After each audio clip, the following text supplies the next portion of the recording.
so much, and it was presented on gender. I think Kamala Harris was talking to us from the waist down, and I think What up? Donald What Trump is up? talking to us from the waist up as well. That's where my So let me go ahead and highlights my year explain. is.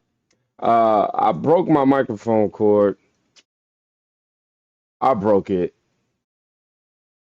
and so we dealing with the microphone that I have in these headphones, and I'm sure it's horrible, but I couldn't just sit back knowing that Trump just won. I could not sleep. I thought I was gonna go to sleep and wake up to some buzz. I ain't even gonna lie to you. I ain't even gonna lie to y'all. But that didn't happen. That didn't freaking happen, man. We in one, man. I'm literally in my bed. Literally. For real. Man, Trump won. And the meltdown is crazy.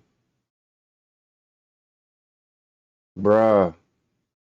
I feel that dysfunctional, like, dog, like going to sleep wasn't an option for me. It just wasn't. I'm sitting back going, "Ugh," just tossing and turning. Just like, nah, man. Then I look up and then I seen Roland Martin melt down. I'm like, what? What's going on? Hold up. Let me get on this. Let me get in on this. Hold on. No. What else? It was an event? It was an event. When State of the Union? No. I can't believe you ain't saying it. I'm tired. I'm gonna teach. It got to be Ukraine and Gaza. Huh? Ukraine and Gaza. No. Oh, when he said he was a Zionist. No. Afghanistan. Yeah. What you say? If you go back and look at the presidency, that shit was flying. So let's talk about it now. We can talk about it now. Right. His numbers. Oh, he cursing. His numbers. I'm talking about. They were calling this competent. They had no drama. They were sitting here FDR. just. I mean, it was just flowing. It was. I'm talking about folks like, oh shit. Right. He done got the 18. Bro, he cursing a little too much. They know they lost. I gotta get the comments on the screen. Hold on. How y'all feeling though, man? Where y'all at? Where y'all from? You know what I'm saying? Like, rep your city right now. If you voted for Trump, you know what I mean? It's our time, man. Like, it's my first time voting, and yo, yeah. Conversation with my pops is gonna be real different tomorrow. All right. Ain't gonna talk about it. Ain't gonna want to talk about it. I love you, Dad. I love you, Dad. I really do. I'm over here doing too much. I'm doing way too much. Let me pause this. Got too much going on the screen right now.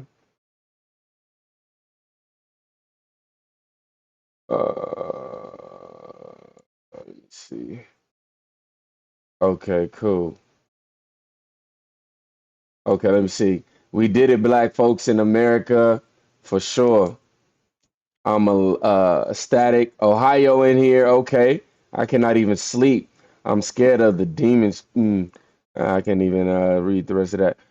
Texas here for your first time vote for sure. I done did it. You said I'm white, my brothers. Shout out to Kentucky in the building. So I guess we just waiting on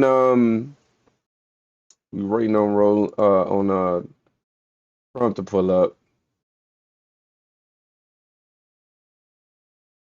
Waiting on Trump to pull up. Hold on. Pull up ABC channel ASAP. Perfect. Hold on. ABC. Daddy Donnie pulling up now.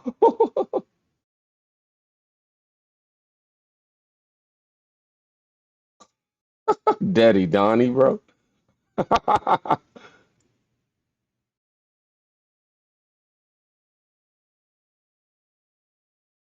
Uh-oh. Let me go and pause that. Come on.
Well, I want to thank you all very much. This is great. These are our friends. We have thousands of friends on this incredible movement.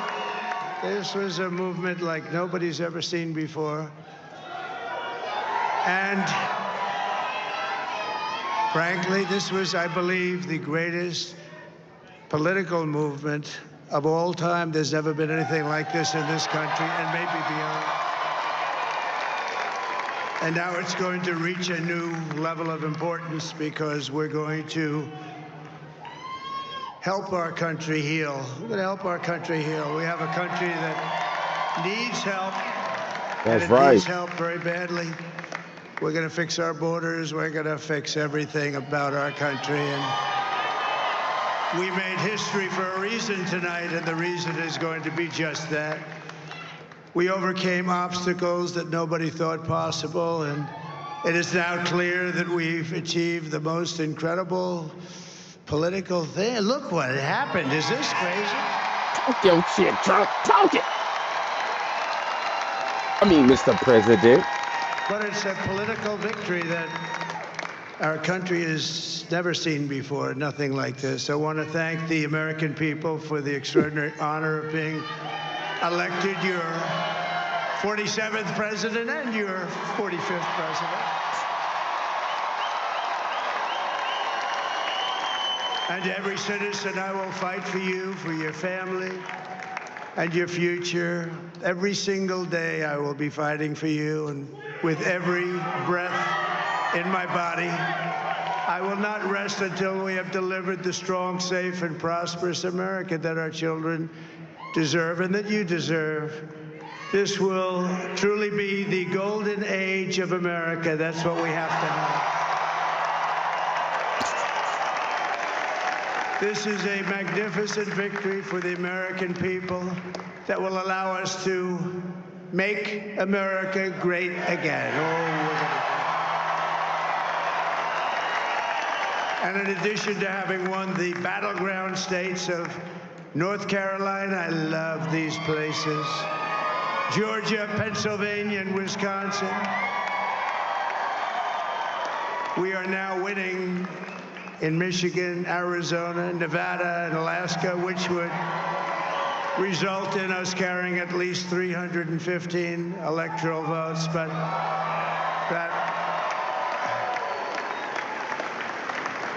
it's much easier doing what the networks did or whoever called it, because there was no other path. There was no other path to victory. Thank you. We also have won the popular vote. That was great. Very proud of that. Man, God is so good. Thank you so much for the donations. Thank you. Thank you.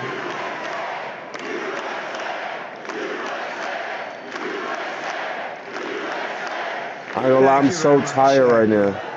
Winning the popular vote was very nice, I will tell you. It's a great feeling of love. We have a great feeling of love in this very large room with unbelievable people standing by my side. These people have been incredible. They've made the journey with me, and we're going to make you very happy. We're going to make you very proud of your vote. I hope that you're going to be looking back someday and say that was one of the truly important moments of my life when I voted for this group of people beyond the president, this group of great people. America has given us an unprecedented and powerful mandate. We have taken back control of the Senate. Wow, that's good. And the Senate races in Montana, Nevada, Texas, Ohio, Michigan, Wisconsin, the great Commonwealth of Pennsylvania, were all won by the MAGA movement. They helped so much. Yes. And in those cases, every one of them, we worked with the senators. They were tough races, and I mean, the number of victories in the Senate was absolutely incredible. And we did tele-rallies. We did tele-rallies with each one of them. And sometimes we did 2 or 3 and it was amazing to look at all of those victories. Nobody expected that, nobody. So I just wanted to thank you very much for that. And you have some great senators and some great new senators. And it also looks like we'll be keeping control of the House of Representatives.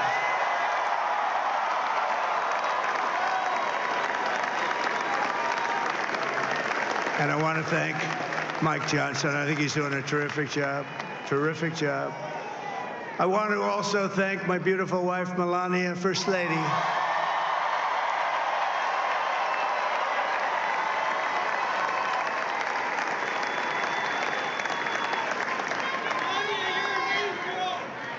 Who has the #1 best-selling book in the country. Can you believe that?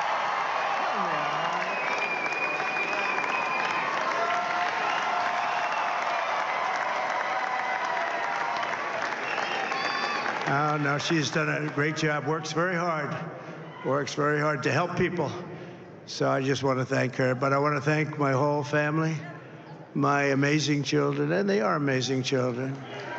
Now, we all think our children are amazing. Everybody here thinks their children are amazing, but that's a good thing when you think they are. But Don, Eric, Ivanka, Tiffany, Barron, Laura, Jared, Kimberly, Michael, thank you all. What a help. What a great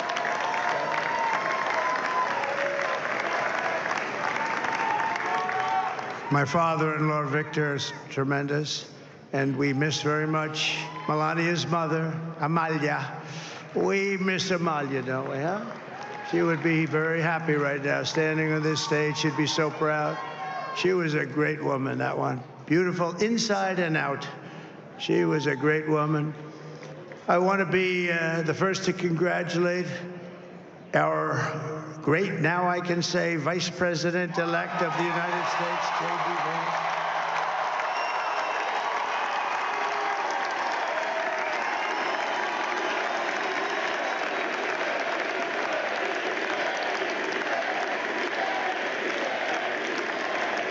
And his absolutely remarkable and beautiful wife, Usha Vance. And he is a feisty guy, isn't he? You know, I've said, go into the enemy camp. And you know, the enemy camp is certain networks. And a lot of people don't like to, sir, do I have to do that? He just goes, okay. Which one? CNN, MSDNC? He'll say, all right, thank you very much. He actually looks fine. He's still like the only guy I've ever seen. He really looks forward to it. And then he just goes in and absolutely obliterates them. Come here. Say a couple of words.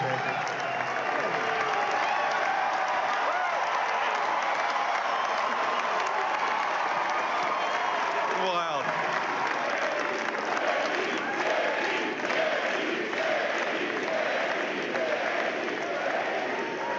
Well, Mr. President, I appreciate you allowing me to join you on this incredible journey. I thank you for the trust that you placed in me.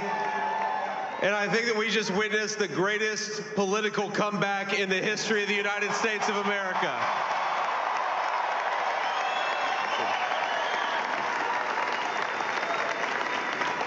And under President Trump's leadership, we're never going to stop fighting for you, for your dreams, for the future of your children. And after the greatest political comeback in American history, we're going to lead the greatest economic comeback in American history under Donald Trump's leadership.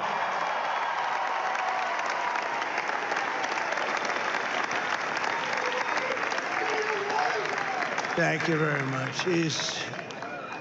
He's turned out to be a good choice. I took a little heat at the beginning, but he was, I knew the brain was a good one, about as good as it gets. And we love the family, and we're going to have a great 4 years, and we're going to turn our country around, make it something very special. It lost that little thing called special. We have to make it so. We're going to make this so great. It's the greatest country and potentially the greatest country in the world by far. And right now, we're going to just work very hard to get all of that back. We're going to make it the best it's ever been. We can do that. If we had to wait longer, I don't know. It was going bad, and it was going bad fast. We're going to have to seal up those borders, and we're going to have to let people come into our country. We want people to come back in, but we have to let them come back in, but they have to come in legally. They have to come in legally. Let me also express my tremendous appreciation for Susie and Chris, the job you did. Susie, come here. Come here, Susie. Chris, come here, Chris. Susie likes to stay sort of in the back, let me tell you. The Ice Maiden, we call her the Ice Maiden. Come here, Chris. Come here, Chris. Susie likes to stay in the background. She's not in the background. Come here, Susie. You want me to say something? This wasn't expected, but I just want to thank, obviously, President Trump for this journey. It was a great one, and he's a hell of a candidate, and he's going to be a hell of a great 47th president. And this team that we had, the best team, and, of course, even my boss, Susie Wiles, the best. Thank you. Thank you, and thank you, Susie. Look at her. She's shy. I've never seen her be shy before. Susie. They're great. Everybody up here is great. Everybody up here is very special. But the Trump, who did you say? Oh, let me tell you, we have a new star. A star is born, Elon. Now he is. Now he's an amazing guy. We were sitting together tonight. You know, he spent 2 weeks in Philadelphia and different parts of Pennsylvania, campaigning. You know, he sent the rocket up 2 weeks ago, and I saw that rocket, and I saw it coming down. I saw it. It was, when it left, it was beautiful, shiny white. When it came down, it didn't look so pretty. It was going 10,000 miles an hour, and it was burning like hell. I said, what happened to your paint job? He said, we've never made a paint that could withstand that kind of heat. And, but I saw it come down and turn around. And it was, you know, it's like 22 stories tall, by the way. It looks a little smaller than that, but it's big. and it came down, and you saw all that fire burning, and I'm saying, only Elon can do this. It must be an Elon. And I tell the story. I told it last night. I had a man on the phone. I had the screen muted, no sound. I was talking to a very important man, happens to be here. And that very important guy, one of the most important people in, I would say, the country, actually. But, you know, I was president, and now it looks like I was going to be maybe president again, so I figured I could ask him to hold. So I asked him to hold. And especially because you're going to be president again, they hold. So I took the phone down, and I'm looking at the screen. I'm seeing this crazy thing that's going around and coming down. It looks like it's going to crash into the gantry. And I said, oh, no. And I said, do me a favor, do you mind holding for a couple of minutes? I want to see this. I thought it was a space-age movie or something. I put the phone down. Bad part, I didn't pick it up for 45 minutes, and he was holding. But this spaceship came down, and I saw those engines firing, and it looked like it was over. It was going to smash. And then I saw the fire pour out from the left side, and it put it straight. And it came down so gently, and then it wrapped those arms around it, and it held it. And just like you hold your baby at night, your little baby. And it was a beautiful thing to see. And I called Elon. I said, Elon, was that you? He said, yes, it was. I said, who else can do that? Can Russia do it? No. Can China do it? No. Can the United States do it other than you? No. Nobody can do that. I said, that's why I love you, Elon. That's great. And you know, when we had the tragic Hurricane Helene, and it hit North Carolina, they were really devastated. The water, this was a big water, as big as we've ever seen, water hurricane. It built lakes out of nothing. Fields became lakes, and the danger was unbelievable. And the people from North Carolina came to me and they said, would it be possible, at all possible, for you to speak to Elon Musk? We need Starlink. I said, what's Starlink? It's a form of communication. So I called Elon, and I'll tell you what, he had, and it was very dangerous. People would die. They had no communication. All the wires were down. I called Elon Musk. I said, Elon, you have something called Starlink. Is that right? Yes, I do. What the hell is it? He said, it's a communication system that's very good. I said, Elon, they need it really, really badly in North Carolina. Can you get it? He had that there so fast, it was incredible. So, and it was great. It saved a lot of lives. He saved a lot of lives. But he's a character, he's a special guy, he's a super genius. We have to protect our geniuses. We don't have that many of them. We have to protect our super geniuses. I want to thank some of the guys. You know, we have up here today the U.S. Open champion. He's a fantastic golfer, slightly longer than me. It's a little bit longer than me. Just a little bit. Bryson DeChambeau is up here someplace. What happened to Bryson? Where is he? Bryson. Oh, he was shot. He's hitting balls. Oh, he's on the way. He's hitting balls. Bryson. Oh, look at him.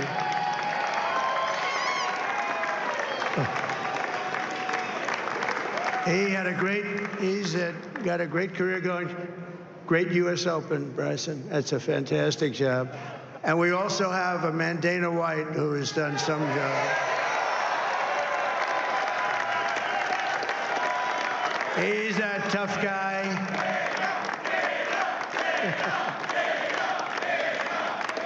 So Dana started UFC and came to me, do you mind if I use your, nobody wanted to give him a rinse because they said it's a rough sport, a little rough. And I helped him out a little bit, and I went, and I said, this is the roughest sport I've ever seen, but I began to like it, and he loved it, and nobody's done a better job in sports. And you know, he's a very motivational kind of a guy, what he does. He gets these fighters, and they really go at it, and it's become one of the most successful sports enterprises anywhere at any time. It's doing so well. I'd like to ask Dana just to say a couple of words, because people love to hear from him. Dana, please.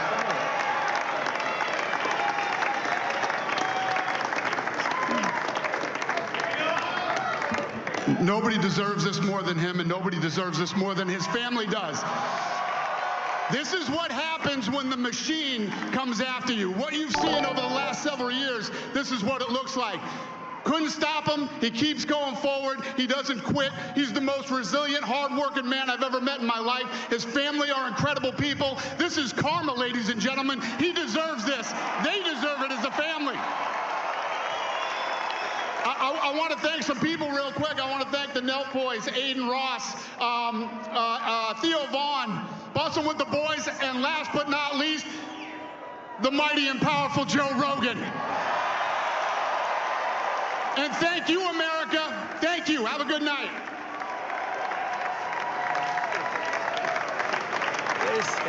That is a piece of work.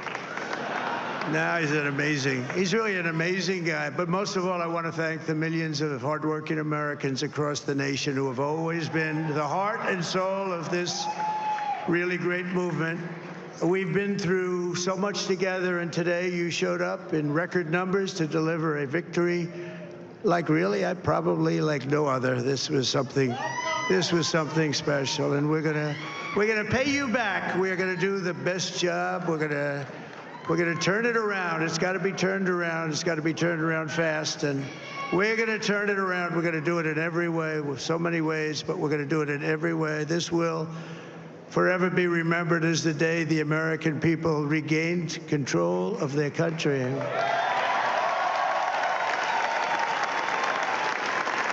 So I just want to say that on behalf of this great group of people, these are hard-working people. These are fantastic people, and we can add a few names like Robert F. Kennedy Jr. He came in. And he's going to help make America healthy again.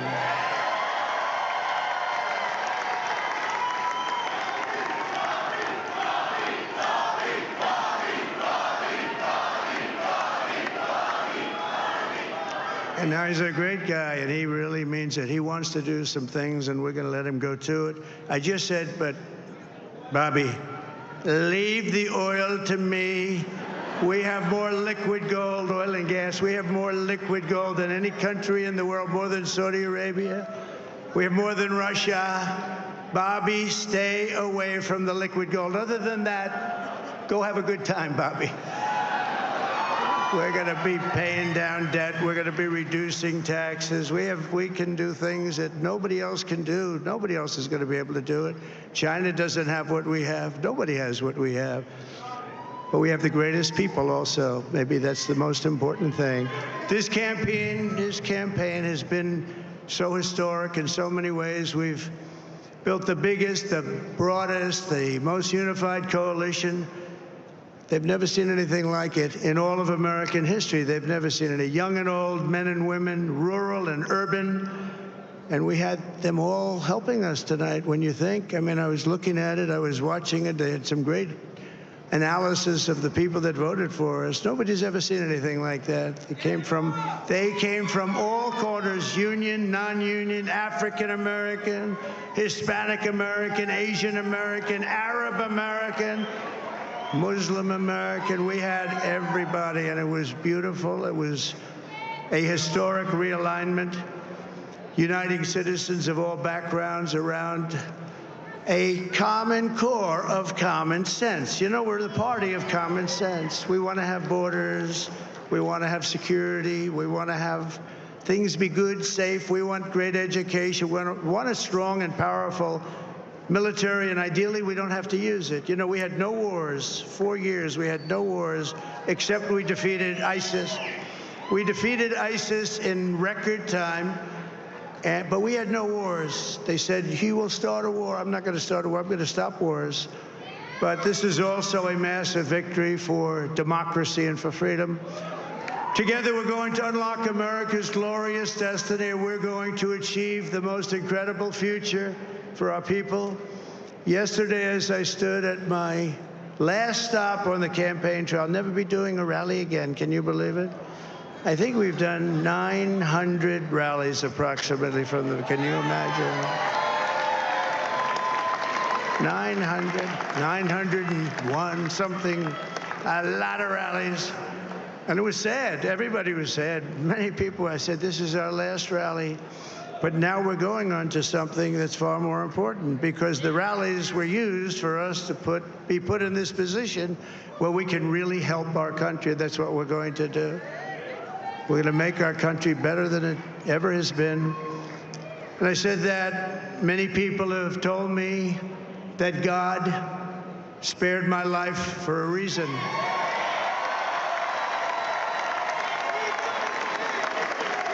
And that reason was to save our country and to restore America to greatness. And now we are going to fulfill that mission together. We're going to fulfill that mission. The task before us will not be easy, but I will bring every ounce of energy, spirit, and fight that I have in my soul to the job that you've entrusted to me. This is a great job. There's no job like this. This is the most important job in the world. Just as I did in my first term, we had a great first term, a great first term. I will govern by a simple motto: promises made, promises kept. We're going to keep our promises. Nothing will stop me from keeping my word to you, the people. We will make America safe, strong, prosperous, powerful, and free again. And I'm asking every citizen all across our land to join me in this noble and righteous endeavor. That's what it is. It's time to put the divisions of the past 4 years behind us. It's time to unite. And we're going to try. We're going to try. We have to try. And it's going to happen. Success will bring us together. I've seen that. I've seen that. I saw that in the first term when we became more and more successful. People started coming together. Success is going to bring us together, and we are going to start by all putting America first. We have to put our country first for at least a period of time. We have to fix it, because together we can truly make America great again for all Americans. So I want to just tell you what a great honor this is. I want to thank you. I will not let you down. America's future will be bigger, better, bolder, richer, safer, and stronger than it has ever been before. God bless you, and God bless America. Thank you very much. Thank you. Thank you very much.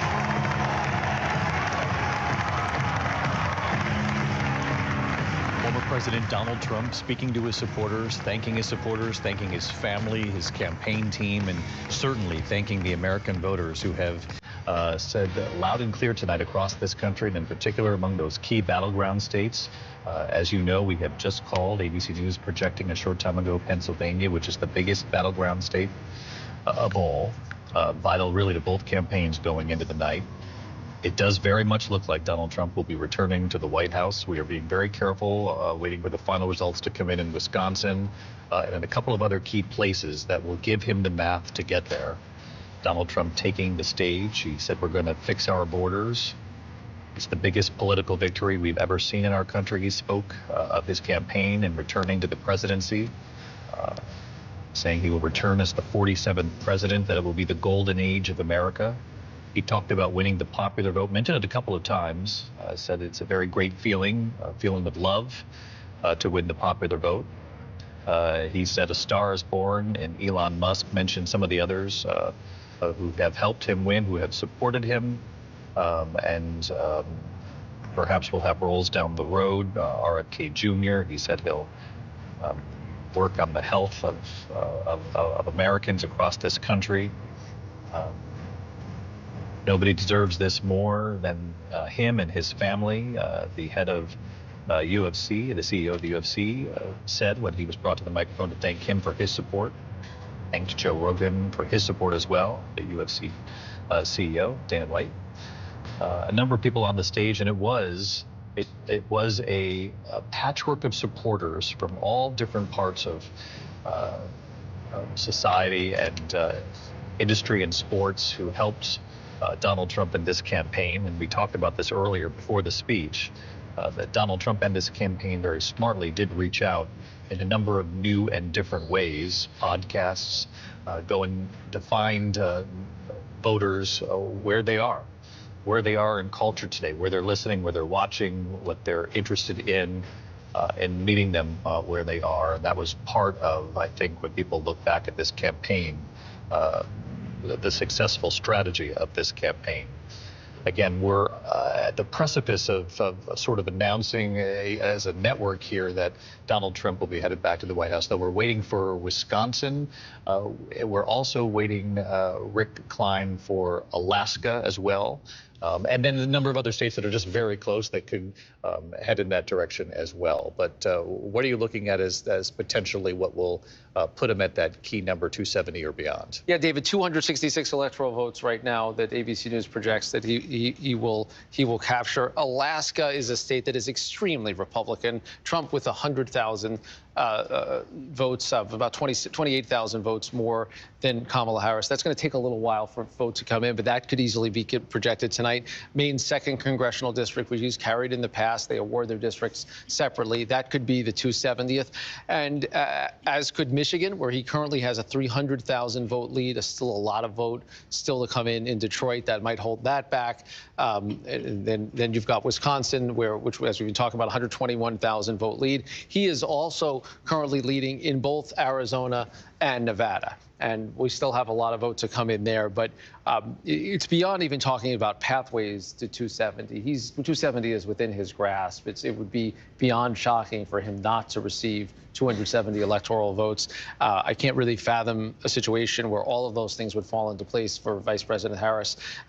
He's knocking at the door, and it's kind of opened it already. Yeah, and it's just a matter of the numbers coming in and making sure there's absolutely not a possibility any other way before our decision desk, and we really appreciate their great care. We would do this no matter what campaign it was, and this is what election nights are in America, and we're used to that. I do want to project 2 more states, though.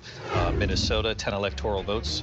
Going to Vice President Harris, of course, Governor Tim Walz, her running mate from Minnesota. It took some time, though, before we announced that state. In New Jersey, the winner there, Vice President Kamala Harris as well, picking up 14 more electoral votes. Let's go to the map right now, the road to 270. Let's look at the map, if we could, the road to 270 and where this race stands. And there you have it. Kamala Harris, 218, Donald Trump, 266, though, as Rick Klein mentions, we see where the math will come from that will put him over 270. We're just waiting for the official projection in a number of other states that should be coming, we think, within the next hour or so. But that is where the math stands right now. John Carl, let's talk about, you want me to mention that some stations in the West are going to leave us now. I know you're standing by to bring your local viewers up to date on local news, so we'll let you do that. Thank you for joining us. Some local newscasts are going to begin now, and I'll pause here for them to join their own audiences. And we'll continue here with the rest of the network. And thank you for being here. This is ABC News Live coverage of Election Night 2024. It's now just before 3 a.m. Eastern Time. John Carl, former President Donald Trump up there, he was talking about being the 45th president, the 47th president, and he thanked his family, his supporters, and talked about the extraordinary night that it is for him. I mean, look, it is an extraordinary night. We said it, J.D. Vance said it as well, the greatest political comeback in the history of American politics. Nothing else is even close. I mean, Nixon, we thought, had the greatest before this when he lost in 1960, comes back in 68. But this is somebody that I don't think anybody in the Republican Party, any of the leaders in the Republican Party, I don't even think our friend Reince over here would have imagined Donald Trump coming back after he left the White House the way he left in January of 2021. And then to win the way he won, to win the popular vote, to win decisively in the Electoral College, to have what appears to be, at least potentially, lining up to be a clean sweep of the battleground states. Look, Democrats spent more money than Donald Trump on this race. Democrats thought they had more enthusiasm than Donald Trump. They were proven to be wrong on that score. This was something, I was talking to Democrats in the final days of this campaign who believed that they had a chance, that Kamala Harris had a chance to basically run the table on the battleground states. They thought that something had fundamentally changed in the race. This is what we were told. I know Mary heard the same thing, and it just wasn't there. Donald Trump won and won decisively. We're waiting for our final call. Or official But what projection, we've called so far, it's astounding. Mary Bruce, anything more from the Harris campaign tonight? They are notably dark, and silence speaks volumes, I think, at this hour. We do know that she is going to come out and speak tomorrow. The remarks that she had planned to give tonight were postponed. She'll be there speaking, we believe, at Howard University tomorrow. I just keep thinking about the picture that they had been painting of Donald Trump in the last days and weeks, this really dire picture, you know, calling him unfit, saying that he simply doesn't represent and stand for the ideals of this country. Kamala Harris called Donald Trump a fascist. And she continued to argue over and over again that she could bring the country forward, that she could turn the page. And it turns out that the country did want to turn the page. They just wanted to turn the page on Kamala Harris and Joe Biden's administration. And what a remarkable, different vision we are now getting from this election. You know, elections tell you a lot about what the country stands for and what the country wants. And it is just such a drastically different vision from the one that Kamala Harris was outlining. And some surprising numbers, given the polling going into this election, and then where we landed as far as the gender gap being, you know, just Gary Langer said, the same gender gap that we've had going back to the mid-90s. So many gaps, and I'd like to go through them with you, David. First, I'm mindful of our colleague, Charlie Gibson, who 8 years ago on election night said what he found so dismaying were the disparities between so many different groups, whether it was young and old, black and white, male, female, college, non-college. Yesterday, we had the chance to speak with Mark Updegrove, presidential historian, who said not since the Civil War has this country been so polarized. So you have to go back almost 160 years. And so look at what we're talking about. What Charlie was saying in 2016, it's only gotten worse. So if you take a look at the male vote, for example, take a look, 54% for Donald Trump, then it flips when you look for the female vote, 54% for Kamala Harris. If you look at college, this is again nationwide, no college degree, 54% for Donald Trump. Those with a college degree, 57% for Kamala Harris. Everything flips. Look at this. This is the biggest one. The white voters, which made up 71% of the electorate, 55% went for Donald Trump. If you look at black voters, look at this, overwhelmingly, 86% went for Kamala Harris. And so the point that Charlie was trying to make is that this bespeaks a country that it's frightening no matter who wins. And so what we heard Donald Trump say tonight is we're going to help heal our country. He said it's time to put the division of the past 4 years behind us. It's time to unite. We're going to try. We're going to try. We're going to try. It's going to happen. Success will bring us together. But I think tonight so much uncertainty reigns throughout this country, no matter which side you're on. Yeah, and he did say that he had a taste of that, or insinuated that he did in his first presidency, that when there was some successes, that then support then comes from other corners. Martha, your thoughts on the speech and the night? The speech and the night, when I heard Kamala Harris give her speech on the Mall, and Mary, you of course were there, I was driving through Arizona. And when she said, talking about Donald Trump, this is not America, I had just left a Trump voter standing under gazillion Trump flags, at a flag that said, Joe Biden is not my president. I thought, actually, this is a big part of America. So bringing this country together, bringing that divide together. Joe Biden said the same thing in his inaugural speech, unity, unity, unity. You know, Donald Trump has said it before, unity, unity, unity. It is a big, big divide. But I also met a couple on the road in Michigan, and just by happenstance, they were camping out in a lovely little family on the shores of Lake Michigan. And I interviewed the mom, and she was full on, stolen election, I'm all in for Donald Trump. Her husband was all in for Kamala Harris. So I said, how do you do this in a marriage? How do you keep that together? And he said, we just never talk about it. So I guess if they can do that and stay married, the country can certainly do that as well. But boy, is it a big bridge to cross for either side, because the split is enormous. The feelings are enormous. I also think when I look at Kamala Harris, I don't think people in the end really knew her. I'm not sure that message really got out. There was such enthusiasm. You know, I actually drove across all the Rust Belt on the way to the DNC. Such enthusiasm for her, but it just stalled. It just stopped. And I do think voters really didn't get a chance to know her. Reince? Well, first of all, to Jonathan's comment about how I didn't think that this could happen, I actually had a conversation with the president after 2020, and he was obviously upset about the outcome of the election. And I was talking to him, and I told him, look, I know it would have been better just to win, but if you could write the chapter in your book, there would be nothing more Trumpy than for you to lose, run again and win. You couldn't possibly think of a better ending to this story. But you wouldn't have written the January 6th thing into the chapter, would you? No, but look, I think two of the things he said was, number one, he wants to help our country heal. Very important comment. That was the first thing, pretty much first comment out of his mouth. But then the second thing, which I think goes to the America First message, he said, we made history for a reason.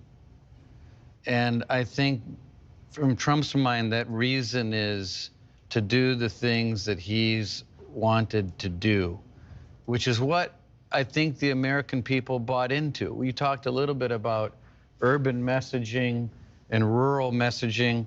I think the story of this outcome is that the messaging of Donald Trump was working in both places.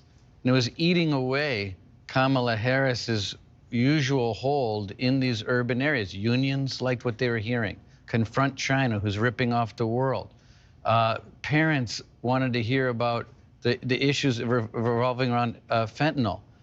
Illegal immigrants were going into sanctuary cities like New York, San Francisco, Martha's Vineyard, and they were making impacts all over the country.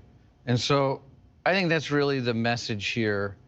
And we're going to wait and see. I think it's going to be an exciting time and a great opportunity for people to make a difference. Donna Brazil, what do you think the Democratic Party takes from this evening, and are, you know, always postmortems? You've been part of those. You've been part of victories along the way, too. Where does the postmortem begin here? Well, and just sitting here over the last 3 hours, and I've been in this game now for 40 years. I know I don't look a day past 18, but that's because I like to go out when I leave here. Look, winning Illinois 51-47, Joe Biden carried it by 57 points. The fact that we just called New Jersey, we just called Minnesota, I mean, you got to sit here and wonder.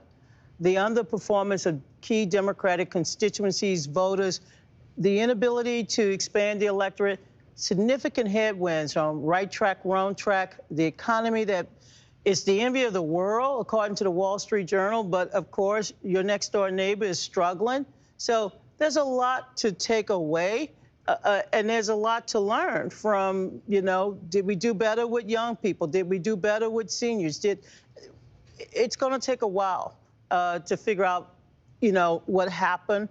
And it starts with the vice president tomorrow, who will have to address her campaign in the nation and give her own prescription. And I think from there, we're grown-ups. We've never had a problem being a grown-up party, and we will figure out how to heal the party, but also how to rebuild the party and to make sure that we hold if he is the next president, we hold him accountable. Look, tone matters, but also character.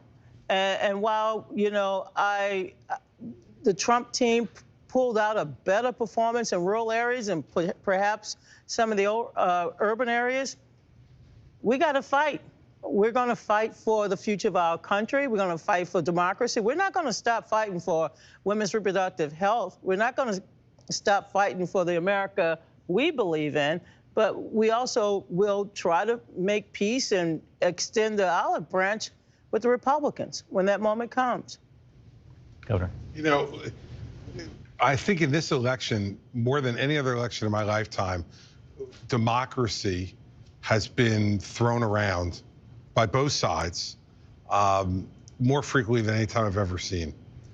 Well, this is democracy. Yeah. This is democracy.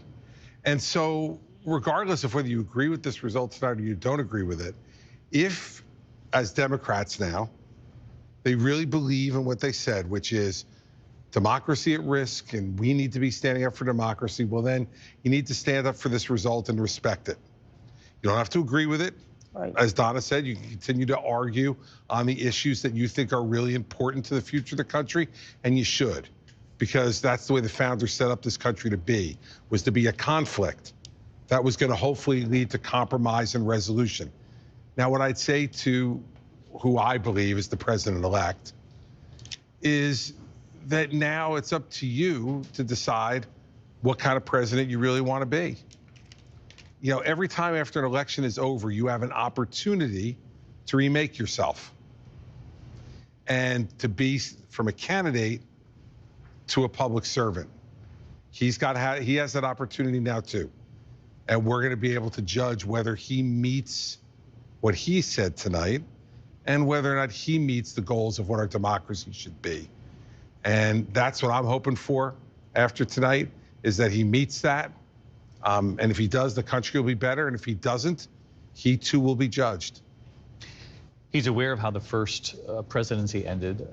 You know, John Carl just talked about January 6th, and you know, you can only serve 2 terms. It's a second presidency. Obviously, you're assuming he's the president-elect. We haven't officially called it. The math is clearly heading in that direction. We're just waiting to officially have the math turned into us so that we can then call it. And Rick keeps punching the numbers to make sure that hasn't come through yet, because the moment it does, we will make the projection. But a second presidency, there is opportunity to be different, right? Because there is no re-election. You know what I mean? And there was a tone tonight, and part of that message that Reince talked about, you know, about wanting to heal, about unity.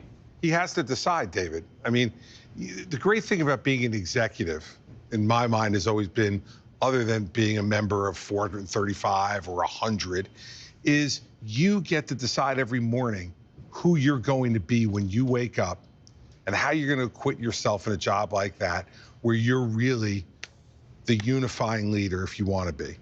And I think that's exactly the opportunity he's got now, without having the constraint of worrying about re-election. And so that's the chance he's got, and we're going to see what he does with it. But remember what I said earlier, he's got 2 years, because this country understands what democracy means too, and it means we move on. And when a president reaches the end of his term, whether he's incredibly popular or unpopular, we move on. And so he's got 2 years to do what he says he wants to do. And if one of those things could be to bring the country together, he would be providing a great service to everybody, both the people who voted for him and the ones who didn't.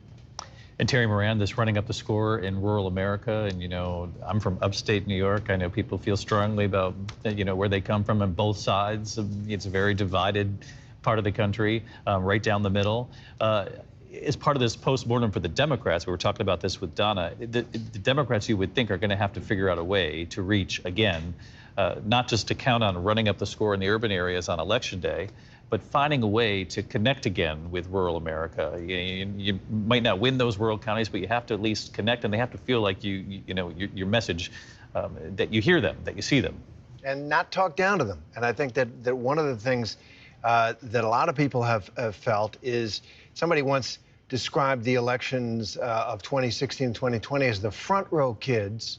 The kids who know all the answers telling the rest of the country what to do, and they were rebelling against that. I don't know if that's fair, but it's not just rural America. Where I was born was Cook County, Illinois, Chicago, Illinois, and I'm actually shocked at what happened there. So she's going to win Illinois, of course. She did win Illinois by about 225,000 votes. You know, Biden won it by more than 1 million.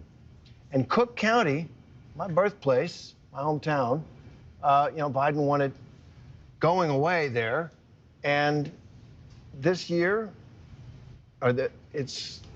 she lost a tremendous amount. She's winning in the cities. He's winning in the cities. He's making converts to this movement, and now he's got a mandate, an extraordinary mandate, because of the election results and because of this journey that he's been on, having been brought down first by the election and then leaving Washington in disgrace after the attack on the Capitol. And he comes back in triumph, and he's promised, we know what he's going to do. He's going to try mass deportations. He's going to change our trade policy to tariffs. He's going to abandon Ukraine, right? There's no question about that.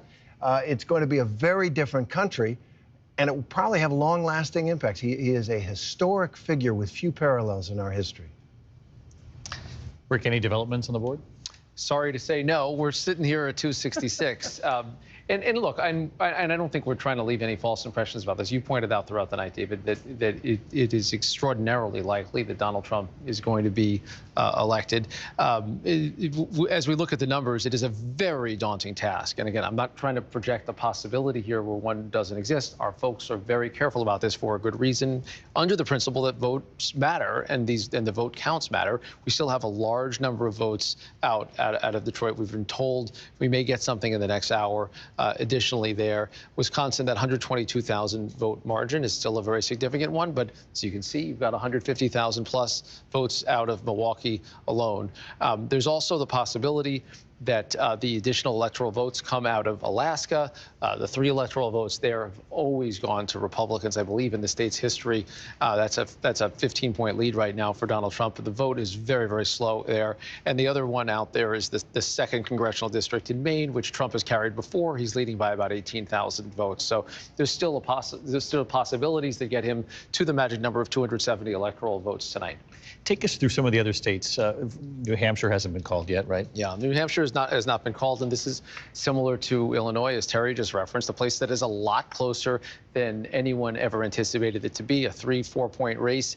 And just looking inside of it, it's got a story that is very similar to what we've seen in other places, where Joe Biden getting 3/4 of the vote in places like Durham.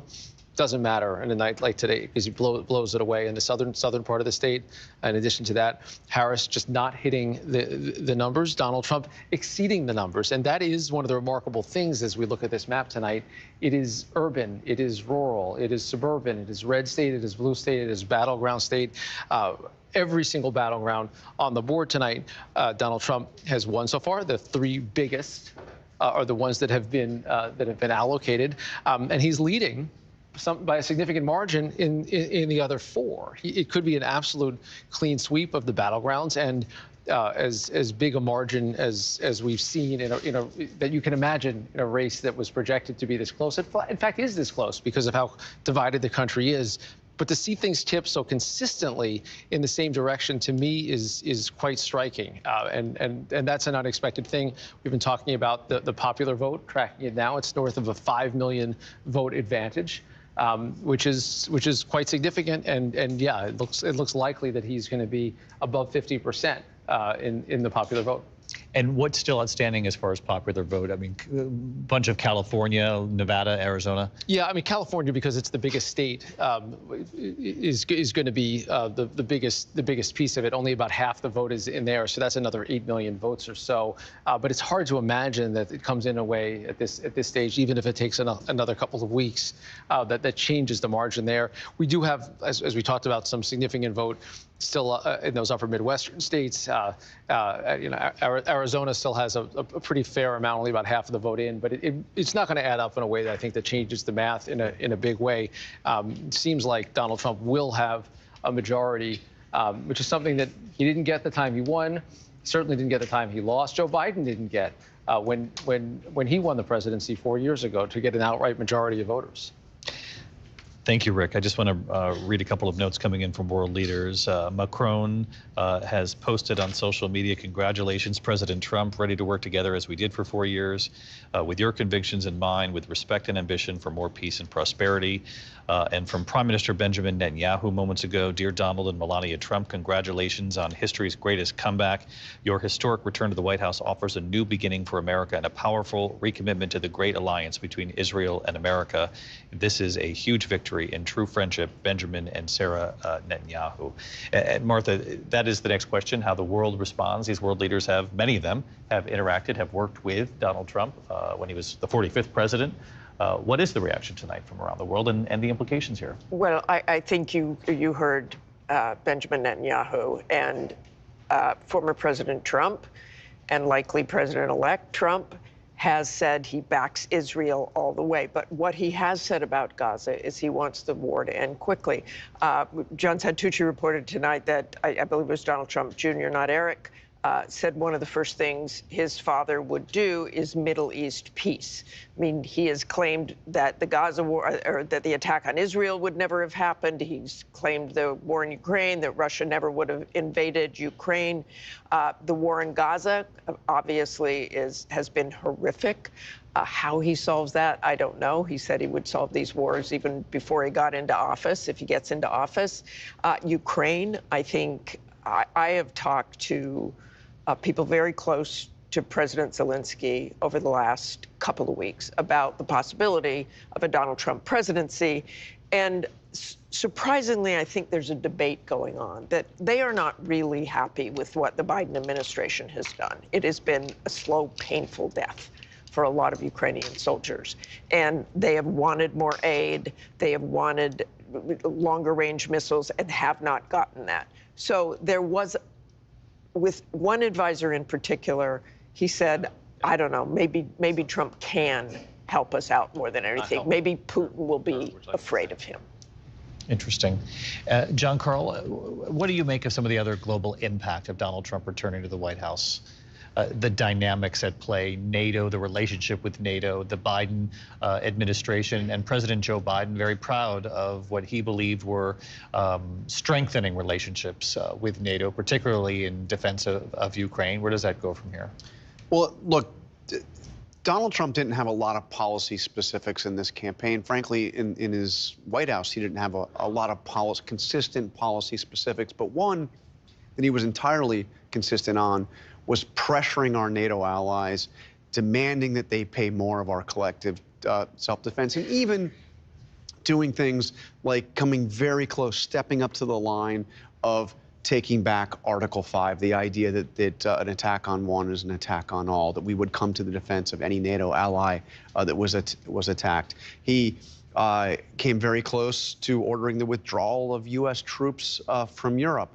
This is going to be, once again, a very tense relationship with NATO. It's been a very friendly relationship with Joe Biden under very tough times. Joe Biden is a fervent multilateralist. Donald Trump's foreign policy, as he says, is America first. Very different. But one thing that I wonder about, I was in the White House when President Trump came after he won in 2016 and was welcomed in by Barack Obama. And Barack Obama made it clear to the White House staff, he said, we are going to have a smooth transition. Donald Trump has won the presidency. It is our job to ensure there is a smooth transition. There were people in that White House that were distraught. They wanted nothing to do with that. They thought Donald Trump was a threat. It's exactly what you're going to have right now in the Joe Biden White House. I think it'll be very interesting to see Biden's actions in the coming days. There's obviously been zero relationship there of any constructive form. Does, you know, what kind of what does this transition look like, and how does Biden facilitate it? And Mary, obviously impossible to know, but what must President Biden be making of all this tonight? If only I knew. It is pretty remarkable. I mean, to John's point, though, it will be something to see this handoff. I would expect, given the focus and importance that this administration, that Kamala Harris's campaign put on sort of maintaining these core, you know, principles of democracy, that we would see a handoff. I do think about the ceremonial role that Kamala Harris will have to play in certifying any election results, which will be pretty remarkable to see. And I do think a lot about Joe Biden's legacy. I mean, we've talked a little bit about that tonight. There'll be a lot of questions about the decisions Joe Biden made, the timing of his decisions. I think when he decided to step down and step away from this race, he made clear he was doing so and passing the batons so that Kamala Harris could continue the work, could keep his agenda going forward and finish the job. That was his campaign phrase. Now, instead, the exact opposite is likely to happen. I mean, Donald Trump has made it pretty clear he's going to eviscerate much of Joe Biden's agenda and accomplishments, everything from the Inflation Reduction Act to foreign policy, as we've discussed, to climate change and healthcare policy. You are about to see likely, if Donald Trump, you know, and it does certainly seem that's where we are headed. If he is once again in the White House, that he will reverse and undo a lot of what Joe Biden has done. Yeah. In addition to the mechanics of how this transition is all going to play out, that's all fascinating too. And again, this is not a question that you're going to be able to answer. But when it comes to introspection about the timing of the decision, of passing the torch, doing it when he did, supporting his vice president almost immediately, which a lot of people had great respect for. But when you look at the actual timing of it, that leads to all these other questions about had it been done sooner, perhaps it would have given the Democratic Party more time to do some sort of a primary between people, and maybe it would have ended up being Kamala Harris. But there's just all these other scenarios that I think people are going to look back on if this goes in this direction, which obviously the math is headed there. We're just being super careful, as we should. But I'm just so curious as to the introspection and the questions that are going to be asked and looking back at these last. I mean, really, she had a 107-day campaign. 107 days. And it was, 107-day sprint, I mean, without a primary. And we did, I will never forget, we all witnessed those hours after Joe Biden announced that he was exiting the race to see the party coalesce around her and say, okay, we are doing this. And it came after, for weeks and even really months, so many in the party had questioned whether Kamala Harris, had what it took if she could do this. And the party quickly sort of answered that question themselves and said, no, we're doing this. And she's the candidate that we believe has the best shot. But Joe Biden insisted until the very end. I mean, just a few weeks ago, he was saying that he still thought he could have won. It was a very bittersweet and difficult decision for him.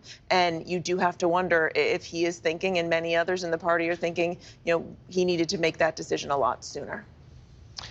Rick Klein, I know. Thank you, Mary. Rick, on Wisconsin, you're getting more of the vote total from Milwaukee. Yeah, pretty significant shift. We had about 16,000 additional votes just come in, 9,000 for Harris, 7,000 for Trump. That tells you the problem. And when you're looking at a number like this, even when you see 138,000 estimated remaining, and that's just an estimate, how hard it is to make up ground. In addition to that, Madison, which we've been talking about, that is the Democratic stronghold, that's basically done. We're not expecting any more. Our team is not expecting any more significant vote there. And we can see that drop off once again. It'll be a final number where she did not get what she wanted. And that's an area of the state that Democrats had been seeing their vote share go over and over again. That's the University of Wisconsin in Madison, a liberal enclave, almost unique in the country. And it looks like she hit a ceiling and came down a little off of it. So as we watch those votes, and again, we're still waiting on Michigan, it's so fitting with the pattern everywhere that that's part of what makes it difficult to imagine a scenario where you can make up a gap like this. It's now up to a 325,000 vote margin in Michigan, Wayne County, Detroit, a piece of that as well. There's so many factors that go into this, but at bottom, she just did not get her voters out in anywhere near the numbers that he did. And it may be the case that the voters were out there, but that he got them instead of her, that he was able to represent himself as the candidate of change. Of change, yeah. That's right. I think it was obviously a country that wanted change, and they both tried to establish themselves as the candidate of change. Martha Raddatz brought up the point earlier that in the end, another big question will be, did people really know Kamala Harris? Is 107 days really enough to get to know her? I know she did push for, another debate, another sort of major moment interaction, sort of a tentpole political moment. And he, looking now at this strategy, smartly said, no, one was plenty. And I'm going to barrel toward the election, and so will you, and try to introduce yourself in 107 days. It's a very difficult, in looking back at it, and we knew it in real time, too, but we had never witnessed that as well. There have been so many moments in this campaign, obviously the attempts on Donald Trump's life, President Biden's performance in the first debate, President Biden then stepping aside, endorsing Kamala Harris within moments in a tweet, people will look back at all of the timing, all of the decisions that were made, and had they been made at different moments along the way, would the outcome have been any different? And those moments, as we've said earlier this evening, those moments when she had a chance to define herself on The View, unable to really say what she would do differently than Joe Biden. And I think in the end, too, this came down to job performance. People may not have known Kamala Harris, but she's the vice president of the United States. It wasn't really favorability, unfavorability. You had job performance. And when it came down to it, voters said, I like what Donald Trump did better. than what Kamala Harris and Joe Biden were doing. And not only that, the most recent numbers going into this election, I think it went from Gary Langer's polling, other polling right in the late days, Americans look back with more favorability on Donald Trump's presidency, previous presidency, than they did at the end of his presidency coming out of it. So the revisionist sort of history. Governor Christie, I see you over there. No, look, I think that you're going to look back on what happened in those 107 days for her and recognize that this still comes down to the candidates, right? You know, the candidates have to be able to execute. You have staff who helps put you in a better position or a worse position sometimes. But in the end, it came down to the candidates. And for this campaign, the American people decided that they saw in him more of what they wanted than what they saw in her. And so she's got to evaluate for herself, too. You know, how did she perform and all the rest of it. And to show you that candidates matter, we've been talking all night about how Donald Trump, you know, people have ridden in on his coattails here. I just want to point out what happened in Maryland to show that voters are still, they discern. You know, Harris won Maryland by 23 points, and Larry Hogan only lost by 6. That means 17% of the electorate who voted for Harris turned around and voted for Hogan. Now, it wasn't enough to get Hogan over the finish line, but it tells me again that voters do make discerning choices, David. And in Maryland, a lot of people said, I want Harris, but I want Hogan, and didn't just go along with straight line Democrat or straight line Republican. When they get into this thing. But by the way, the age also.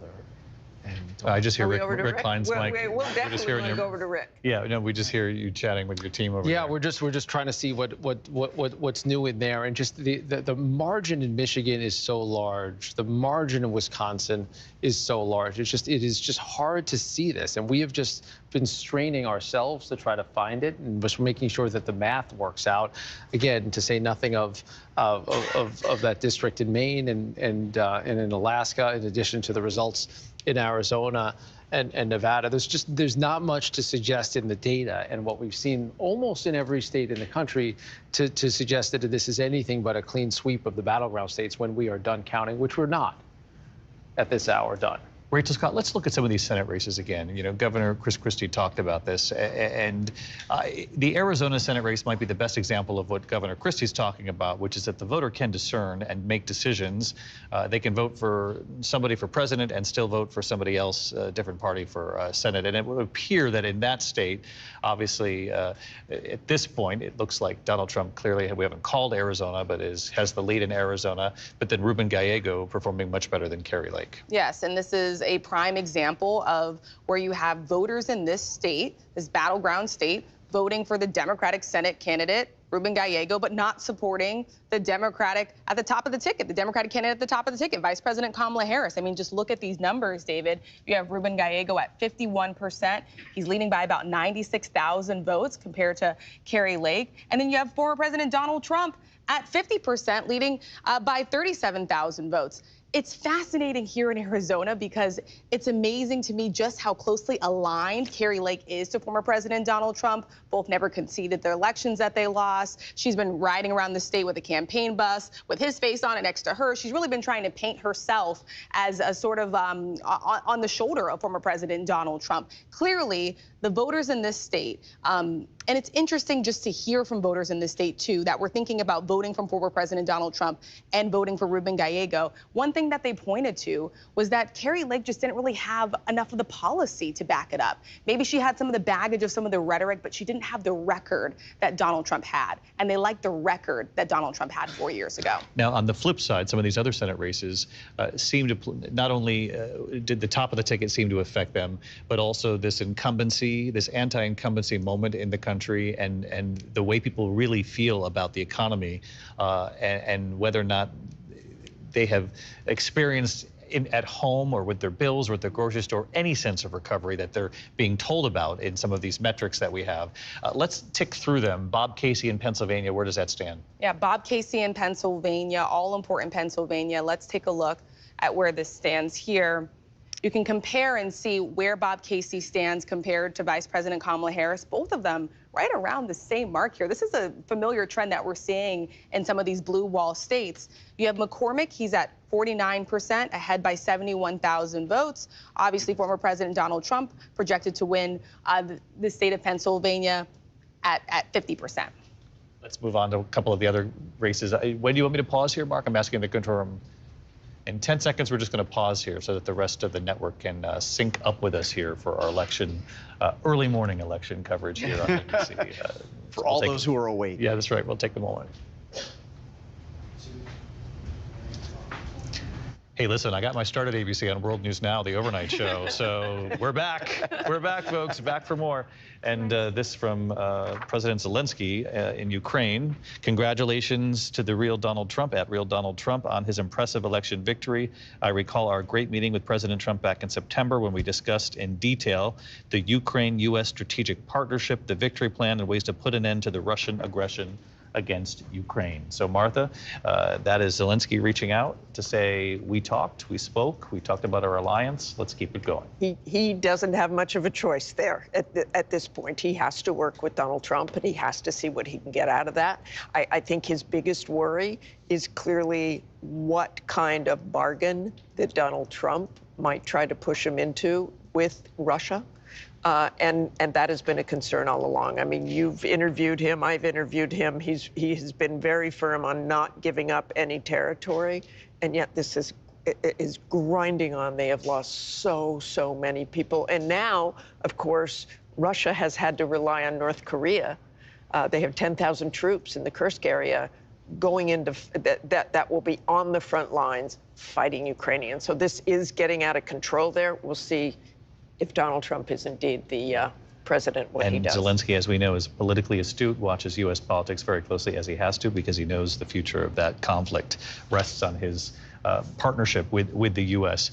Rachel, let's come back to this discussion. We go to Michigan. It would seem to me Bob Casey's numbers are closer than Kamala Harris, the Bob Casey, Dave McCormick. So that's it just... Yeah, Dave McCormick does not seem to have the number that Donald Trump has. Yeah, that's what I was remembering from the number. So anyway, that's a little closer. We'll have to see where that lands at the end of, I guess, this next 24 hours here. But let's work our way through. Michigan, Alyssa Slotnick, they're both trying to fill the seat of Stabenow, Senator Stabenow, right? Yeah, that's exactly right. And Alyssa Slotkin, Mike Rogers actually represented the same district right around Lansing.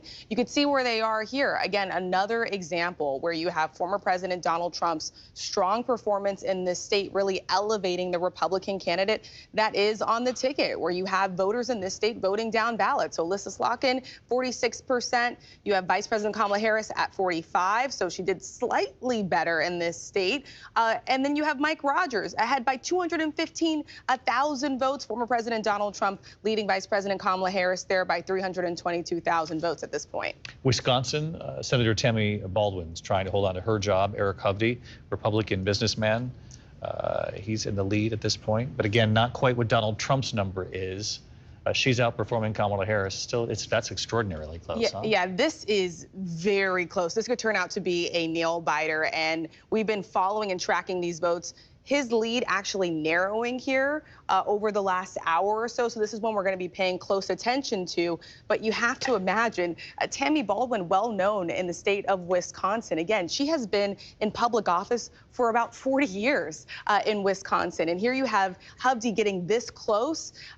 Baldwin has never had to run a race. She's never had to win re-election with someone like Donald Trump at the top of the ticket. So it does beg the question, what kind of impact did Vice President Kamala Harris have? Yeah, and Tammy Baldwin's an example of someone who really has tried to go to every corner of the state, rural counties, urban counties.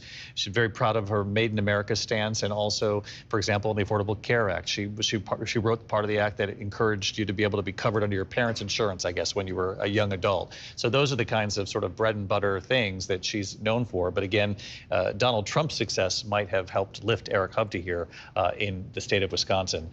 Down the other, Jackie Rosen, I guess, in Nevada. We could check to see Sam Brown seemed to be lifted by Donald Trump's strength there as well.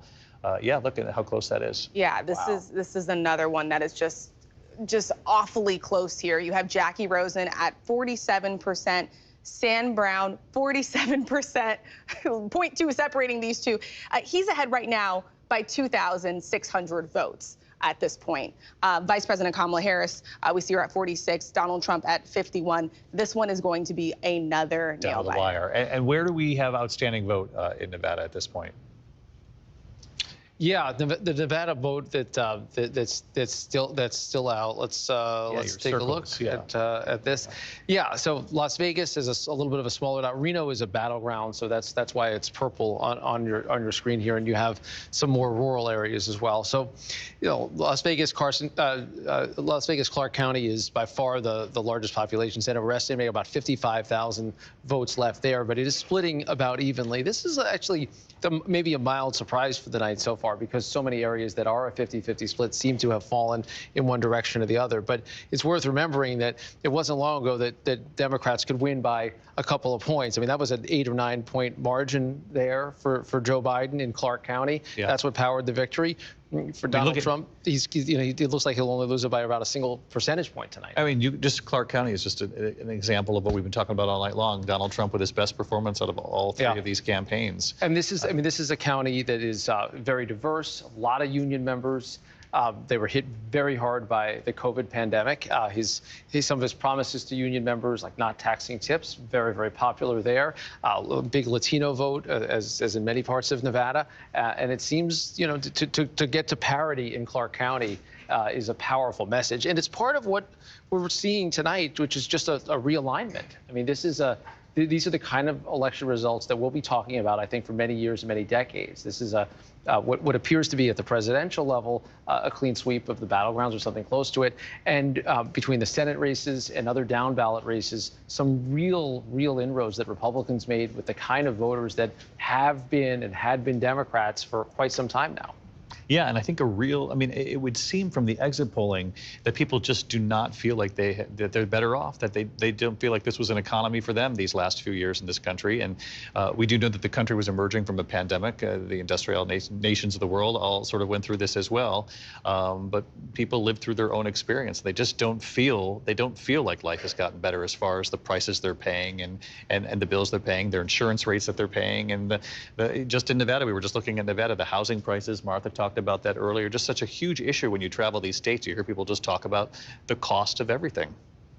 Yeah, that's right, David. And I think people blamed Harris because she's part of the Biden administration for it. And we saw it so clearly in our polling. And there was this disconnect throughout that if you looked at the polling a certain way and you looked at the issues, you'd say, how can Kamala Harris possibly win this thing?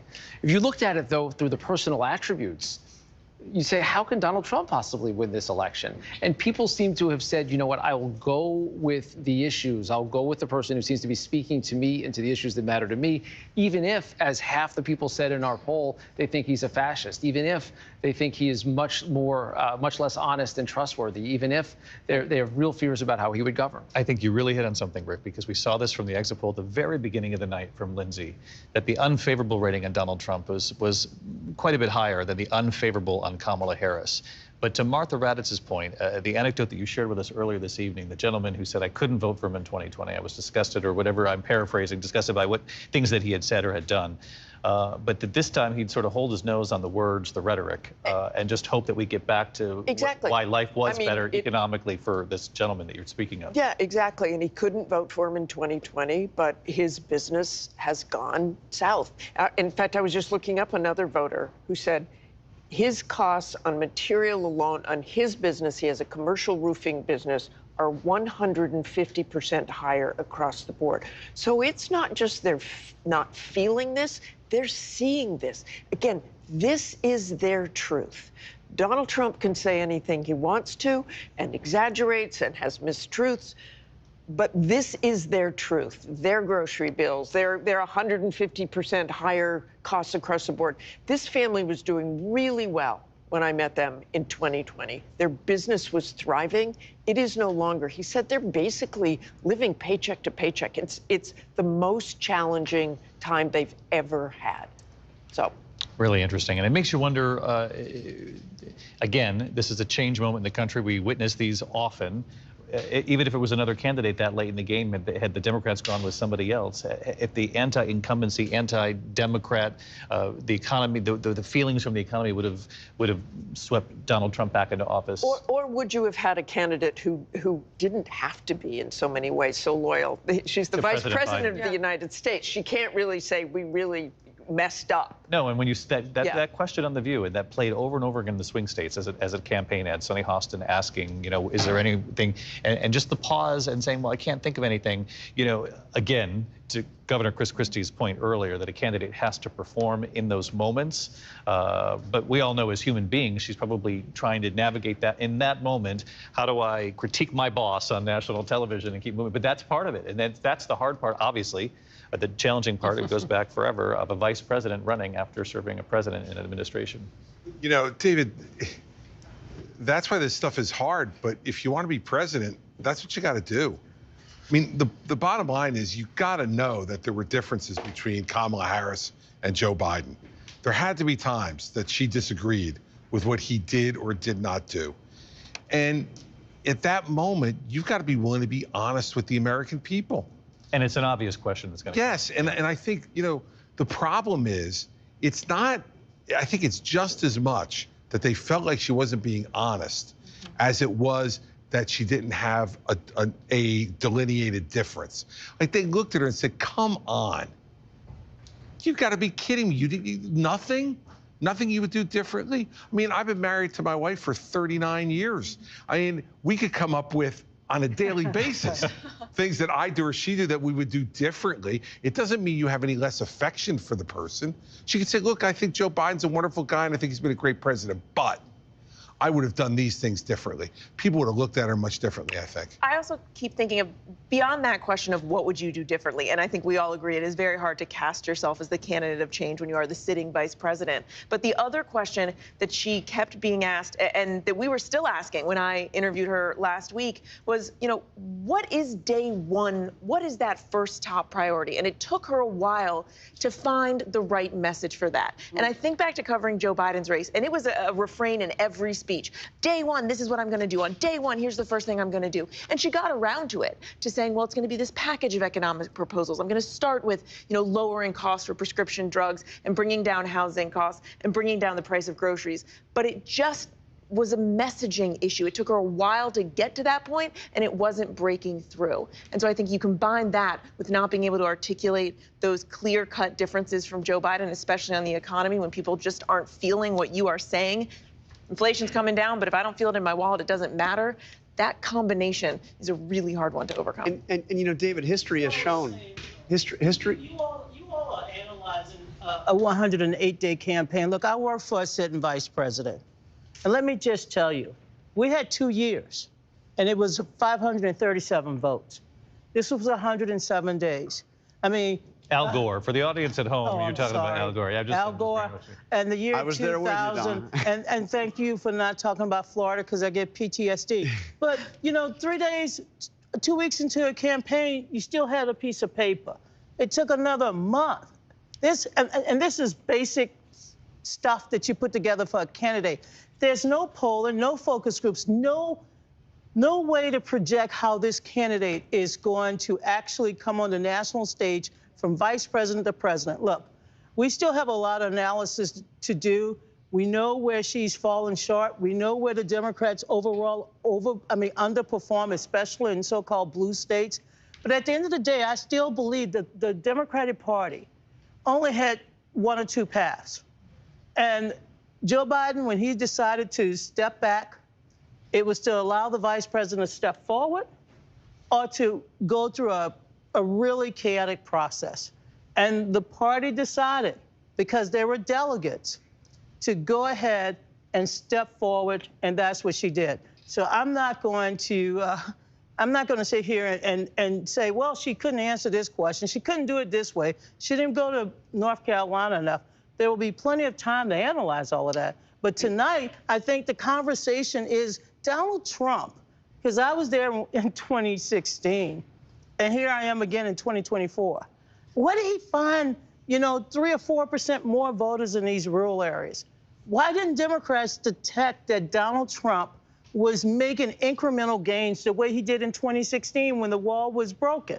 So there are a lot of questions that the Democrats have to answer about their coalition, but the fundamentals of having a 107-day campaign and candidate, that's something that the Democrats will also have to discuss, but the country is already making up their minds. Well, I think that one of the biggest problems with the View answer is that she started at the convention as this candidate of change. I mean, she found this niche, and it was going well. And it started wearing off, and she decided to go on The View, and we all know the answer was that she couldn't think of anything new that she would do. At the same time, Donald Trump was talking about deporting criminals that were here illegally. He was talking about ending these wars within 24 hours, you know, when I walk into the White House. He talked about drill, baby, drill, cheap gas, cheap groceries. And when the two biggest issues are the border and immigration, and people don't like where we're at today on those two big issues, and Donald Trump is the guy that's going to break where we're at on those two big issues, he becomes the change candidate. And when she went on The View and said she would do nothing different than Joe Biden, she reestablished herself as just the Biden administration going on and on and on. And it never really, she couldn't catch on after that. I think that's the bigger reason why this thing, it stalled for her. You know, Lindsay, what are you saying? Well, one thing that has changed a little bit since we did this preliminary poll early on, the unfavorability rating, and we talked about how there was a little bit of a revisionist history when Donald Trump first left office, and he had the lowest approval rating of any American president at 34%. Tonight, we see his favorability, 54% of those on the exit poll nationwide, 54%. So more than half of the country said that they don't view him favorably. But of course, as we've been discussing, the economy looms large. I think that for the Democrats, abortion maybe didn't play the role that they thought and perhaps hoped. But this is really a question for perhaps days and weeks later. But I do have to wonder what, if any, role race and gender played. I mean, we're talking about, we have one thing that stands out, a less diverse electorate. When you think about even just at large with the world, of the 193 UN member nations, only 13 have a woman who leads them. Black women are often the last of the table when it comes to even pay disparity in this country, getting 67 cents on the dollar when it comes to white men. You know, Barbara Jordan, when she was asked in 1976, do you think that this country is ready to have a black woman on the national ticket? She said no. And so I don't know that we have the answers tonight, but I think that that is kind of the elephant in the room that we're not talking about, because we're not just talking about having a woman. We're talking about having a woman of color. And I think that that's something that we cannot underestimate when we see this increasing red spread throughout the country. And where did her unfavorable land at the end of the night, too? I'm just curious, because you put the Trump number, I think, is pretty close to what you said at the beginning of the night. So I'm just curious. Yeah, John, do you have the, we don't have that on this graphic right here. That point also plays into what others were saying up here, too, which is 52% 52. unfavorable. So she was 52, so just he's a little 54. So 6 in 10 voters were not satisfied with the selection. The double of candidates. haters. Yeah. But I think your point is very well made, Lindsay, and I think that we'll be able to dive into the demographics of who embraced her, who would have embraced a typical Democratic candidate, and some of those cross currents that exist and need to be probably addressed. Hearing your comment there, I just keep thinking about Barack Obama and what he said. And received a lot of flack for, quite honestly, saying to black men, sort of calling them out and saying, you know, voicing the fact that they may not vote for her simply because she is a woman. And it was something that made a lot in the Harris campaign uncomfortable, because this was not a race about identity. She made that very clear. I asked her about it last week. She joked, look, I certainly know, you know, I'm well aware of my race and gender, but she said she is running on substance, not identity. She really dodged. She really dodged. And I can tell you, having been at so many of her rallies, while she didn't want to talk about it, to women, especially to black women in her rallies, It mattered.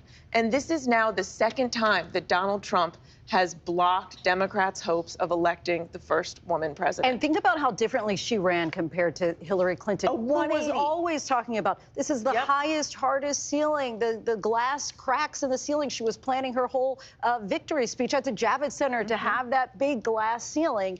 And with Kamala Harris, and I noticed it in her interview with you, when you asked her about kind of like the historic nature of this, and she made a joke about it and said, I'm well aware of my race and gender. And again, made it about substance, maybe thinking perhaps it didn't work so well for Hillary Clinton. I'm going to kind of shy away from that as to potentially not alienate voters. And I could never tell if it was lessons learned from Hillary Clinton's campaign or a sign of progress in this country that a woman could run for president and not have it be about being a woman, to just lean into substance. But the fact that she never talked about it, she went out of her way, but that doesn't mean that it wasn't at the top of the mind for so many of her supporters. And voters I've talked to, they would bring that up very rarely. But one man in Pennsylvania, as a matter of fact, said, I thought I couldn't really consider voting for a woman. I mean, he kind of came over to that opinion that he wanted to vote for Kamala Harris, but it's out there, and anybody who doesn't think it's out there, and women too. There are women who don't want a female president. So I want to go over to Rachel Scott. All reproductive rights were on the ballot. That came up as part of this conversation earlier too, and it went down in Florida, but a number of other states, including Arizona and Nevada, they passed. Didn't necessarily lift the presidential candidate. They did think on the Democratic side that reproductive rights was a key issue. Yeah, on the ballot in 10 different states this election, protecting access to abortion. And we have our eyes on these two critical battleground states of Nevada and Arizona, where protecting access to abortion to viability, which is considered to be around 21 weeks, did pass in both of these states. In Nevada, it's a two-step process. It has to pass in 2 consecutive elections. And so this is going to be on the ballot once again for voters in that state in 2026. Arizona, very interesting, though, because we've talked about former President Donald Trump ahead here. Donald Trump, again, appointed 3 of the Supreme Court justices who supported overturning Roe versus Wade. And here you have, in this state, voters deciding that they want to support him, but also at the same time wanting to protect access to abortion. Of course, we have reported a lot about Arizona. It was just a few months ago where you had that near centuries-old ban almost go into effect, near total ban on abortion. There was a bunch of uproar in the state. They ultimately had to go through the state legislature to make sure that it did not go into effect. Right now, abortion is currently legal up to 15 weeks. This initiative adds the right to the Constitution to protect it up to viability. And then, David, I just wanted to point out also in Florida, I know this was also on the ballot here. And yes, it was ultimately defeated. But I do want to show you just the number here. It needed 60% support to pass. You still had 57% of voters wanting to protect access to abortion in a state that has a 6-week abortion ban. So no, this is not what Democrats, abortion rights groups wanted to see. But I think this is still sending a pretty powerful message about where the country believes they need to be on this critical issue of access to abortion. Yeah, that's really interesting. Thank you, Rachel. Let's go over to Rick. Rick, you're studying the board here. Anything new from Wisconsin, Pennsylvania? No, nothing. Well, Pennsylvania, Pennsylvania, we're I'm just so used to asking about Pennsylvania. Exactly. I just wanted to check in on the Keystone State. Michigan and Wisconsin, we don't have any new vote again, and I think one of the concerns that our team has, and just to do it the way that we do it with about 3/4 of the vote in, there's still a chance that margin gets chopped down significantly. Very hard to imagine a scenario where she catches up, but that's the standards that we apply, and they're the same for anything and under any circumstance in any race. The other kind of quirky thing I'd be keeping an eye on is that we've got a good chunk of the Alaska vote in here. It's not close in Alaska, but Alaska, just like Maine, and election dorks can rejoice, I'm going to say this on the air, uses ranked choice voting, which means if no one gets 50%, then they go to the second option and the third option, et cetera. So actually the number to watch is not 55 versus 40, it's 55.8 versus 40.4. Similarly in Maine too, that's the issue that we're making sure gets sorted out, that it wouldn't go to ranked choice voting. But again, these are real kind of bank shot scenarios that would imagine a world where Donald Trump doesn't get those electoral votes in addition to probably the electoral votes in the other battleground states.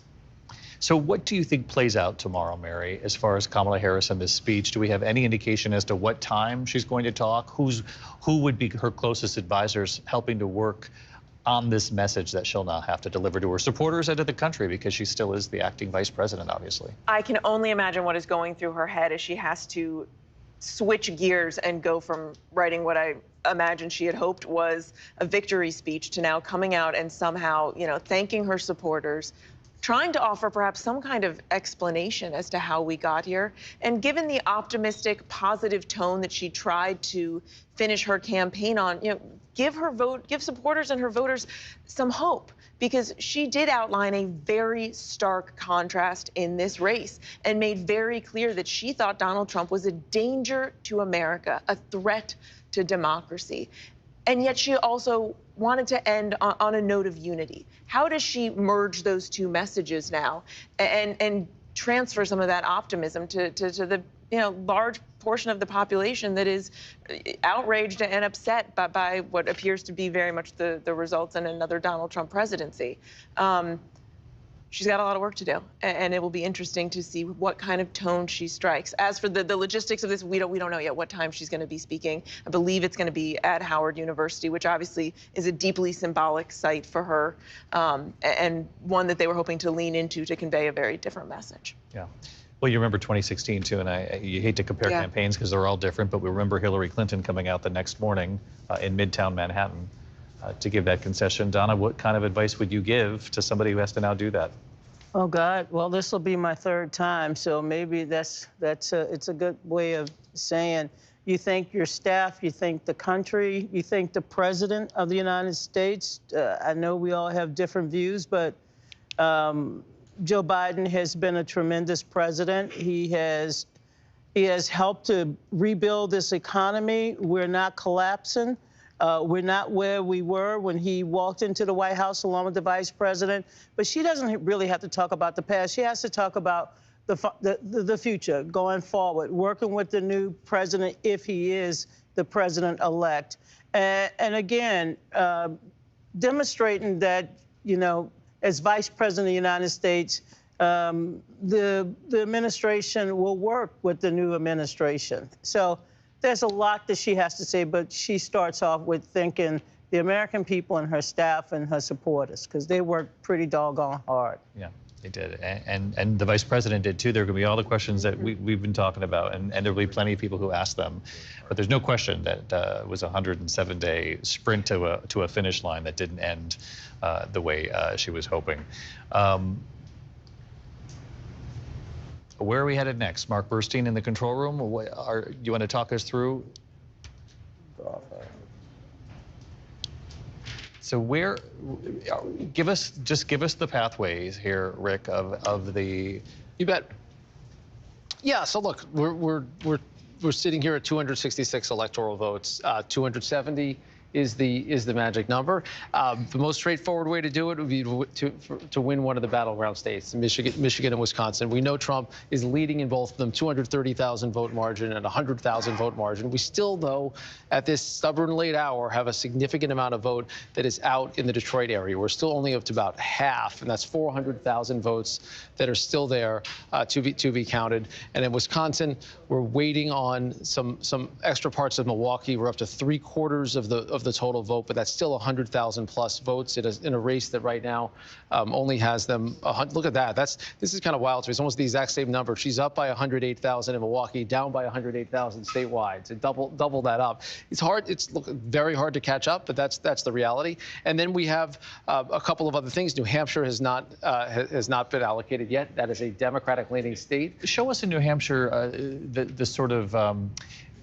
With the circles that shows us where the outstanding vote is and why we wouldn't be able to call that race. Yeah, I mean, what we have here is some Republican leading parts of the state that have no vote whatsoever yet. And for whatever the reason that is, sometimes there's a quirk at an individual place. We have these blank spots on the map.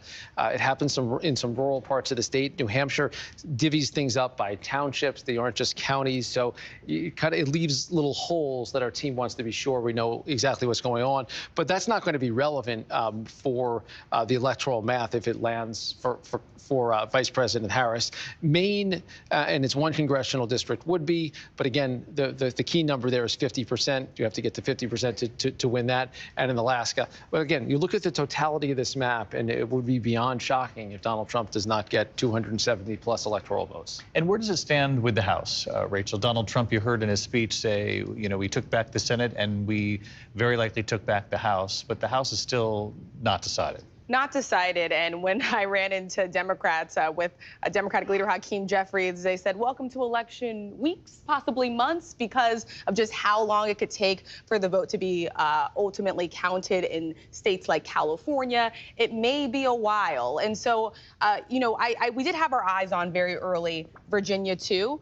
This, again, is a district that former President Donald Trump won. Then it flipped to President Biden. Then Republican Governor Glenn Youngkin won this district, a true bellwether. Democratic leader Hakeem Jeffries said if they were able to win here, it'd be a good sign. They'd be on the path to clinching the majority. Well, guess what? The Republican incumbent, Jen Kagan, she was able to keep this seat here in this state as well. We talked a little bit about Matt Cartwright in Pennsylvania, 7 terms that he has served here in this state. His parts of his district, Donald Trump did win, and the Republican winning here as well. We've also had our eyes on Michigan as well. These North Carolina races were redistricting. They were we assumed that they would obviously go toward a Republican. Democratic incumbents didn't even run there. And let's take a look here in Michigan as well. This was another critical seat. This is the area around Lansing. You have the Republican doing well here as well. So right now, too early to call. Democrats hoping that ultimately they could clinch the majority, but it's still all being sorted out. Again, every 2 years, all 435 seats up for grabs. So a lot of counting to do. Do me a favor and take me through some of these upstate New York communities right outside New York City that were in the midterms. They went red. So, and we see that Mondaire Jones was not successful at his challenge. Yeah, this was interesting because you had 2 people who have served in Congress going up against each other in a district. Mondaire Jones moved into one district. He lost. He ran again. Mike Lawler ultimately victorious here. He was with former President Donald Trump when he was campaigning over on Long Island. So he was able to turn this one out. Let's take a look at New York 18. Pat Ryan was able to hold on to this. This was a closely watched race as well with Esposito. He was able to hold on to this race by a pretty large margin, 45,000 votes as well. Let's go to New York 19. This was really sort of got 94% of the vote, and this is really interesting very here. Close, right? Yeah, Wow. And it was really a coin toss. Both sides having their eyes on this.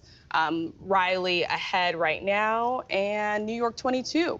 The Democrat doing well here as well, David.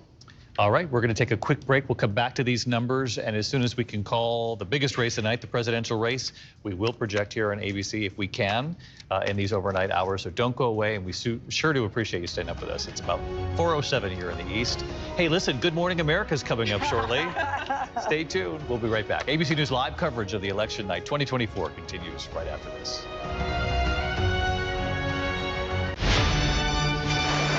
Look at all these happy wedding guests.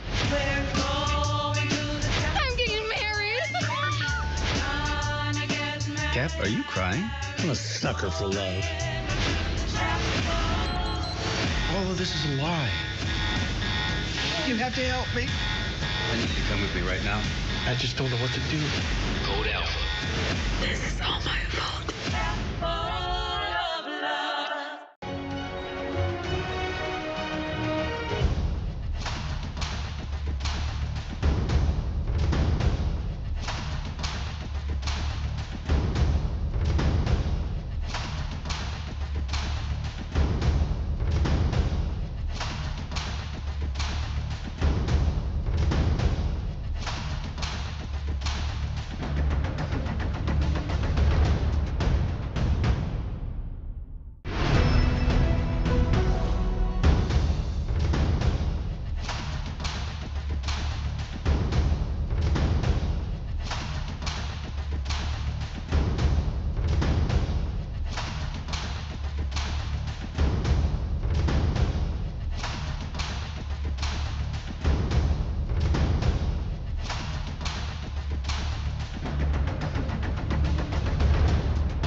The news never stops. From Tampa, we are here tonight as Hurricane Milton has just made landfall. The surge just keeps coming up. Right on the border between Ukraine and Russia. We're in artillery position about 2 miles away from Gaza. And ABC News Live is right there everywhere. We're not far from where this rally took place, so just stick with us here. Traveling with the president to the U.S.-Mexico border. Here in London today. Off the coast of Gaza. Downtown Tel Aviv, rockets or missiles coming in. From the most devastating disaster in Hawaii. Some areas are still smoldering. Wherever the story. From the front lines. The ruins of Rafah. From the FBI. Reporting from Capitol Hill. In western Portugal. Outside of Mexico City. In Iceland. Let's go. Here in France. The eclipse across America. Just stunning. Unbelievable. Streaming live to you. Wherever the story is. Wherever the story is. We're going to take you there. You're streaming ABC News Live. ABC News Live. You're streaming ABC News Live. ABC News Live. Streaming free everywhere because the news never stops. The news never stops. From Tampa, we are here tonight as Hurricane Milton has just made landfall. The surge just keeps coming up. Right on the border between Ukraine and Russia. We're in artillery position about 2 miles away from Gaza. And ABC News Live is right there everywhere. We're not far from where this rally took place, so just stick with us here. Traveling with the president to the U.S.-Mexico border. Here in London today. Off the coast of Gaza. Downtown Tel Aviv, rockets or missiles coming in. From the most devastating disaster in Hawaii. Some areas are still smoldering. Wherever the story. From the front lines. The ruins of Rafah. From the FBI. Reporting from Capitol Hill. In western Portugal. Outside of Mexico City. In Iceland. Let's go. Here in France. The eclipse across America. Just stunning. Unbelievable. Streaming live to you. Wherever the story is. Wherever the story is. We're going to take you there. You're streaming ABC News Live. ABC News Live. You're streaming ABC News Live. ABC News Live. Streaming free everywhere because the news never stops. Harris Walls, Trump Vance.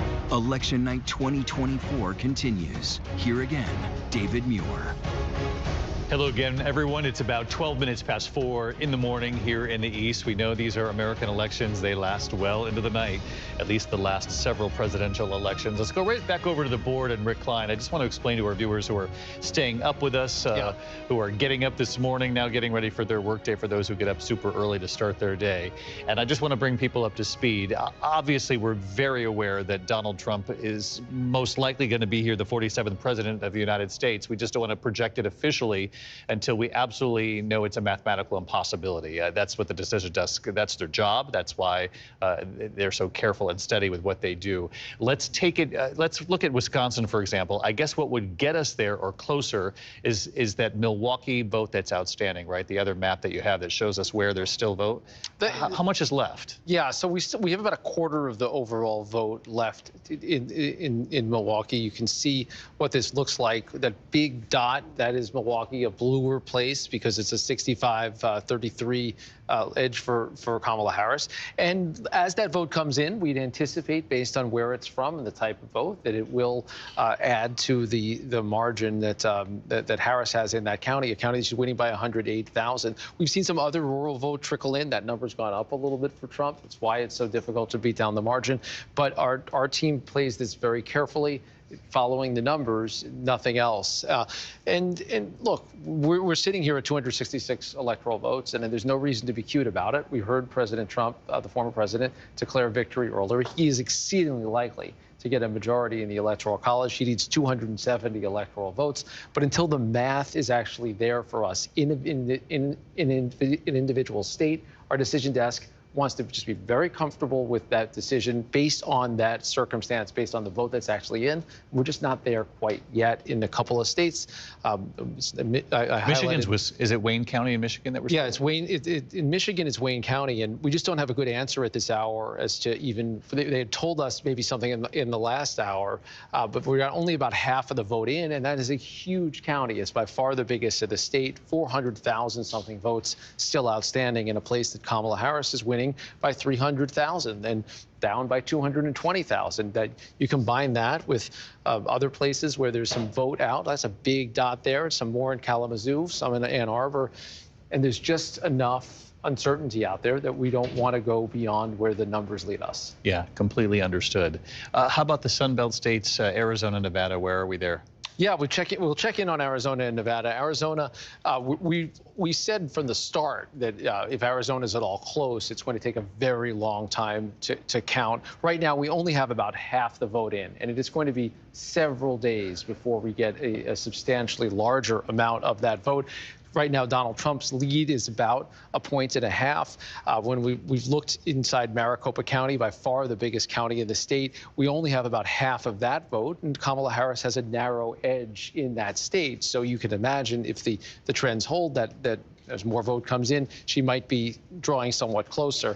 And then in Nevada, people could mail in their votes as late as on Tuesday. If they're postmarked on Tuesday, they could arrive as late as Friday. So we don't even know the universe of votes that we're dealing with. We do know that Kamala Harris barely holding on to Clark County, which is Las Vegas, is by far the most populous part of the county. This is a place that typically a Democrat would need to run up the numbers pretty substantially. That does not appear to have happened tonight.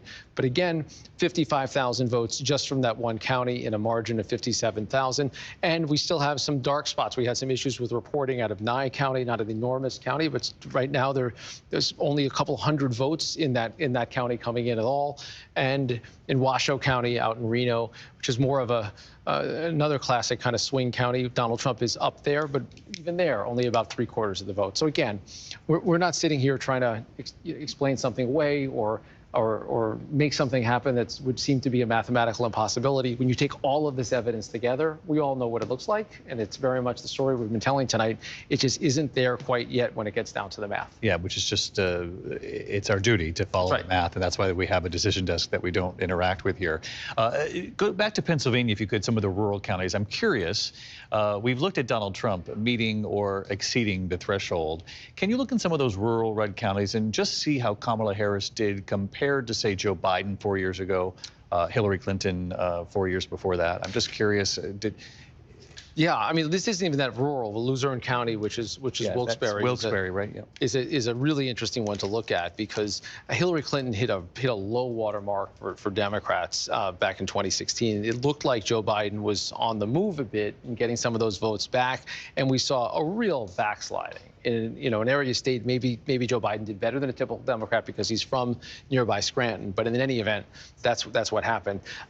Looking at some of these big counties out in the western part of the state, Kamala Harris, getting only 35% of the votes. Pretty close to Joe Biden. Yeah, it is. Above where Hillary Clinton was. Yeah, that's right. There's no growth there. There's no area there where you see any kind of. Which is interesting. And listen, this is just a couple of counties you showed us, but it gets a little to Lindsay's question earlier, because I was curious in some of the rural counties here, the red counties, if Kamala Harris, how she performed in comparison to Joe Biden 4 years ago, Hillary Clinton 8 years ago, and she's coming pretty close to where Joe Biden was, if not, matching him and outperforming Hillary Clinton in a few of these counties. So some of this might be Donald Trump beating his performances in the rural counties and just adding to his rural vote across America. Terry Moran, you wanted to weigh in on this?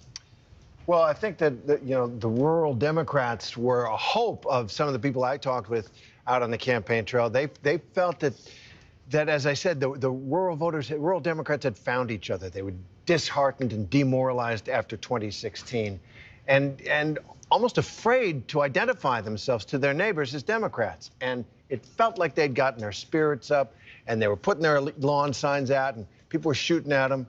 That did happen sometimes, but they wouldn't give up, and they felt that they had something. Party chairman in some of these counties thought, you know what, they're gonna up their totals and make a difference. And I do think some of that happened, but they were just overwhelmed. Once again, Donald Trump in rural America found voters every single election cycle that he's run in, people who'd given up on the system, who'd stopped voting, and he kept bringing them out.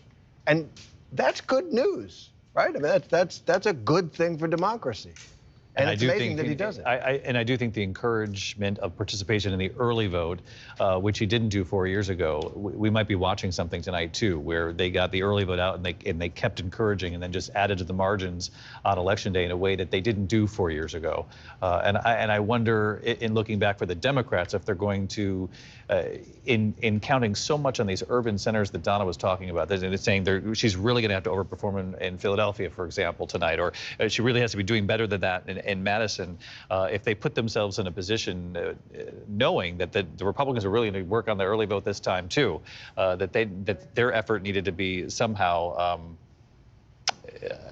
well, the effort to reach these red states is a bigger issue that Terry has been talking about all night here. But I just think that maybe the Republicans were onto something with pushing for the early vote and then adding to it on Election Day. And it feels as though the Democrats were actually put on the defensive come Election Day, Rines. Yeah. And that was something that we've been talking about for the last couple of weeks, which is in these two buckets of votes that we talk about a lot. We have the early vote bucket, and we've got the Election Day bucket. What happened to the Democrats is that they always beat us in the early vote, and we always win. In the recent times, the Republicans win on Election Day. So when the Democrats started in a place like Pennsylvania with 800,000 fewer votes in the box going into the day, they had to beat us not only on Election Day today, but they had to beat us with 800,000 fewer votes. The same in Wisconsin and Michigan and all over the country, which is why I didn't think Joe Biden or Kamala Harris would win any of the 7 battleground states today. And I don't think she will, but obviously we've got to wait and see. Well, once again, Barack Obama in 2008 had time to enlarge the electorate. That's one of the reasons why he was able to get over 1.2 million votes over John McCain. This was not an opportunity to expand the electorate. Look, Donald Trump, let's put everything on the table.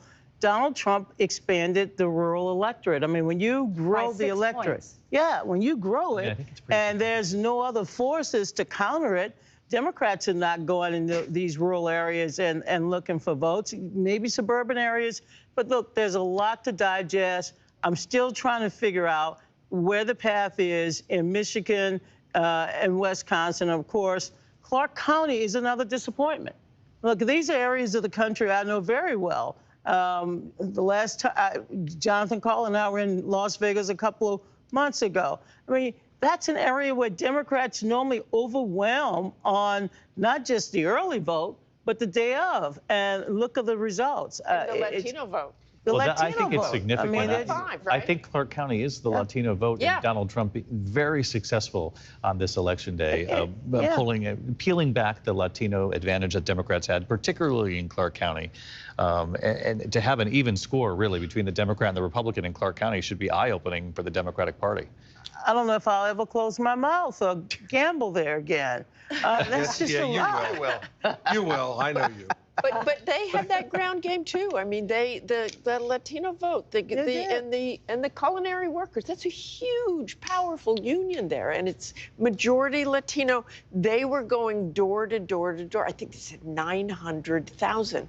And you know, the door to door is always interesting to me. It's like, how many did you actually talk to? How many answered the door? Because we've been out with them before, and you know, you knock on the door and they move on. But the argument they had, and even those Kamala Harris supporters, was, look, you know, I know the economy's not great, but it takes a while. That's really not a great argument to tell someone. It may take a while. And again, the rent prices there, the grocery prices there, it is huge. And you talk to Latino voters, they wanted to talk about issues. They didn't want to talk about what Donald Trump was saying. It was issues. Lindsay, if you take a look at Nevada in particular, and we have a board for this, there you go. So it's tied, 47 to 47. Yeah. But this is actually a 12-point improvement for Donald Trump from 2020. And in particular, again, he's winning even more with Latino men over 2020. It's going to be a big storyline for the night, is the Latino vote. And the border, too. I mean, we talked about this a little bit before, but sitting down with a Latino voter who said he really likes Donald Trump's border policy. I said, you know, he's going to deport millions and millions of people coming into this country. And he said, oh, no, he's only going to deport the criminals. Like, he's not going to deport the other people? No, it'll just be the criminals. So whatever message he was sending out, received. By the way, the person you're speaking of might be right. Yeah, You know what I mean? no, That might no, be the it's true. political It's a versus little the hard to reality, and deport a million maybe that people. person's a little closer to what's really going to happen. These voters have moved to Trump after the Harris campaign made their closing argument, and much of their argument echoed in many places that he was racist and fascist and a danger to democracy. And we're looking at 51% of the American people rejecting all of that. I mean, I think that's cause for reflection for Democrats and for a lot of other people. I don't know. If you talk to your neighbors who voted for Trump, if you have them, they just don't buy any of that. They just didn't buy into that at all. Let me bring in Mark Updegrove, presidential historian. 51% didn't buy it, that's for sure. And the 46.9 that voted for Harris did buy that closing argument. And so, Mark, I guess we bring you in to help viewers at home understand, just how everyone's going to move forward here on this in a divided electorate. Some who thought, democracy was at stake, and others who have clearly decided to turn back to Donald Trump for myriad reasons. Economy we've talked about at length here, immigration we just talked about, and in Clark County in Nevada, in Las Vegas, Latino voters peeling away for Donald Trump in huge numbers simply because of, and I don't say simply to talk it down, but because these are very real issues, but I think that they were driven, as Lindsay showed in the exit polls, by economy, cost of housing, inflation, very real dynamics that American families have had to deal with for many years now. David, I'm with John Carl, who said it several times. This is the most spectacular political comeback in the history of our country. There's nothing even remotely comparable. Richard Nixon came back from a defeat in 1960 when he ran against John F. Kennedy. He lost a gubernatorial bid in California 2 years later, and folks were writing Nixon's political obituary, but he came back to win the presidency 6 years later. He has nothing on Donald Trump. Donald Trump, we all know, 2 impeachments, January 6th, the loss of the election, and 34 felony counts, on and on and on. But I think his success is echoed by 2 successful presidential campaigns in modern presidential history. One is Ronald Reagan in 1980, who constantly asked voters, are you better off today than you were 4 years ago, and defeated Jimmy Carter resoundingly in 1980. And then 1992, when you had George H.W. Bush defeating the incumbent president, Bill Clinton, and his political advisor, James Carville, reminding everybody it's the economy, stupid. And I think Americans truly believe that Donald Trump has a better economic strategy to move them forward. That is the motivating issue. And Donald Trump capitalized on it very successfully, David. But we simply haven't seen anything like this in the history of our country. And how do the American people move forward for those who feel so strongly that the outcome either way was going to be dangerous for the country moving forward? This is democracy. This is what you have when you have folks voting in a free and fair election.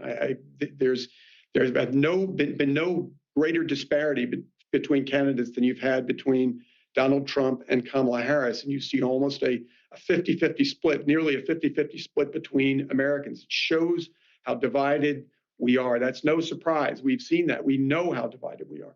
But this is democracy. And if you're an American, you have to accept the result of a free and fair election. And we have to figure out a way to come together in the wake of this very surprising in many respects decision by the American electorate, David.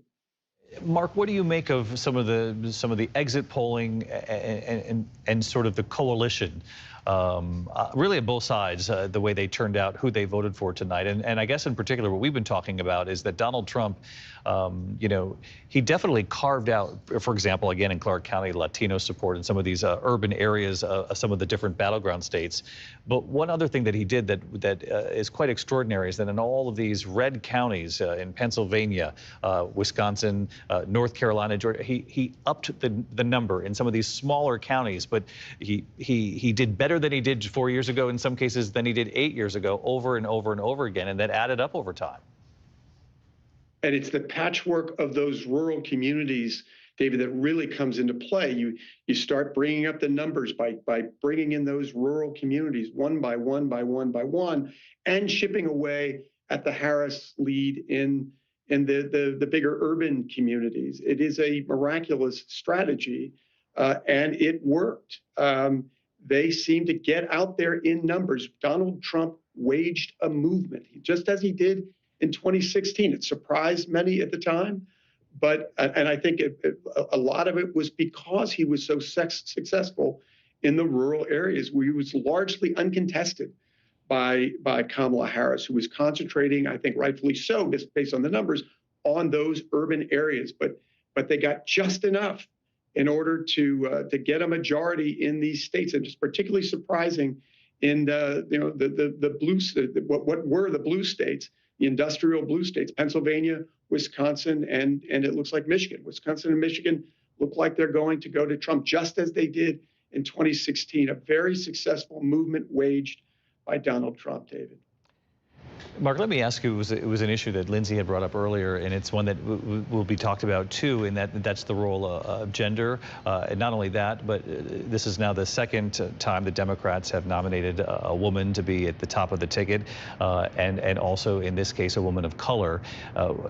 What do we have to take from that? I know it's so early; we still haven't even called the race yet tonight, but these are definitely part. This is all part of the race. It's part of who the Democrats have put at the top of the ticket, and does it say something about the willingness to sort of put a woman in that top role to be commander-in-chief? It's hard to know, David, the reasons that people didn't vote for Kamala Harris to the degree that they might have. But it seems like that high and very hard and almost impenetrable, at least at this point, glass ceiling is difficult to crack. And there is no question that gender and ethnicity probably played some role in this, just as we saw in 2016 that it played a role. Whether it plays, we continue to not be able to see a viable presidential candidate who is a woman, a person of color. That's hard to know. We obviously elected Barack Obama twice in 2008 and 2012. But it seems very difficult for a woman to gain the office of the presidency. We've had other nations do that. Other first world nations have elected presidents. For some reason, that has proved to be elusive for our country, David. So it's difficult to know whether it's going to continue to be an issue in the future. But I don't think there's any question that played some role in this. We'll know more as we analyze this race in years to come. Mark, one of the other things that you had said earlier, waged a movement like he did in 2016, and in looking at this campaign, the Trump campaign also found ways to reach voters that were, not unorthodox, but new ways to get to them, podcasts. And I know Kamala Harris did this too, but we really saw it, from Joe Rogan in those final days, and then the Joe Rogan endorsement, and having voices out there, part of the political ecosystem that aren't sort of the traditional ways of reaching voters, and finding them where they are and in what they consume, the sports that they like, the personalities they listen to during the day, and that seems to have been a very successful strategy for the Trump campaign. And you're absolutely right, David. We have to remember that Donald Trump is an entertainer, and I think he was very happy to go into these different mediums where he would find an audience, particularly I think in the end among white males. Finding podcasts they listen to. You mentioned Joe Rogan. There were others that he went to as well. But Donald Trump, wherever he can find an audience, he is happy to show up. And I think that was a winning strategy as well, not going to just the traditional media, but going to other things that we may not know about, but that draw a very sizable audience, not mainstream properties, but that got to the right audience for Donald Trump to get people to show up at the polls. I think you're absolutely right. I think those podcasts played an enormous role in Donald Trump's victories. Again, just working away at the edges, getting a few here, a few there. That's a sort of patchwork strategy that seems to have worked so well in ostensibly getting Donald Trump over the top and getting to that 270-plus electoral votes. Working away at the edges and building it over time and performing perhaps in so many ways better in this election than he did in 2 previous campaigns. Mark Updegrove, his presidential historian, we really appreciate your insight always. Thank you for joining us this early in the morning. Appreciate it, Mark. We're going to take a quick break. We'll be back with much more of our live coverage here now, 4:35 in the morning. We knew we'd be here into the wee hours of the morning, and we'll see if we can make a call anytime soon. We'll see you right back here after the break.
Hey, Luke, I am so excited to host the CMA Awards again. Nashville, here we come. Hang tight, honey, got a pocket full of money, and I'm headed straight home to you. Laney, what are you doing here? I'm hosting the CMA Awards with y'all. I think I can add something you ain't never had before. Like what? Like humor, style, a little bell-bottom flair. I guess we do need you, Laney. That's the spirit. Y'all ready to do this? I can pull off bell bottoms. Sure you can, buddy. Wednesday night. Oh my God. We're back with the biggest and best season yet. Oh, no way. John Fiona's here. What would you do? Here we go. So the question is, what would you do? You see somebody in trouble, try to help. Can I give you a hug? Is that okay? You have tears in your eyes. Thank you for standing up for us. Oh my God! Look at John! It's what would you do? I'm on it, girl. now on Wednesday nights on ABC. This is ABC News coverage of Election Night 2024. Here again, David Muir.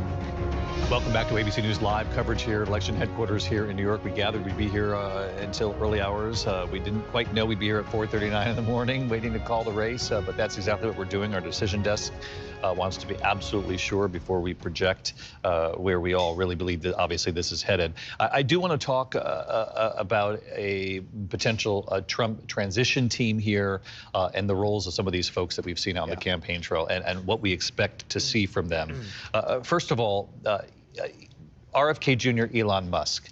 Huge parts of this campaign. Elon Musk is already involved with the federal government, has huge federal projects. How does this work? What kind of role does he play in this administration? What are we going to see? Well, David, as you remember, when this first came up, the idea that Elon Musk would head up an efficiency commission to make proposals on how to make government more efficient. But then it evolved into a Department of Government Efficiency. Now, unclear that's really going to happen. Neatly spells out Doge, and he's, of course, Dogecoin is his big cryptocurrency. It seemed more of like an inside joke, but clearly Musk is prepared to play some kind of a role, and it became kind of part of the campaign shtick. I mean, this was the big, at the famous Madison Square Garden rally, Elon Musk was right up there talking up what he was going to do with Howard Lutnick, who is leading or co-leading the Trump transition team, promising that they were going to cut a couple of $1 trillion out of the federal budget. I mean, this was, this was part of the campaign. At one point, he did say, prepare for some temporary hardship, right? He said, prepare for some temporary, well, we'll have some temporary hardship, will be followed by a great period of prosperity. And of course, the Harris campaign shot back and said, oh, it's easy for you, the richest man on the planet, to talk about some temporary hardship.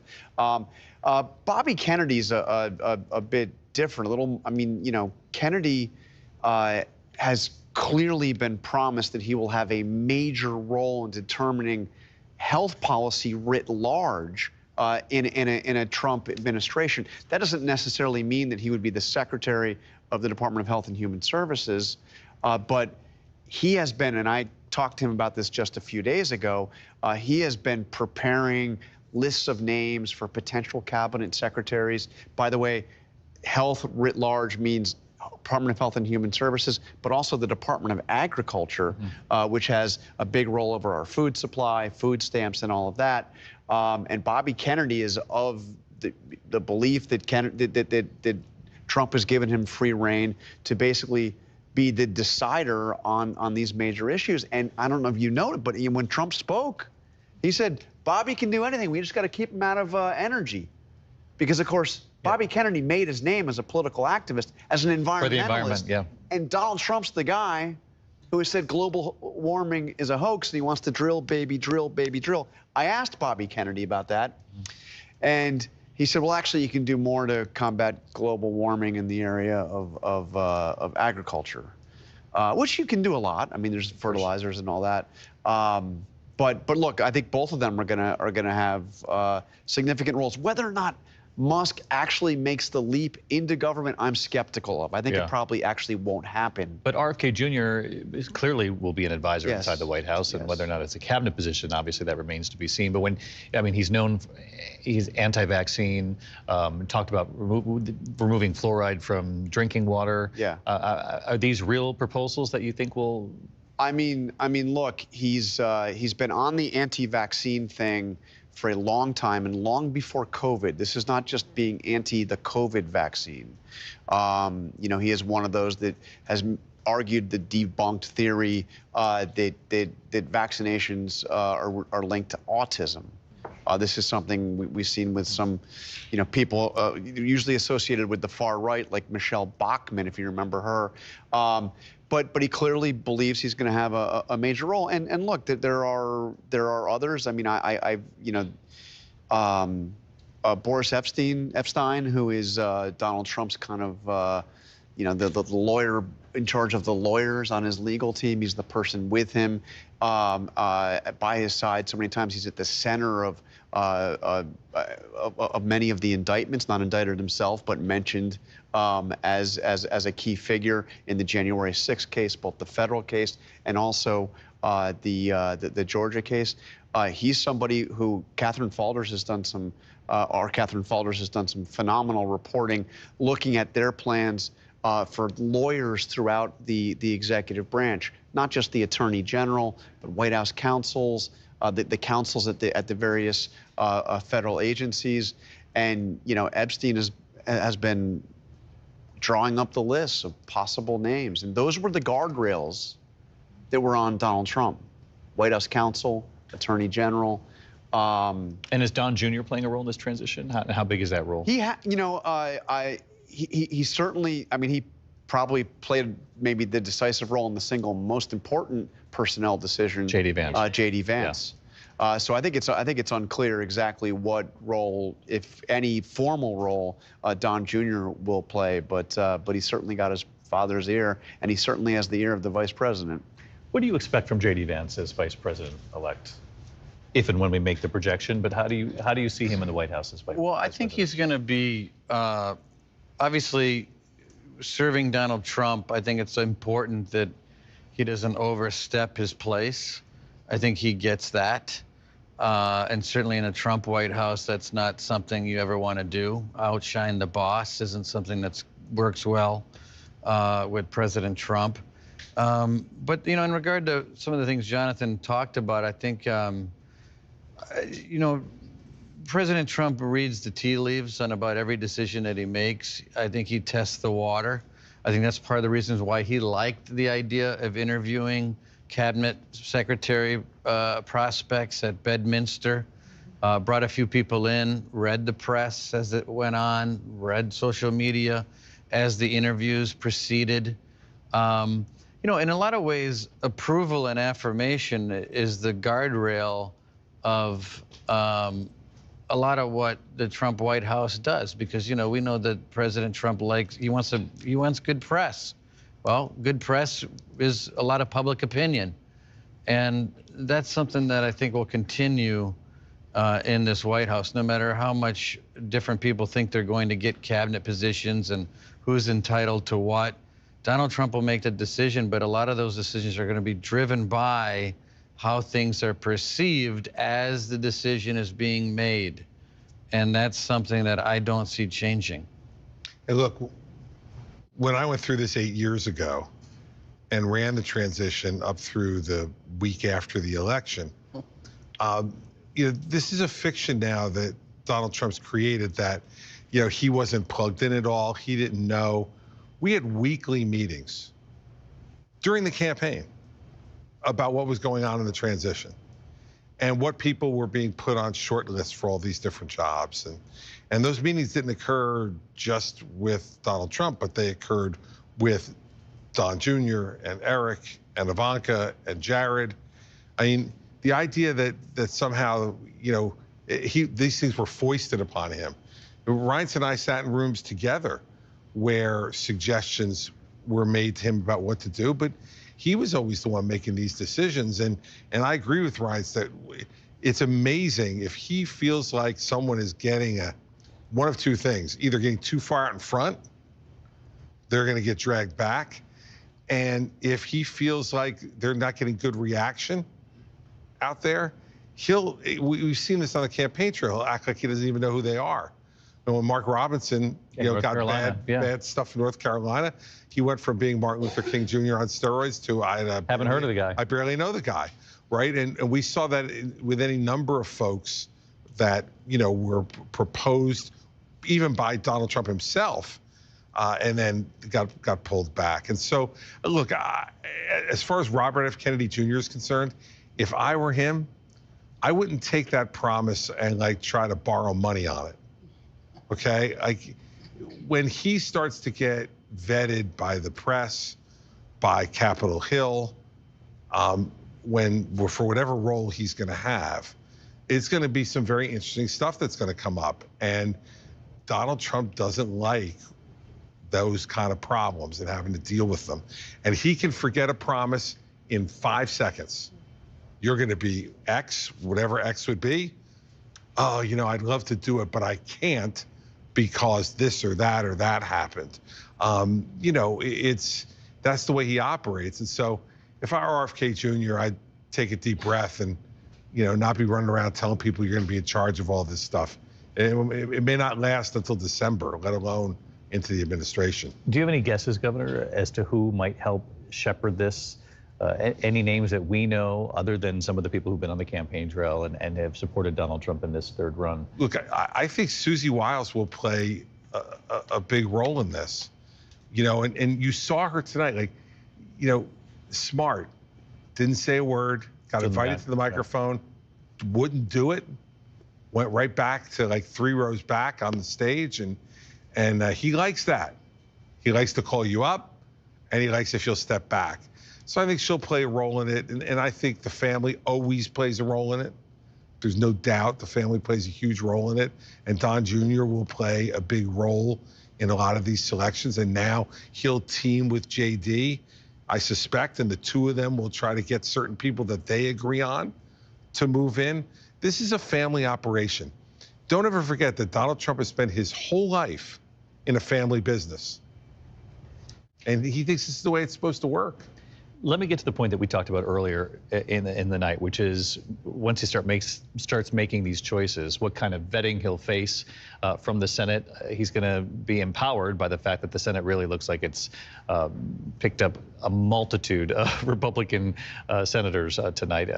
How many do we think now that they've gained? Yeah, let's take a look at where things stand. The outlook for 2025, 51 seats held by Republicans now. They flipped 2.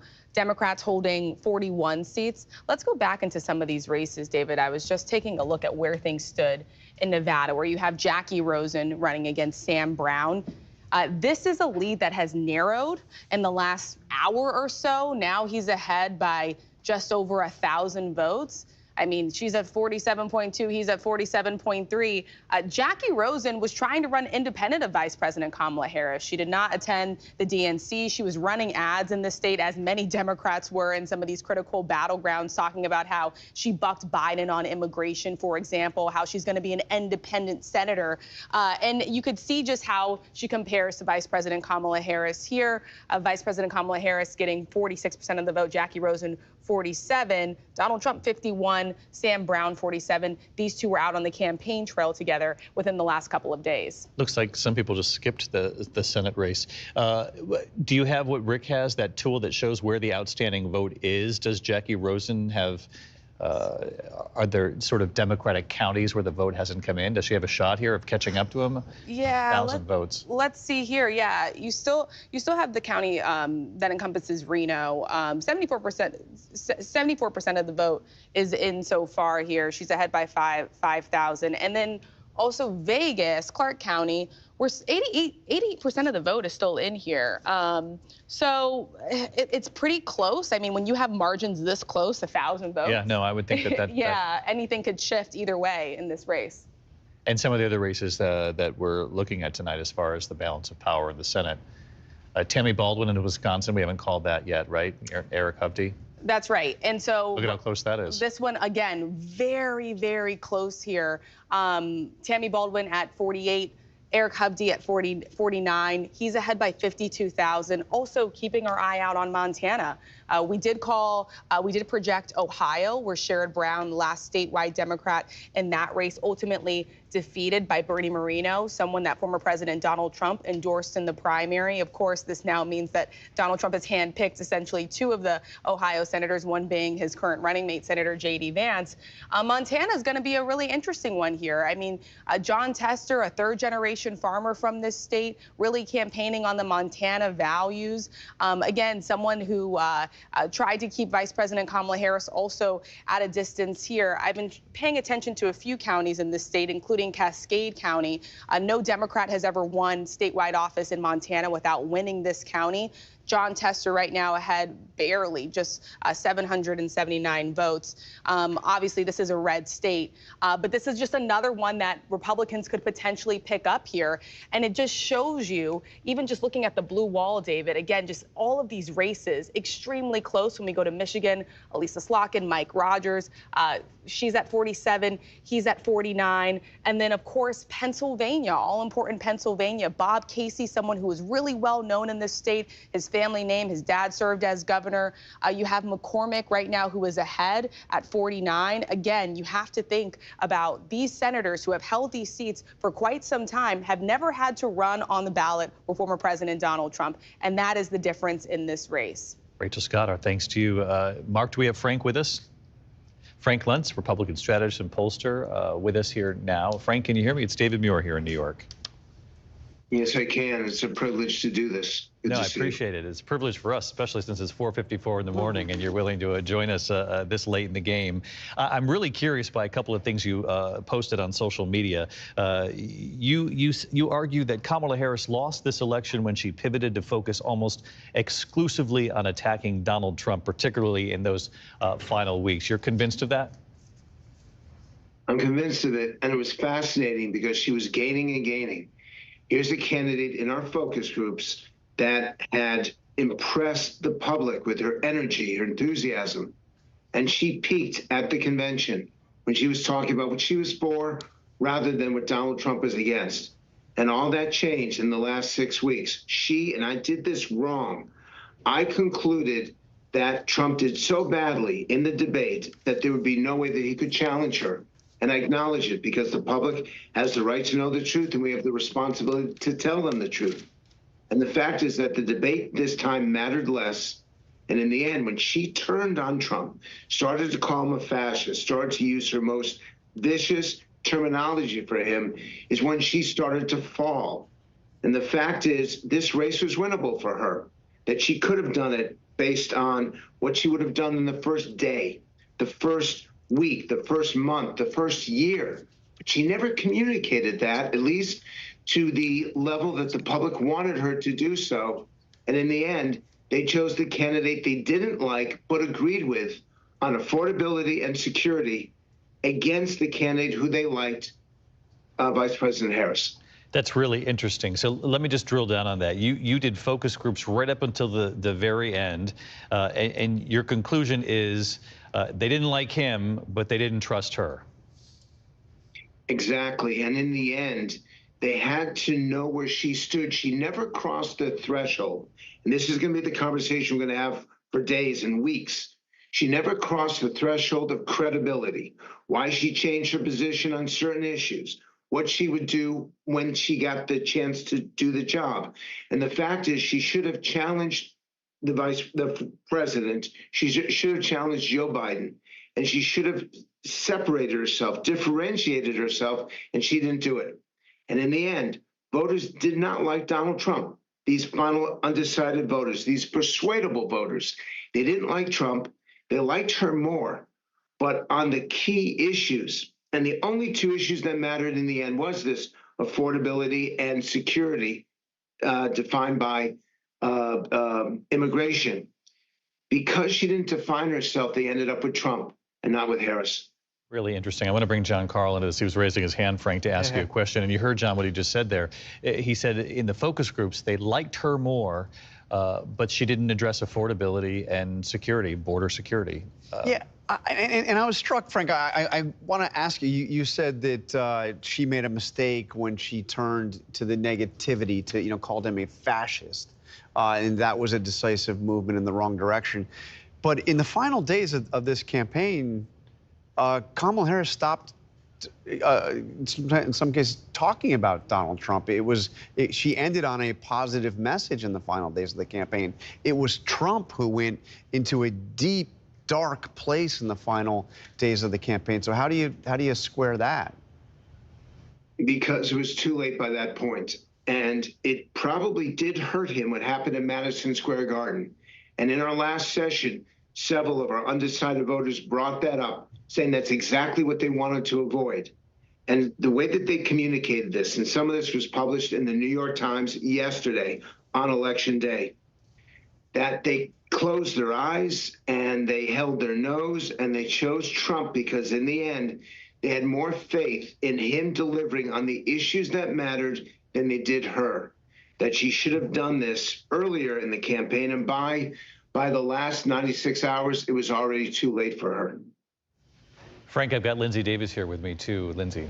And I am curious, because we discussed it earlier, the potential that race and gender played a role. Did you hear anything with regard to that in your focus groups? Well, this is amazing to me that women endorsed her and embraced her and saw her as someone who represented them. and look like them. But what happened was she pushed away men. And this is something that she probably was not accounting for, which is in the ads, she saw women all around her. In the ads, she focused on issues that women would embrace. But men found this off-putting, and what they're going to have to focus on is how do you lessen that gender gap? Not by raising the vote of women, but by not alienating men. And what they said was it was not necessarily an endorsement of Donald Trump, and it certainly wasn't an endorsement of the Republican Party. But in these sessions, they said, and you can see this we've been collecting these focus groups, and they're on the site America Speaks on Straight Arrow News. They said that they felt like they had no place in the Democratic Party anymore. People who voted for Hillary Clinton and voted for Joe Biden, but they found her as prioritizing women at their expense. And that's why they ended up supporting Trump and not Harris. Really interesting.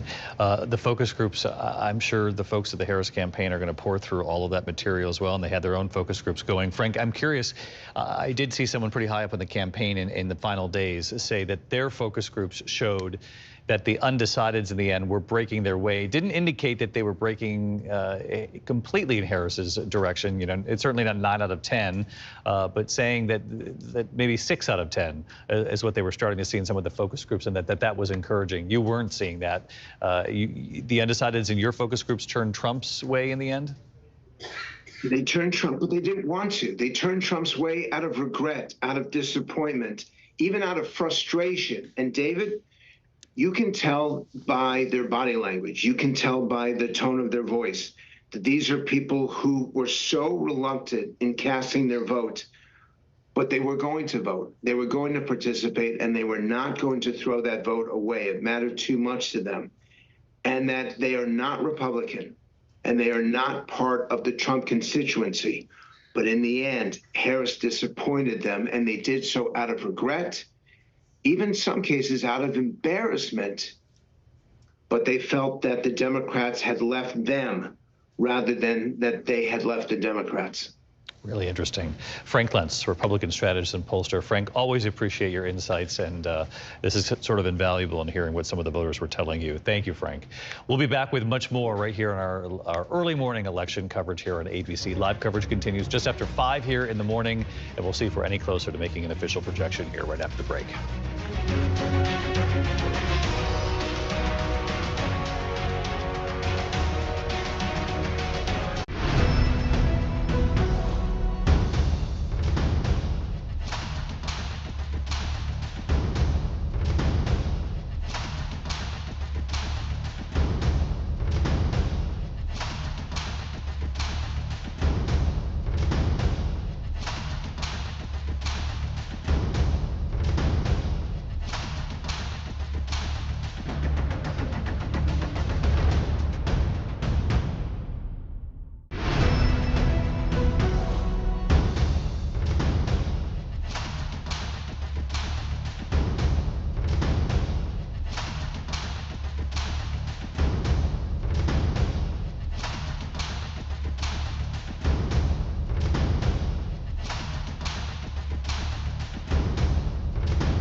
get all these happy wedding guests. I'm getting married. Cap, are you crying? I'm a sucker for love. All of this is a lie. You have to help me. I need you to come with me right now. I just don't know what to do. Code Alpha. This is all my fault.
America's #1 news, ABC News, now streaming 24/7 on Disney+.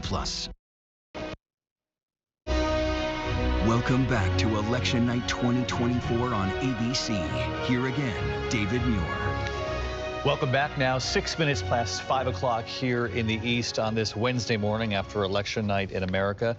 We are very much looking at Donald Trump set to be the president-elect. We have not projected as a network officially. Obviously, the math is very much in his favor.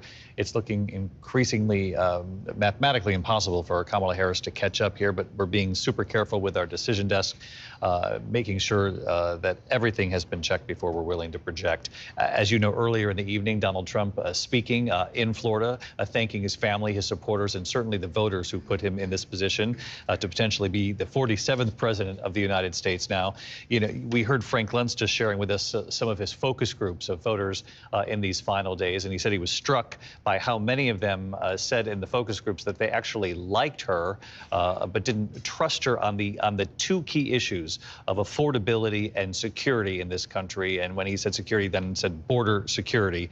He said the issues that were important, most important to them, that he believes that she lost the election when she pivoted the focus almost exclusively to Donald Trump, and perhaps that was in that window when General John Kelly came forward and talked about Donald Trump, and Kamala Harris leaned in on that. She was out campaigning with Liz Cheney, who was also talking about Donald Trump. And I'm not the one who's now critiquing the campaign. I'm just based on what Frank Luntz is critiquing her about turning the focus to Donald Trump. And it'll be curious to see people who've worked with her and who look back at the campaign, if that indeed was sort of a turning point, instead of using the final days to really lay out what she was going to do, how she's different from Joe Biden, obviously address the fact of what others are saying about Trump, but not to allow it to feel to voters that you're exclusively focused on Trump in the final days. And there were a lot of questions at the time, especially around the time that Mark Kelly's comments came out, and she really was sort of hammering home that message, increasingly focused on the threat that she argued that Donald Trump posed. Was there a danger in going too far in that direction? And the campaign, I remember having these conversations with campaign officials, and they insisted that they could do both, right? In part, they were trying to take advantage of the news cycle. Mark Kelly had come out and made these, General Kelly, excuse me, had come out and made these comments, and they wanted to seize on those because they felt that it underscored their message. But at the same time, they felt she could go out there, and balance the two, that in her campaign remarks that she could hammer Donald Trump, but also put forward her positive vision. And it perhaps may have muddled the message a bit too much. And then at the end, we saw her turning, more to this positive, optimistic message, not even mentioning Donald Trump by name in the final 24 hours of this race. But it was a question at the time because I think some in the party, especially, it sort of, their ears went up a little bit, and we're a little worried about whether. And those messages had been out before, as you well know. I mean, John Kelly had anonymously or on background and confirmed to some people that he had actually made those comments. And the timing of that, there was no coordination with the campaign. They kind of did seize on that when he went on the record with the New York Times, and you could hear his voice actually say what he said Donald Trump told him. But, you know, over the years, we've heard all kinds of these things. We've heard John Bolton. I remember interviewing John Bolton in 2020, and it was jaw-dropping what he said about Donald Trump, and it didn't make any difference. And you've had one after another. You had General Mattis. You had all these other national security leaders, and it didn't make much difference. So it was interesting to me that they would seize on that so much at a time when people really didn't know her that well. And it did mean that for a week plus, all of you know the news coverage, the oxygen was soaked up by that, and it meant that her agenda, that her promises, you know, for the American people weren't resonating in the same way. Well, let me ask this, Donna Brazil. I want to bring you back into this. Who will be the standard bearer for the Democratic Party moving forward? I mean, Joe Biden obviously stepped aside for Kamala Harris. Obviously, there are other people. There's Josh Shapiro, who campaigned for her. There's Gretchen Whitmer in Michigan. Hakeem Jeffries, who could be, we just have to see where the House lands. He's the minority leader, has the potential to potentially be sort of House Speaker at some point here. Who do you see moving forward? Who becomes the voice of the next generation of the Democratic Party, and who's going to address sort of what Terry Moran's beat has been this election night, which is to address the fact that they've got to, and you've said it too, Donna, they have to build the coalition out there. They have to reach out to the rural counties, the smaller cities, the communities in between. It can't just be the urban centers that they're counting on to drive up the vote. Well, the good news is that Joe Biden is going to be president until January 20th, and as the president, he's the titular head of the Democratic Party. So there will be a transition, and it will be made up of, I think, some of the current leadership, but there, in my humble opinion, the Democratic Party has a huge bench. We saw during that period of time when the president was deciding whether or not to stay in the race or leave the race, that there were many Democrats who were like willing to toss their hat in the ring, but they just didn't have the backing of the party and the donors and the Democratic Party infrastructure. So that will take place over the next 2 months. The most important thing right now, I think, is the vice president is waking up at some hour. Maybe we should let her know that she just should come here and get freshened up and just go straight to the stage, get it over with, so I can start moving on and we can all move on. But the truth is that the vice president is also going to play a small role in that transition. I say a small role because she has not been an institutionalist inside the party, but she is still someone that has to decide where she's going next. So it's a big, look, we're going to have a lot of fun. Hopefully we can pay less attention to the president, the former president, if he is quote unquote reelected, and we'll know sooner rather than later. But the party has a lot of resources. When I say resources, we have governors, we have senators, we have members of Congress, we have a lot of people, activists, organizations, and we're going to make sure that we put somebody forward over the next 2 years that can help rebuild this Democratic Party. Because if you think about it, it is a one term for President Trump if he returns to the White House. Don't the Democrats have to get to work and soon if they want to put together whoever the next face could possibly be? We have gubernatorial races coming up in 2 years. We have congressional races. We have statewide races coming up. There's no question the Democratic Party is going to reassess everything.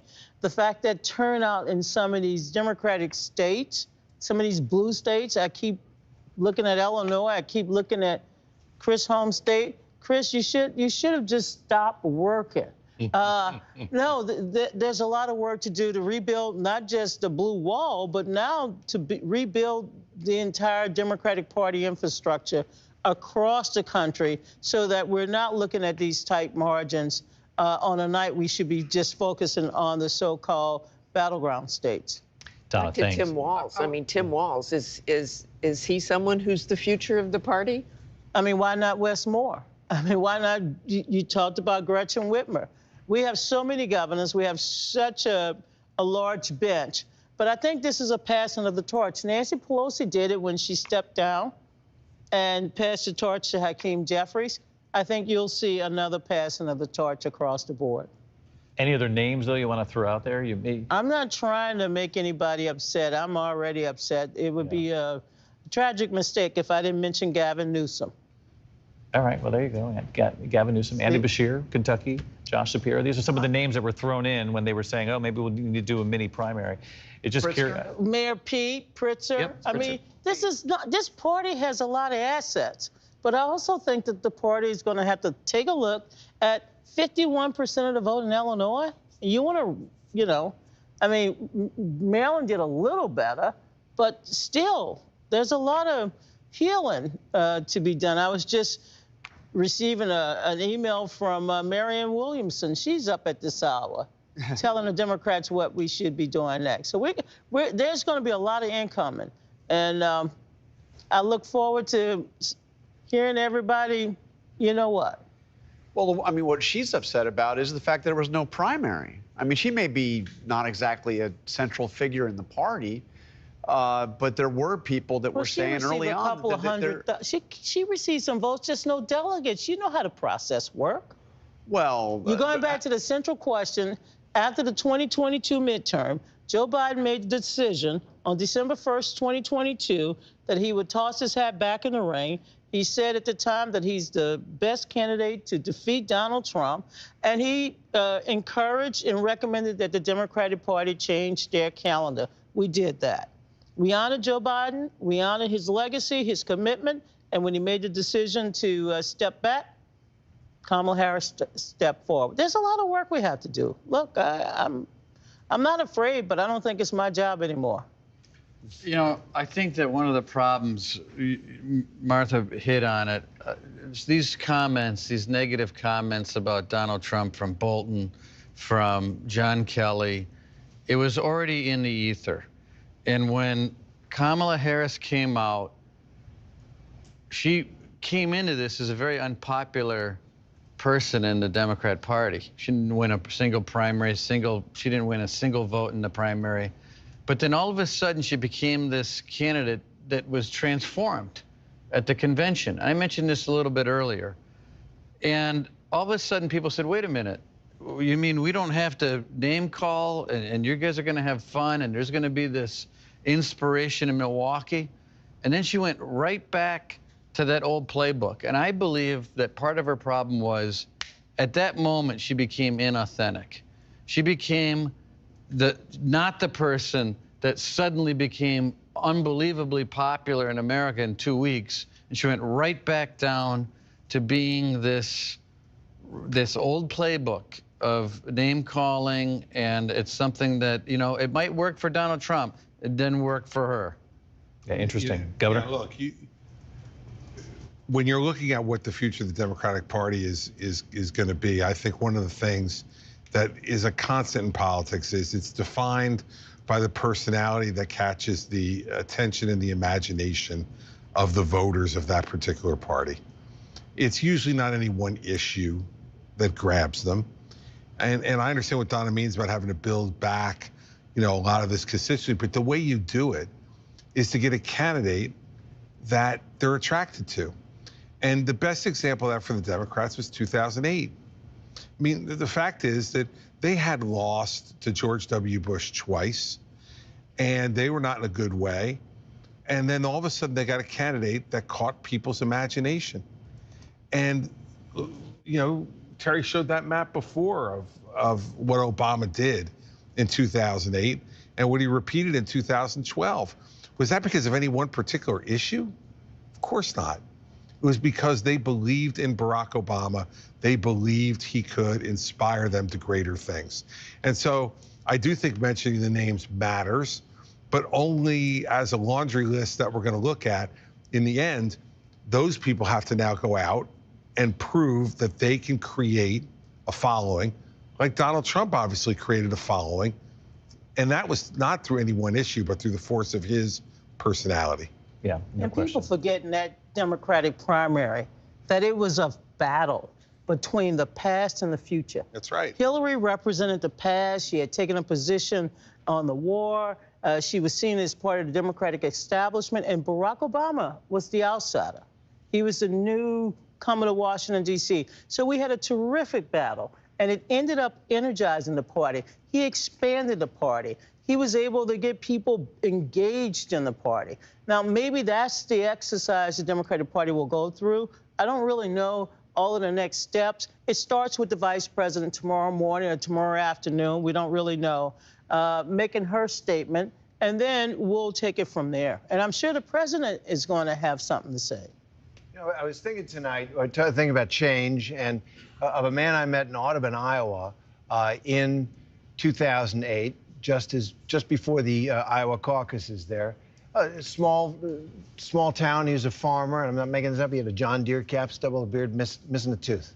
And I was asking him about the election, and I said, well, you know, what are you going to, who are you going to vote for? And like a lot of Iowans, he said, well, I haven't made up my mind yet. But then he went on and said, can you imagine what it would say to the world about this republic? And he used that word, if he gets elected. To him, Barack Obama was change. And I think there's a continuity between Obama and Trump, which is that Americans, a lot of them, have been trying to tell the rest of us that the system wasn't working for them, whatever it was. And they saw in Barack Obama a guy who wasn't attached to it, right? He'd been a senator for a couple of years. He was from a very different background, a political talent of his generation. And they said, he's the one. And he did make some change, but you know, not enough. And Donald Trump is now their instrument to kind of bludgeon an establishment and a way of doing things in government, whether it's trade, whether it's cultural issues, whatever. This is a populist movement that is not going to be stopped, I think, is what they told us tonight. Well, you talk about political talent of generation, and no matter who you're describing, when you say something like that, that gets right to what you need. You can have your policy positions, but you have to have a skill set to connect with the American people and to make sure, to find a way that they feel that they're being heard. And we say this over and over again, and it applies to Democrats and Republicans, and that's going to be the soul searching it always is for the party that doesn't win, and it will be, I'm sure, the days. And David, by the way, it's going to happen for the Republicans too.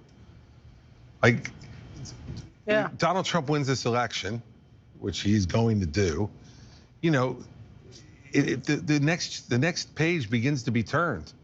I mean, he's not going to want to hear it, but it is constitutionally required that he leave after 4 more years, and we're going to have a race inside the party, an empty seat race, and so the Republicans are going to be looking for who's the next person, who's going to try to inspire them and lead them and could perhaps continue some of the policies of Trump or take us in an entirely new direction based upon what challenges the American people are facing at that moment. So it's not just the Democrats. This is not the end of the beginning tonight. This is the beginning of the end of the Trump era. And so he needs to understand that. I don't know that he'll deal with that very well, but he needs to understand it, and it's going to become a reality to him in late 2025 or early 2026. Yeah, and I hear you. I don't know. I mean, I think it's yet to be seen. I think what happened tonight was so extraordinary in this country. The legacy now of Donald Trump, his leadership, what he does, obviously it's in his hands. But he could have an imprint on this party for generations. I'm not saying, but Ryan, I'm not saying he's not going to have an imprint, but he is a unique personality, and he cannot be on the ballot in 2028. Understood. He can't be on the ballot, but if Donald Trump maintains his grip on the party that he has right now, and he has from 2016 early on, his opinion about what happens in this party, who succeeds, who's RNC chair, who is this, who is that, he could control a lot more than just any old president that's been sitting around the Oval Office for 4 years. I just don't see him as the typical president that, well, the 2 years has gone by and no one cares what Donald Trump thinks. I don't think so. I think he's going to have a lot of power. And also, it's not just Donald Trump and the Republicans. The MAGA base is a movement. And we have to come to terms with the fact that it's a movement. And it's an enduring movement. I mean, it's the better part of a decade. And it's grown, and they did very well. They exceeded benchmarks that the 538 team came up with for each candidate tonight. We're going to take a break. Local news for many of you is coming up next. We're all stand by here after the break.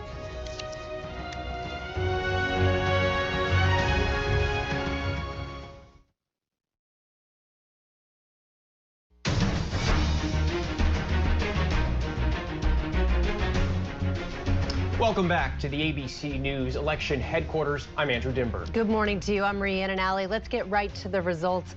Former President Trump calling for what he calls the golden age of America when he spoke just before 2:30 a.m. Eastern this morning, declaring victory.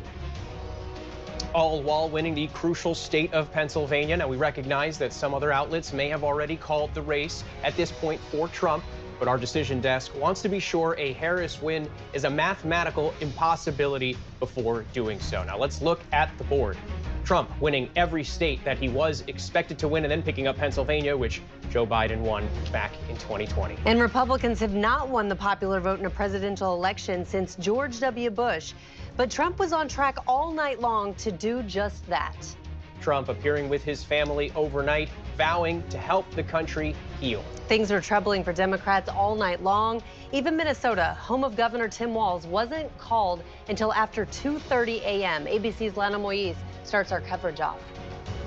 This morning, former President Trump declaring victory in the election. It's a political victory that our country has never seen before, nothing like this. Trump maintaining leads in major battleground states overnight, taking an early win in North Carolina. Exit polls showing Trump overperformed among young voters and Latinos nationally. Trump, now the first Republican presidential candidate to win Miami-Dade County since 1988, after a large number of Latino voters shifted right. ABC's Martha Raddatz spoke to Latino voters on the campaign trail. I think what I heard was surprising in some ways. I mean, you think, oh, the Latino vote is going to go to the Democrats. Absolutely not. It all came back to the voters I spoke to the economy.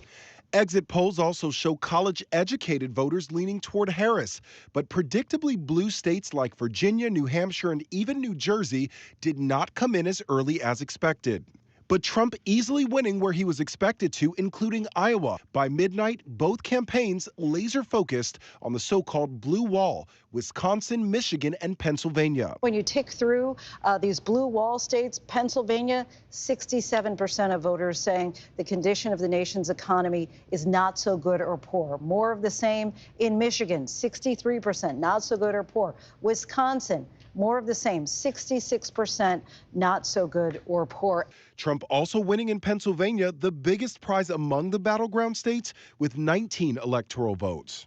Frankly, this was, I believe, the greatest political movement of all time. There's never been anything like this in this country, and maybe beyond. Harris opting to not speak overnight. We still have votes to count. We still have states that have not been called yet. We will continue overnight to fight to make sure that every vote is counted, that every voice has spoken. The fact that Kamala Harris is going home tonight, I think, is amateur hour. But the Trump campaign appearing more confident well after midnight, when more of his senior advisors started arriving to his watch party. Many people have told me that God spared my life for a reason.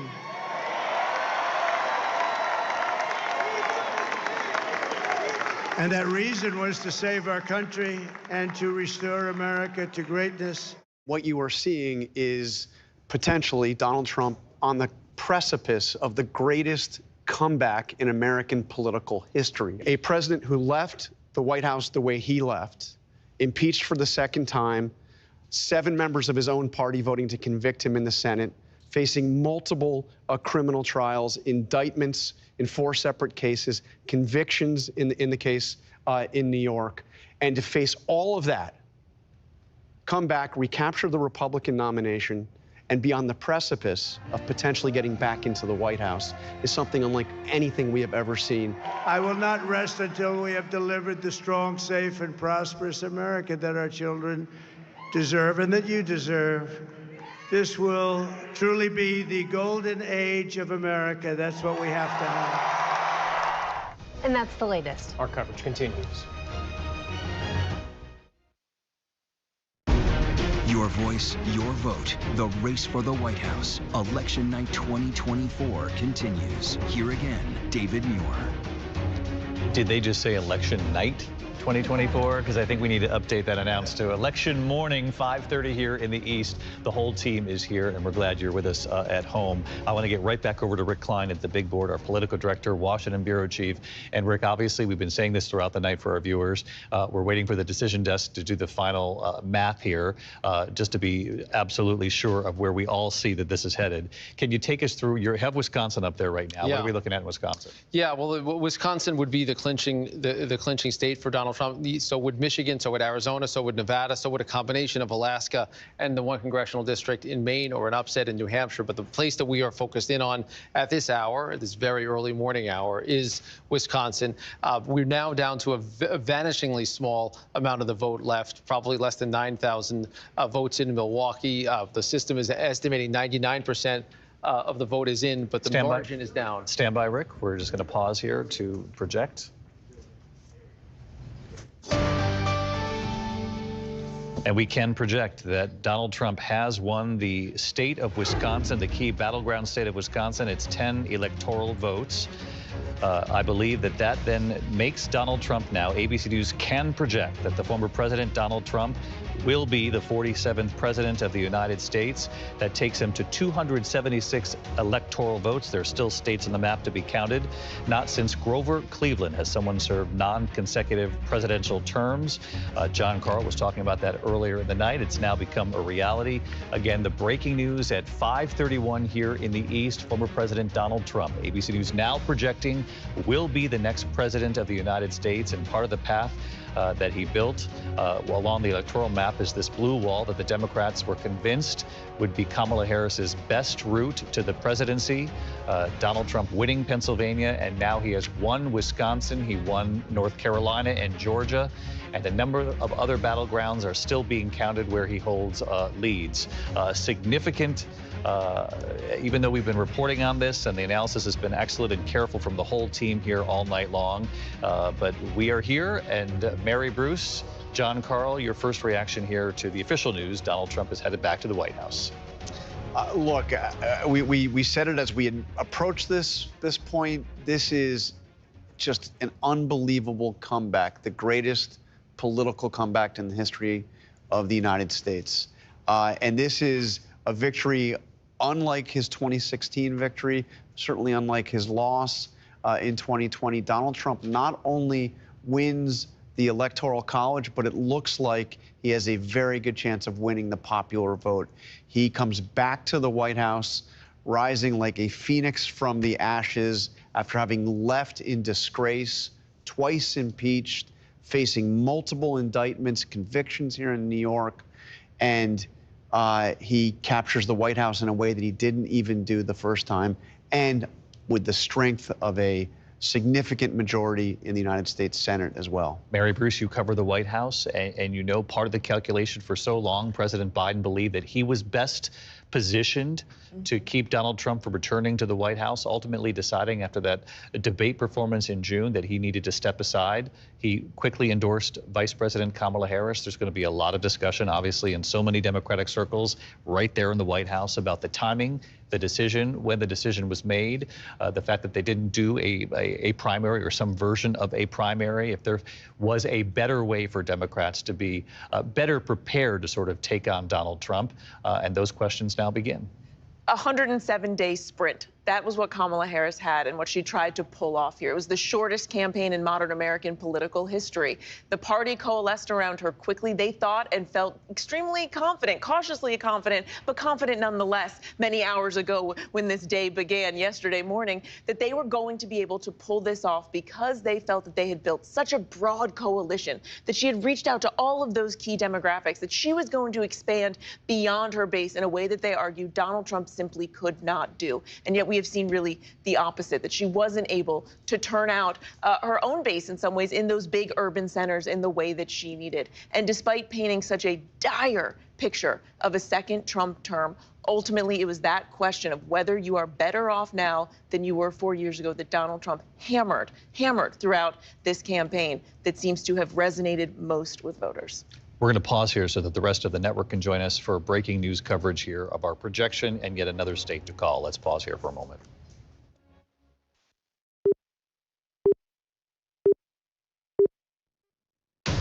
This is an ABC News election update. Now reporting, David Muir. Good morning. It's now 5:35 here in the East. We are allowing all of our stations across the country to join us now with the breaking news. We are projecting at this hour the 47th President of the United States, Donald Trump, will be elected to return to the White House. Not consecutive terms. We mentioned a moment ago as we were on our air with our coverage, the first since Grover Cleveland to serve non-consecutive presidential terms. Donald Trump returning to the White House as the 47th President of the United States. He does so with Wisconsin now in his win column. Of course, there are a number of states on the map that still look pretty favorable for Donald Trump tonight, but Wisconsin was the state that put him over the map, getting him to 279 at this point, to Kamala Harris's 219 electoral votes. I'm going to quickly rejoin the team here so that the entire network can hear a little bit of what our early analysis. And John, as you and I have been saying all night long, this is an extraordinary political comeback. You say we've never seen anything like it. Look, the greatest political comeback in American history, and a victory unlike any that Donald Trump has ever seen, because not only does he win what appears to be a decisive electoral college victory, it seems like he is on the verge of winning the popular vote as well. So he comes back to the White House. Remarkable when you consider the way he left the White House in January of 2021. He comes back to the White House with a mandate. The majority of the American people, it seems, ultimately, when all the votes are counted, will be saying they want Donald Trump to be president. Now, that said, David, he faces the challenge of uniting a deeply divided country. And the nearly half the country that voted against him, many of them see him as not somebody that they simply didn't want in the White House, but see him as a threat. So now the question is, how does he convince those people that he can be a president for all Americans, including those who didn't vote for him? One of the central questions moving forward, you're absolutely right, John. One of the questions in looking back, and there will be many of them, come for this White House. Mary Bruce, you've covered the White House now, the Biden-Harris administration. A lot of people are going to be looking to President Biden, his decision to bow out after that horrible debate performance in June, whether or not that was a decision that should have been made earlier, that would have perhaps given the Democratic Party more time to do some sort of primary. He did, or would have given Kamala Harris more time. However it turned out, or whoever the Democratic Party chose or people voted for, perhaps that would have given them more than 107 days, which is all she had to introduce herself as a candidate at the top of the ticket. There's certainly going to be a lot of discussions and deep soul searching, I think, within the Democratic Party about how this all unfolded, and a lot of deep questions for the president about the way he went out of this race, the timing of this. Could the outcome have been different if Democrats had had time for a primary, for instance? But Kamala Harris, in those 107 days, really cast herself as the change candidate. That is hard to do when you are the sitting vice president. And when you look back at how things could have been different, I think we have been discussing this all night long and into the wee hours here. The fact that she wasn't able to really differentiate herself enough from the president to say to Americans who are suffering economically that what she would do differently, and to really put a fine point on that, I think it is going to go down as one of the biggest errors in this campaign. And will define the Biden presidency to a large part. Yes. And President Biden, for the longest time, thought he was best positioned to keep Donald Trump returning to the White House. That's a calculation they'll all have to look back on. Lindsay Davis, I want to bring you in here on the projection, the official projection, Donald Trump returning to the White House. You've been looking at the exit polls, and what Donald Trump did tonight was increase his margins in some of the areas where he won before by substantial margins. Almost every one of these red counties showed that he was gaining. And not only did he do that, but he peeled back some of the support in the urban areas, particularly from Latino voters. That was also something very telling tonight. In virtually every metric, in virtually all of the things that we measure with regard to the exit polls, he increased his percentage from his points from 2020. And if you look at the top issues that people had, he's the one that they trusted. When you look at immigration, Donald Trump, by far. There we go. I think it's coming up here. There you go. When you look at who do you trust to handle immigration? Donald Trump. Who do you trust to handle crime? Donald Trump. Who do you trust to handle the economy?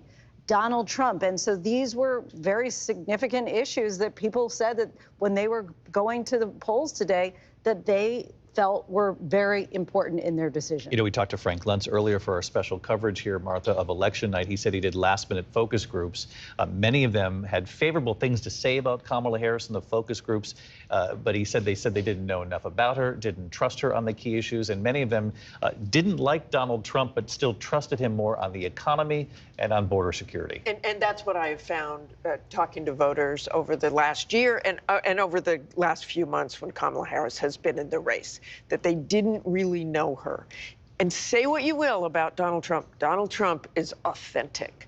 And I think there was a little disconnect with Kamala Harris. He didn't know quite who she was. And when she started talking so much more about Donald Trump instead of herself, instead of her own plan, people just kept saying, I don't know exactly where she stands on this and the economy. I mean, they would just flat out say, my life was better with Donald Trump.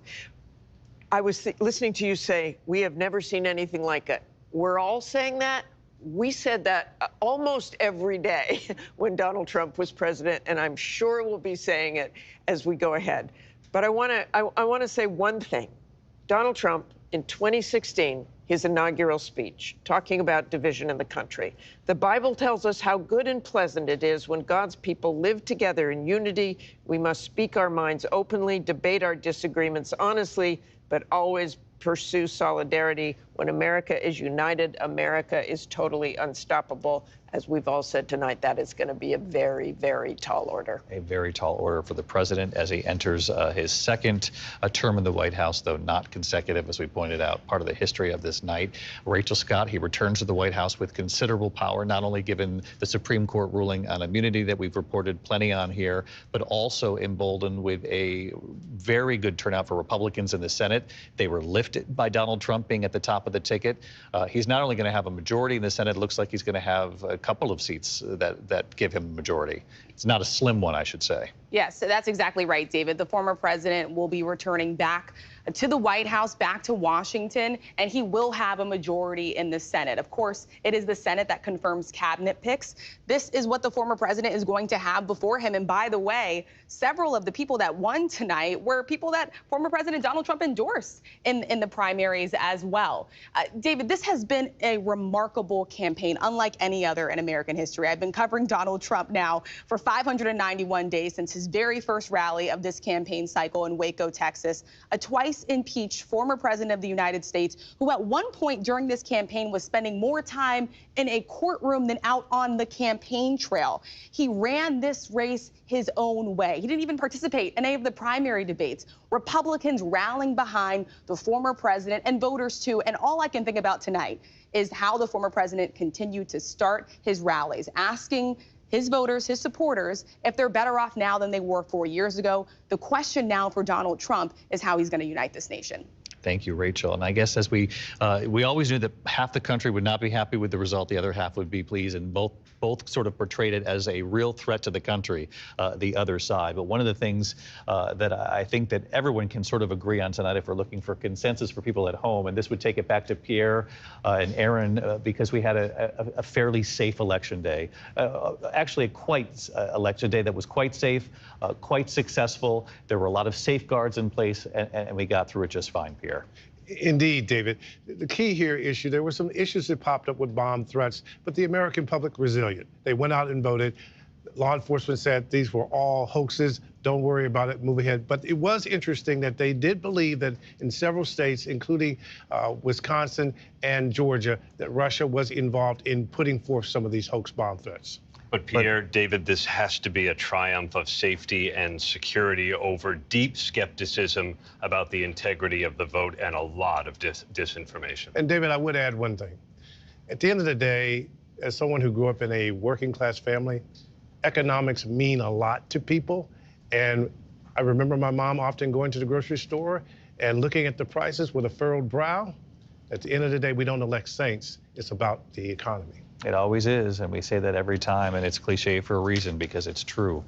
Pierre Thomas, thanks. I'll give you the final word there. Thanks to everybody. I mean, you've been just incredible. Brick Klein, we can't even believe you're still standing. You've been punching the numbers all night. We really do appreciate it. And to Rachel and Mary, who've been on this campaign trail for the better part of a couple of years, we're really grateful. And to all of you here with us here at the desk. Thank you. Thank you. Vice President Kamala Harris expected to speak later today. ABC News will carry that live when it happens. Our coverage of the 2024 election will continue. For many of you, we return you to regular programming. Your local news has started here in much of the East. And of course, Robin, George, and Michael are coming up a short time from now on Good Morning America. And I'll see you a little later today for World News Tonight. I'm David Muir, New York. From all of us here at ABC News, thanks for being with us for almost 12 hours of election coverage. We'll see you later today. Good day.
America's #1 news, ABC News, now streaming 24/7 on Disney+.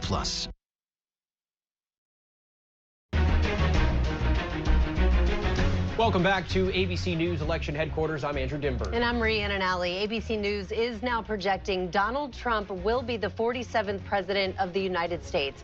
Trump overnight promised to deliver a, quote, golden age for America when he spoke just before 2:30 a.m. Eastern, declaring victory.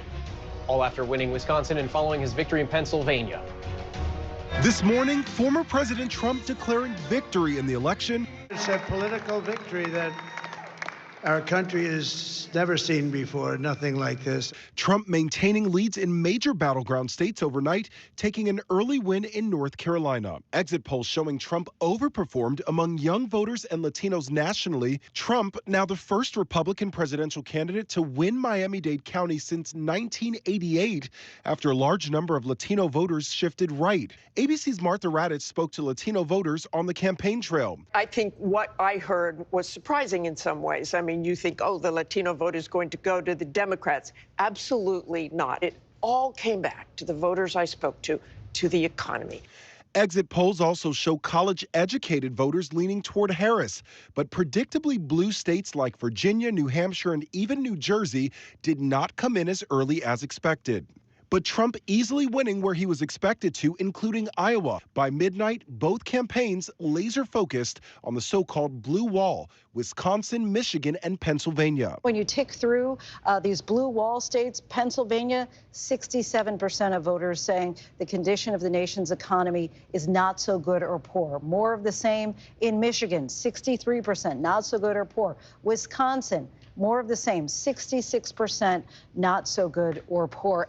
Trump also winning in Pennsylvania, the biggest prize among the battleground states, with 19 electoral votes. Frankly, this was, I believe, the greatest political movement of all time. There's never been anything like this in this country and maybe beyond. Harris opting to not speak overnight. We still have votes to count. We still have states that have not been called yet. We will continue overnight to fight to make sure that every vote is counted, that every voice has spoken. The fact that Kamala Harris is going home tonight, I think, is amateur hour. But the Trump campaign appearing more confident well after midnight, when more of his senior advisors started arriving to his watch party. Many people have told me that God spared my life for a reason.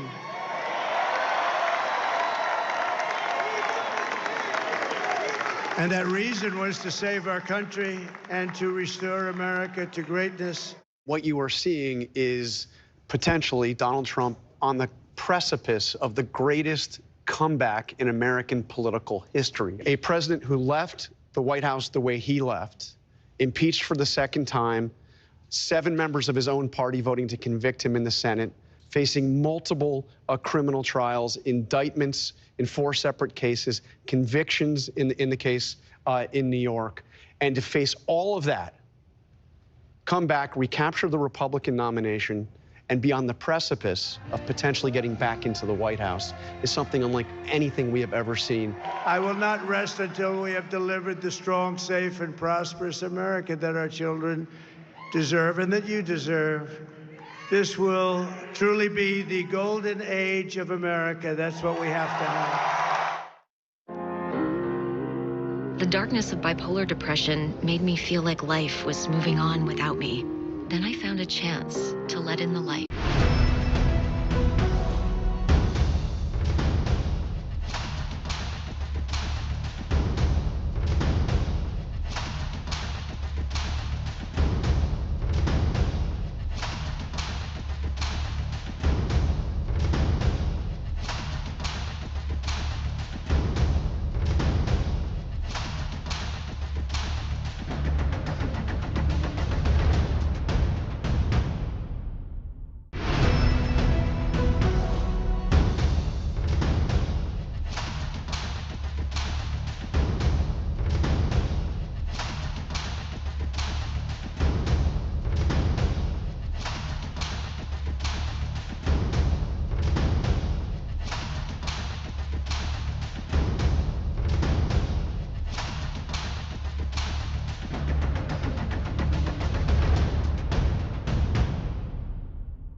election. Ukrainian President Zelensky already saying, quote, I appreciate President Trump's commitment to the peace through strength approach in global affairs. Also, of course, there's the Middle East. Israeli Prime Minister Benjamin Netanyahu congratulated Trump this morning, saying, quote, your historic return to the White House offers a new beginning for America. What's clear is the repercussions of the election will be felt in just about every region of the world. ABC's Britt Clennett has more, starting with the Middle East. Britt.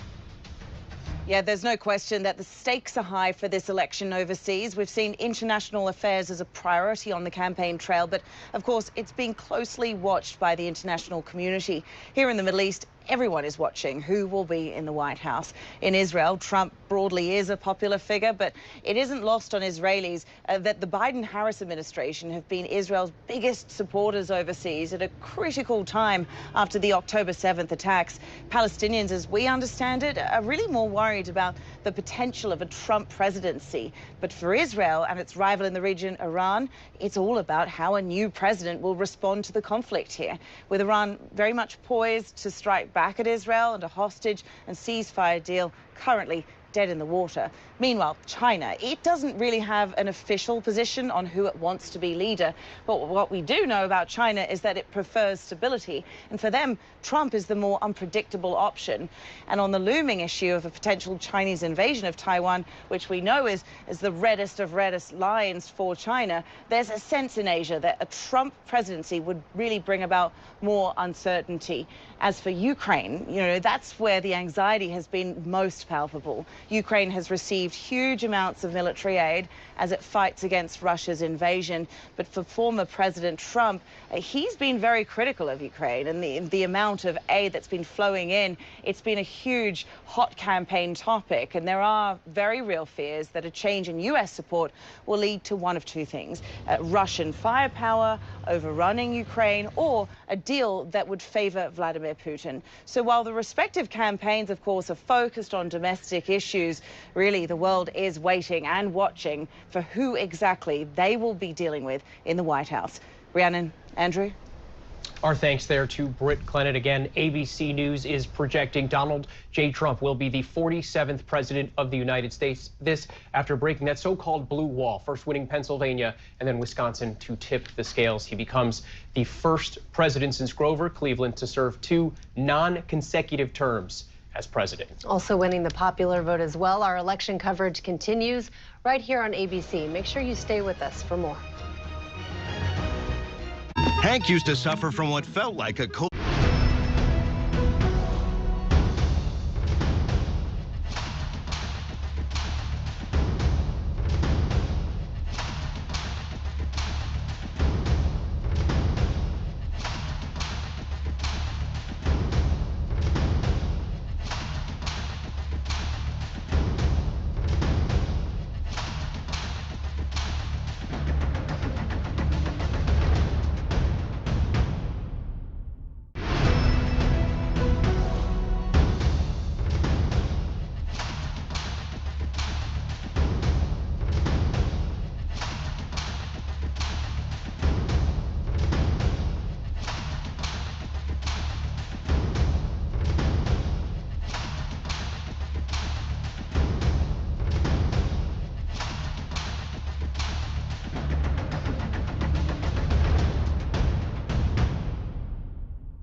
At 9/8 Central on ABC. Right now on Good Morning America, First Look. Trump triumphs. ABC News projects Donald Trump is elected the 47th president of the United States. Every single day I will be fighting for you, and with every breath in my body, I will not rest until we have delivered the strong, safe, and prosperous America that our children deserve and that you deserve. What you are seeing is potentially Donald Trump on the precipice of the greatest comeback in American political history. A president who left the White House the way he left, impeached for the second time, 7 members of his own party voting to convict him in the Senate, facing multiple criminal trials. Voters braving long lines all day, some waiting for hours after polls closed to cast their ballot. I'm very excited, 10 out of 10. I was very happy. Actually, as soon as I voted, I sent my voter sticker to my mom and my sister. Election workers counting votes through the night. The key congressional competitions deciding the balance of power in Washington. This show's really tough night it's shaping up to be for Democrats in the Senate. And the ballot initiatives on issues like abortion. I'm in my 20s now. I'm no longer a kid. Like, I realize, oh my gosh, like, these are things that are affecting me in the future and my friends and my family. Our team is tracking it all. What we're learning about the future of the nation and what it could mean for you. Welcome back, everyone, to our election night, the morning after coverage right here on ABC. I'm Rhiannon Alley. And I'm Andrew Dimbert. Donald Trump is projected to become the 47th president of the United States. With a win in Wisconsin, Trump cleared the 270 electoral votes needed to win the presidency. He also defeated Vice President Harris in battleground Pennsylvania, Georgia, and North Carolina. Trump did not mention Harris in his speech, but he did thank supporters in West Palm Beach, Florida this morning, also promising to help unite and heal the country. Harris did not come out to speak with supporters gathered at Howard University in Washington. ABC's Alex Perche begins our coverage this half hour from Washington with much more. Alex, good morning. Good morning, Andrew and Rhiannon. This was overwhelmingly a good night for Republicans. They made gains in the House and gains in the Senate, and Donald Trump about to make what would be the greatest political comeback in American history. This morning, Donald Trump ready to become the leader of the free world again. This was, I believe, the greatest political movement of all time. There's never been anything like this. So I want to thank the American people for the extraordinary honor of being elected your 47th president and your 45th president. The first upset of the night coming with a win in North Carolina, the first swing state to go red. Then Trump edged out Harris in Georgia, securing 16 electoral votes and slamming the door on the hopes of flipping the state for Democrats. This is looking very bad. She's done very well. She has to do very well, but she's fallen short of where Joe Biden was. Vice President Harris won the West Coast, along with most of the Northeast. That she wasn't able to turn out her own base in some ways in those big urban centers in the way that she needed. And despite painting such a dire picture of a second Trump term, ultimately, it was that question of whether you are better off now than you were 4 years ago that Donald Trump hammered throughout this campaign. Harris opted not to speak. The fact that Kamala Harris is going home tonight, I think, is amateur hour. You know, she has an obligation to speak. This pathway for her might be narrow, but it's also might be walking through the eye of a needle. She should say something to the people that adopted her as their nominee because they were just told by the president to do so. And she's leaving the country hanging now all night. And I think it's ridiculous and it's childish. Long lines weaving around polling places across Pennsylvania late into the night. Near Lehigh University, some waiting 7 hours to vote as the Harris campaign handed out food and water. But in the end, Trump claimed the state's 19 electoral votes, paving the path to victory. Republicans also seized control of the Senate overnight, flipping multiple states and securing a 52-48 majority. A critical race that helped Ohio, where Trump-backed Republican Bernie Moreno flipped the Democratic seat held by 4-term Democrat Senator Sherrod Brown. So President Trump, if you're watching, thank you. Thank you for being decisive in my primary. Thank you for being the greatest president of my generation. And thank you for the sacrifices that you've made for this country. But Democrats did see a win for reproductive rights in multiple states from Nevada to New York. Arizona, a historically conservative state, approved its ballot initiative to cement abortion rights into their state constitution. Abortion was illegal there after 15 weeks. It will now be protected to the point of viability, which is between 22 and 24 weeks. Exit polls show that Trump got a huge boost from Hispanic voters, usually reliably Democrat. Trump was able to close that gap to just 8 points, which is the closest margin since exit polls began.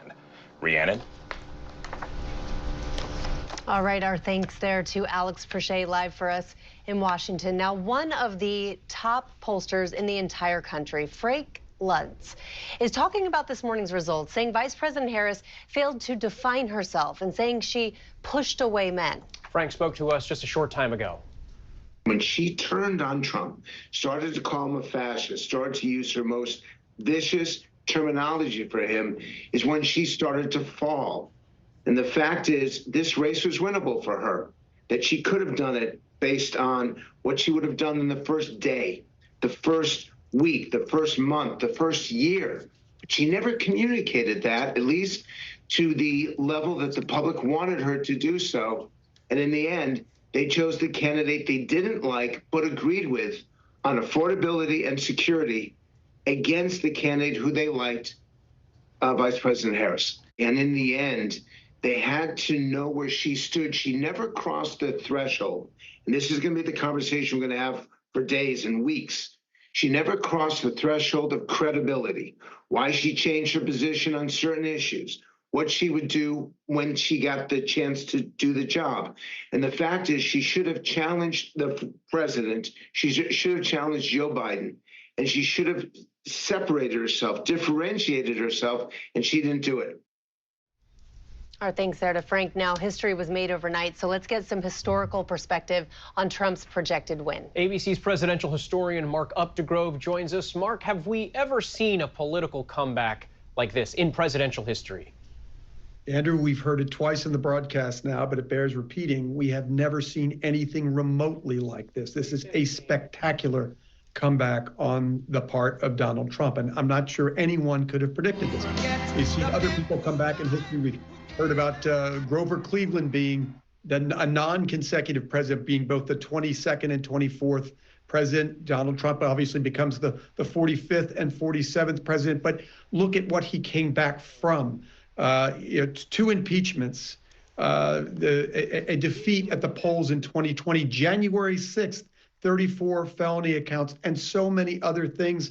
And yet he rose up from the ashes and mounted a movement around economics, around kitchen table issues, and he won a resounding victory early this morning, Andrew. It can't be stated enough. This is a remarkable comeback. And he even mentioned that in his speech. He called it a political victory no one has ever seen. Mark, what are your thoughts on this time in U.S. history? The country is so divided. What could come next? I think you're so right, Rhiannon. You saw in these 2 candidates such vastly different views of not only our nation, but our place in the world. And so obviously you're going to alienate some folks by Donald Trump's being elected. I think it is up to Donald Trump to unite this country if he wishes to do so. He was not known to be a uniter in his first term. He's talked about this as being a term of vengeance and vindictiveness. So we'll have to see what this holds. And Donald Trump talked about unity tonight. We have to take him at his word, and we'll see what happens in the policies that he puts out and whether he continues to reach out to all Americans and try to unite us after this very divided election in this very divided time in our history, Rhiannon. Mark, you mentioned that we haven't seen a comeback like this. How do you think history will look back on this election? Well, I think that you have to look at this, Andrew, as, again, a movement, a very powerful movement. And what the Republicans did very effectively is put together this sort of patchwork quilt of rural counties and then chipped into the lead that Kamala Harris had in many of the metropolitan areas. and manufactured what is a stunning victory, not only for Donald Trump, but if you see the coattails he had, it was a great night for Republicans. It bears mentioning that the Republicans have only won one, until tonight, have only won one a popular vote since 1988, and that was George W. Bush in 2004. So Donald Trump not only won the Electoral College, but the popular vote, which he was not able to do in 2016. So a great night, not only for Donald Trump, but for the party that he leads, Andrew. A stunning win for both Donald Trump and the Republican Party. Our thanks to Mark. Coming up, a closer look at what a Trump transition will look like in Washington. Don't go anywhere. Our coverage continues in just a moment.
We are back now with 18-year-old Barron Trump right there, casting his first ballot yesterday, of course, in support of his father. He is being credited with helping his dad reach younger voters by reaching out through podcasts.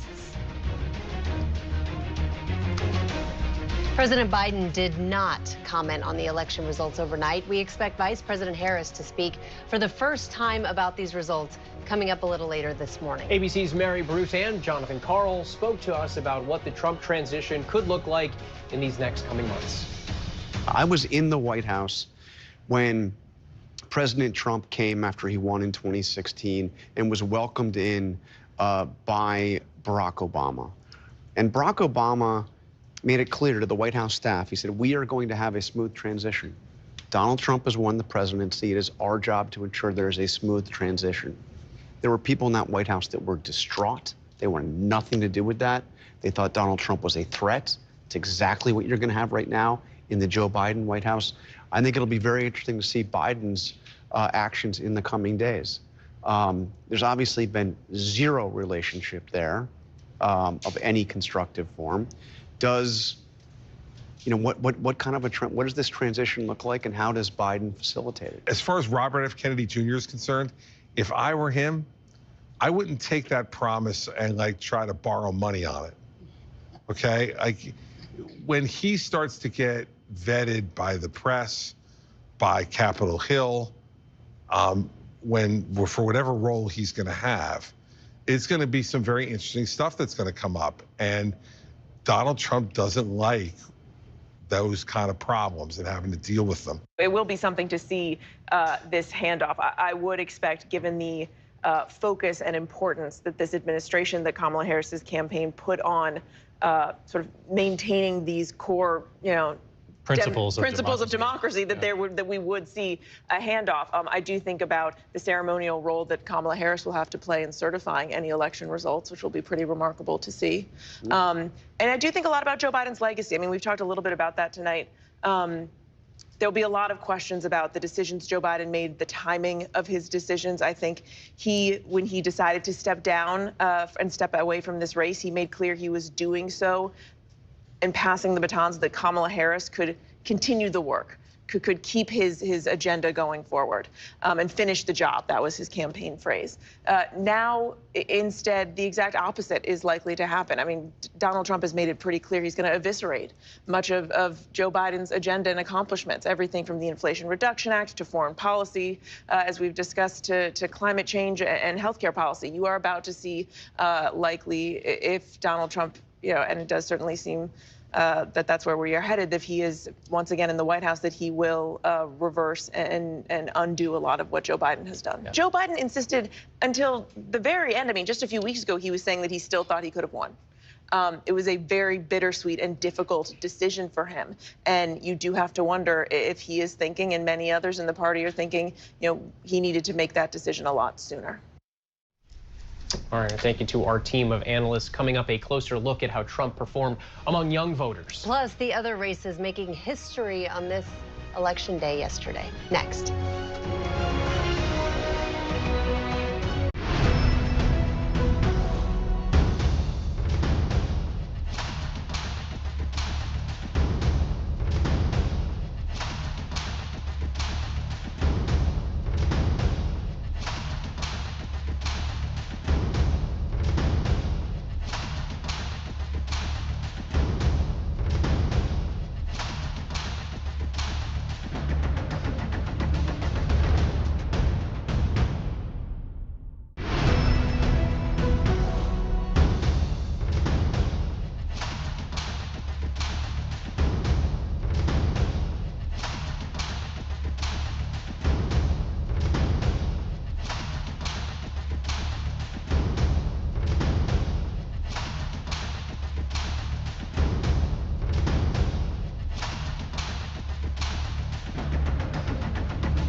It's time to put the divisions of the past 4 years behind us. It's time to unite. And we're going to try, we have to try, and it's going to happen. Success will bring us together. Well, there you have it. Former President Trump celebrating his dominating win overnight, promising to fix the border and unite the country. He went on to win Wisconsin and seal his second term as president. There were some historic wins for Democrats heading to the Senate. New Jersey Congressman Andy Kim is set to become the Senate's first Korean American. And for the first time ever, there will be 2 black women senators at the same time. Delaware's Lisa Blunt Rochester moves from the House to the Senate, and Maryland's Angela Alsobrooks won her race against former Governor Larry Hogan. But the history this morning is for Capitol Hill, Republicans taking control of the Senate. Let's get more now on the results and trends we saw overnight. We spoke to ABC News contributor LZ Granderson. All right, LZ, thanks so much for being on with us. I'm going to dive right in here. And first, wanted to get your thoughts. And they're early preliminary numbers, but some interesting numbers there showed Trump beating expectation among Hispanics. Big picture, what does that say about the presidential race and perhaps strategy for both parties moving forward for any future races? I think it says less about the presidential race or even politics in general, and it says a lot about the American people's understanding of this community and how complex it is, and how other dynamics in terms of origin and still race within the Latino community influences how people tend to vote and how they see themselves and how they identify. Early on in the 80s and 90s, and I've even seen in the 2000s, both parties kind of grouped everyone together as quote unquote Mexicans, right? And every issue was about migration. And that's the only thing Latinos cared about in terms of how we characterized it. But that's not the reality of the community. And I think you're seeing more and more of that diversity within the community reflected. And Trump is tracking to overperform the youth vote as well, 18 to 28-year-olds, compared to how he did in 2020, at least early on. Your perspective on that? Well, I think it's a couple of things. One, there's misinformation that was very, very prevalent on social media, and we know that young people spend a lot of time on social media. Two, there is the podcaster ecosystem that I don't believe that a lot of progressives have really maximized the way that conservatives have, particularly when it comes to reaching young men. We definitely know that in that ecosystem, young men, white young men in particular, gravitate towards the Joe Rogans, right? And other large figures like that in the ecosystem. And I think that is something that needs to be looked at in terms of how you reach this particular voter going forward. And I think third is just a simple fact that these are also voters that lived through the COVID experience as young people. And they may be, thinking about that in a lot of different ways. And they've missed events. They've had a hard time finding jobs. A lot of them are still working at home. And they may not feel that as they come into adulthood during the Biden-Harris administration, that the Trump administration is the reason why they're having those difficulties, right? So they're young people during the Trump administration, they're adults during the Biden-Harris administration, and all their feelings, the repercussions of the COVID, they don't fully grasp exactly how that came to be in terms of the timeline of the virus. LZ Granderson, thank you so much for your time. We appreciate your perspective. Thank you for having me. And you heard there some of the trends, especially for Trump making progress in some critical voting blocks, especially compared to 2020 and even in some cases his 2016 election. Absolutely, and we know the economy was the top issue of the night. J.D. Vance even said in his speech, this will be the greatest economic comeback under his leadership.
NBC and stream on Hulu.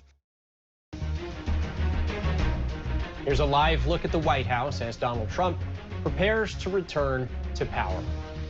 Election day can be stressful, no matter which party you're a part of, but it is also a time when we can see great spirit, especially among volunteers. Danny New has some heartwarming moments from Election Day. Danny? Yeah, guys, let's start with a good friend of Marvel and our parent company, Disney, Mr. Paul Rudd, a.k.a. Ant-Man. Yes, we had the tiniest Avenger handing out regular-sized water bottles to voters in Pennsylvania on Tuesday. This is at Temple University in Philadelphia, and he called it a, quote, wonderful thing that all these young people are out voting. But hey, we had well-known Americans showing up from coast to coast on Election Day, okay?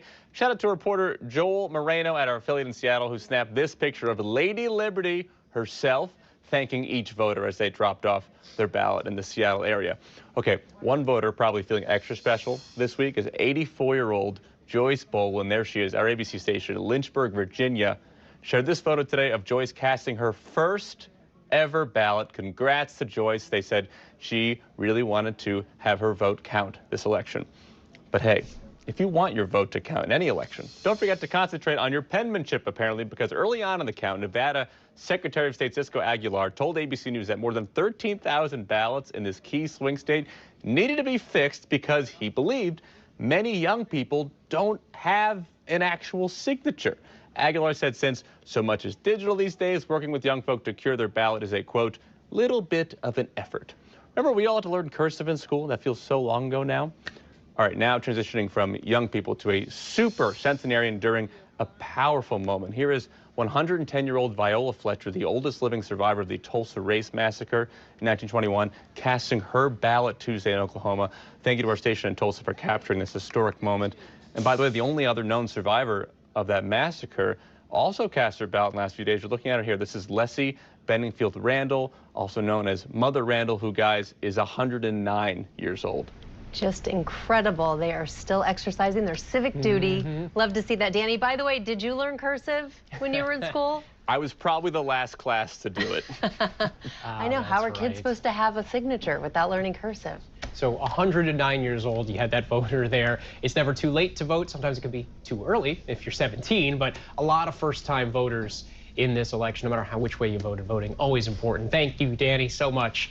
We're going to have more of our coverage continuing in just a moment. We'll have the latest results and analysis. Of course, Trump, we are projecting, will be the 47th president of the United States after winning those critical battleground states, Pennsylvania and Wisconsin, to put him over the top. So we'll be right back.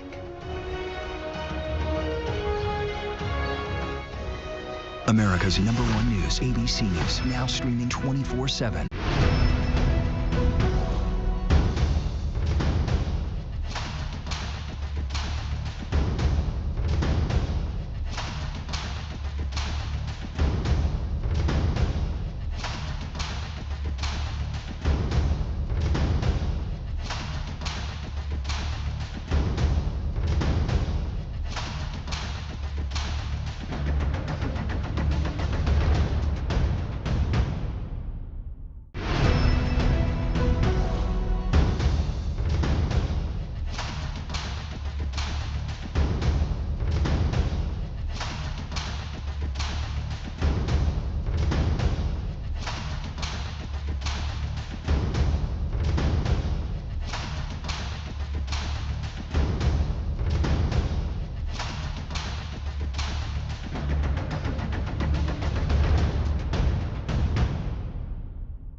and directed by Jesse Eisenberg. Rated R.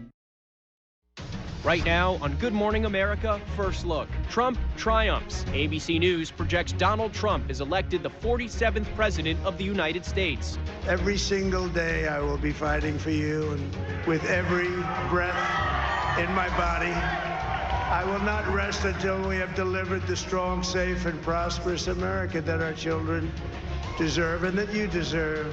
What you are seeing is potentially Donald Trump on the precipice of the greatest comeback in American political history. A president who left the White House the way he left, impeached for the second time, 7 members of his own party voting to convict him in the Senate, facing multiple criminal trials. Voters braving long lines all day, some waiting for hours after polls closed to cast their ballot. I'm very excited. 10 out of 10. I was very happy. Actually, as soon as I voted, I sent my voter sticker to my mom and my sister. Election workers counting votes through the night.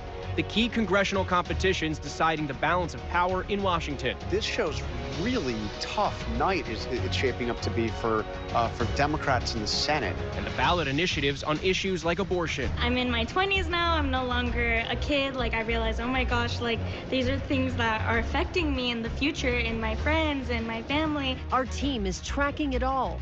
What we're learning about the future of the nation and what it could mean for you.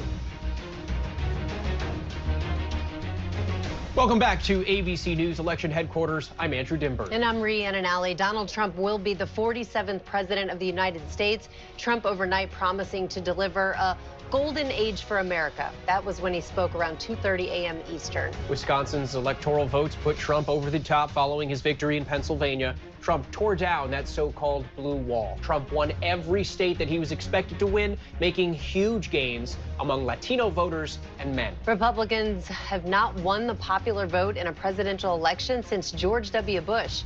But Trump was on track all night to do just that. Trump appearing with his family overnight, vowing to help the country heal. And things were troubling for Democrats all night long. Even Minnesota, which was home of Governor Tim Walz, wasn't called until after 2:30 a.m.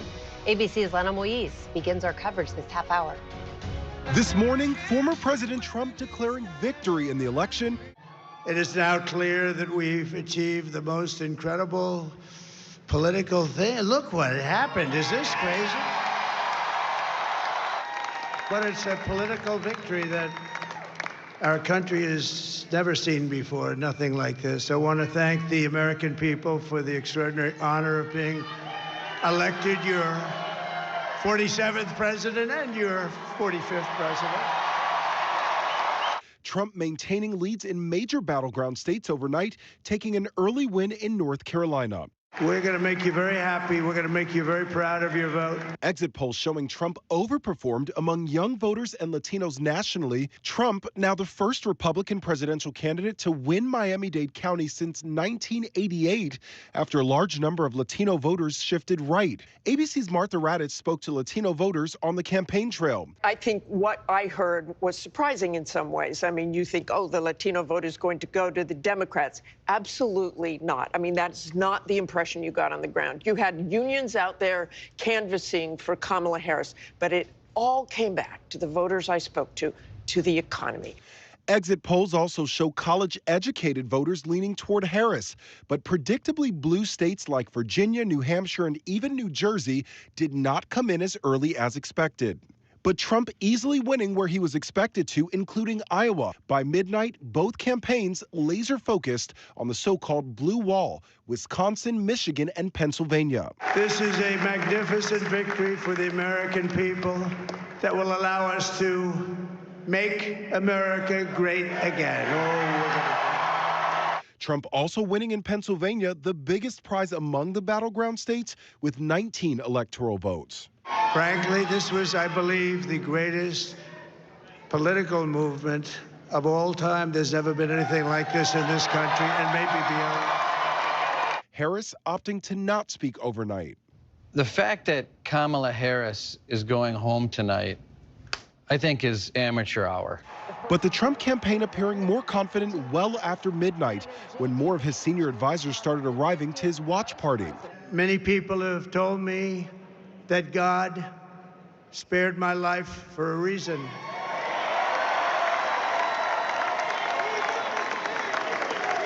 And that reason was to save our country and to restore America to greatness. What you are seeing is potentially Donald Trump on the precipice of the greatest comeback in American political history. A president who left the White House the way he left, impeached for the second time, 7 members of his own party voting to convict him in the Senate, facing multiple criminal trials, indictments in 4 separate cases, convictions in the case in New York, and to face all of that, come back, recapture the Republican nomination is something unlike anything we have ever seen in American history. Even with Donald Trump, we've just never seen something like this. Every single day I will be fighting for you, and with every breath in my body, I will not rest until we have delivered the strong, safe, and prosperous America that our children deserve and that you deserve. This will truly be the golden age of America. That's what we have to have. Trump in his speech promising to turn the country around, vowing to deliver on some of his campaign promises like dealing with immigration and reducing taxes. He was very upbeat, bringing up several people on his team to address that crowd and thanking voters for showing up in record numbers. Rhiannon? Our thanks to Lionel there. And Donald Trump Jr. told us this morning that his family feels, quote, incredibly vindicated. He was asked what he thinks his father's first move will be when he takes office, and he said, peace in the Middle East. The other big story this morning, control of Congress. Republicans taking the Senate by a bigger than expected margin, giving Trump a smoother path to approve cabinet picks, but the House still very much in play. The issue of abortion is also on the ballot. Here's ABC's Andrea Fujii. Overnight, Republicans seizing control of the Senate, securing a conservative majority for the first time in 4 years. Republicans flipping multiple seats in key states. Tonight I'm sad, but I'm never giving up. A critical race that helped Ohio, where Trump-backed Republican Bernie Moreno flipped the Democratic seat held by 4-term Democrat Senator Sherrod Brown. So President Trump, if you're watching, thank you. Thank you for being decisive in my primary. Thank you for being the greatest president of my generation. With 52 Republicans in the Senate, Trump will have a chance to push through even controversial cabinet members. And if you assume that Susan Collins and Lisa Murkowski might not be amenable to some of the choices a new President Trump might make for his cabinet, 51 would have been a potential problem.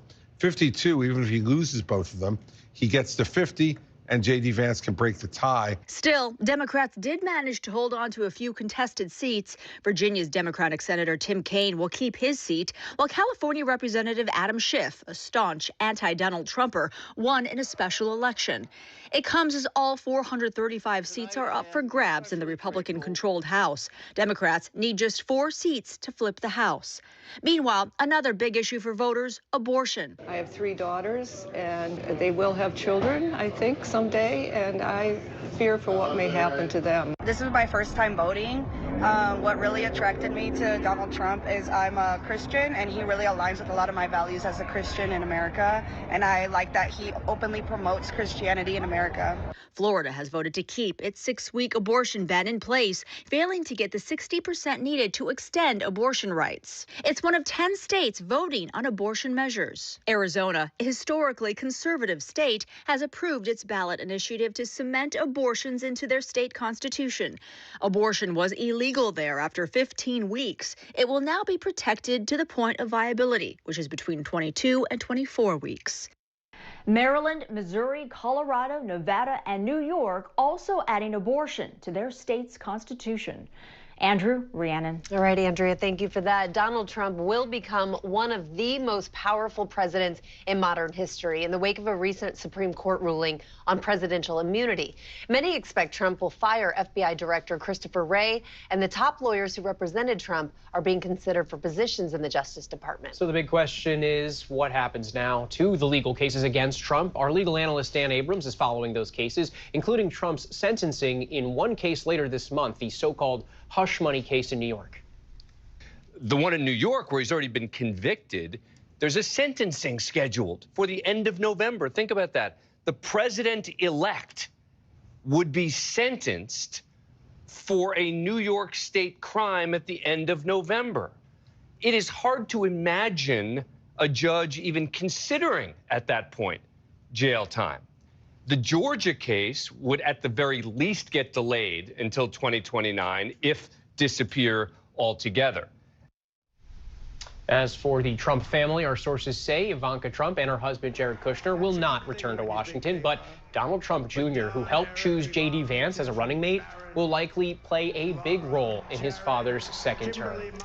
Coming up, our analysts examine the results, what stands out to them, and also what comes next. Our coverage of election night, the morning after, continues.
We've built the biggest, the broadest, the most unified coalition.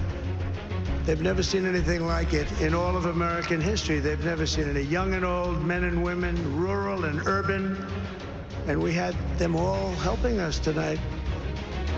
Donald Trump projected to win the presidency, a political comeback for the ages. Exit polls show the electorate was whiter this year than in 2020, and the economy was a driving issue. Americans saying they feel they didn't know Kamala Harris and didn't trust her to tackle their biggest concerns. Let's dive deeper into the results with our team of experts. Joining us now is Ramesh Ponnuru, editor at the National Review, and Amanda Renteria, a former aide for Hillary Clinton.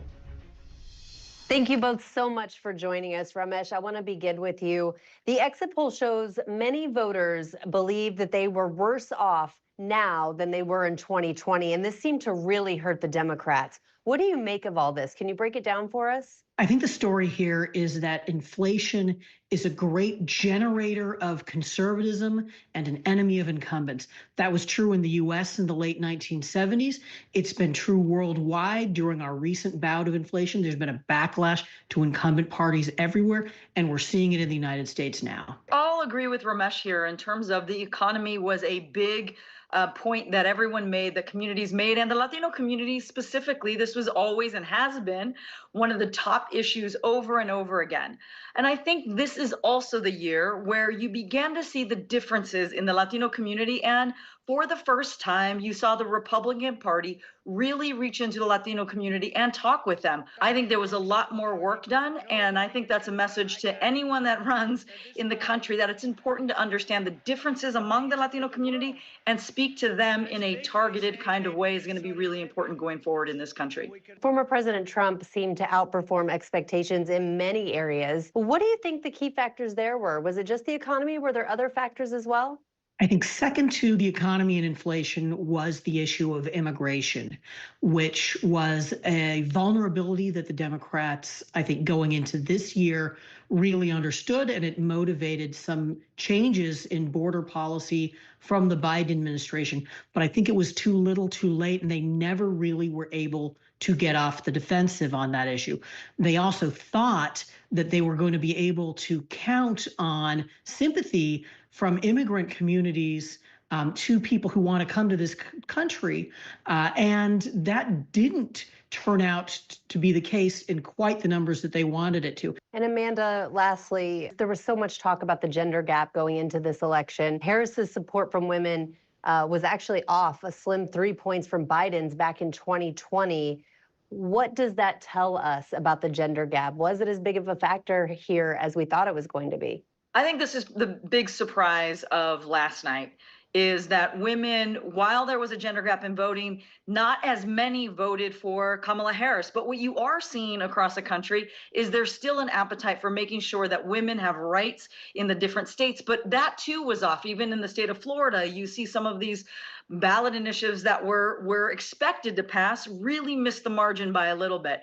I think what that does tell you is it's a different race when Trump is on the ballot, because we have seen consistent now races, midterm races, where women have run based on women's rights and they've won. This was different. Our thanks to Amanda and Ramesh. Coming up, what a second Trump term might look like.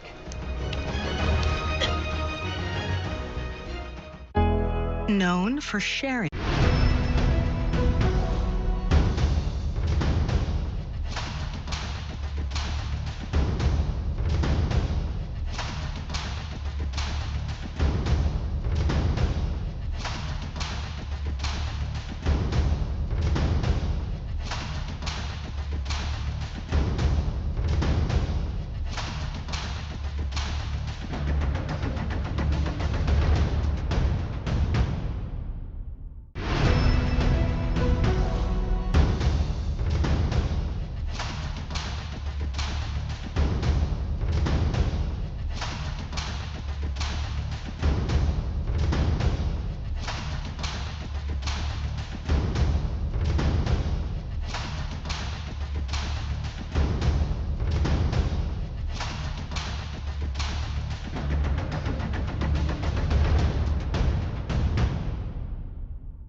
And directed by Jesse Eisenberg. Rated R.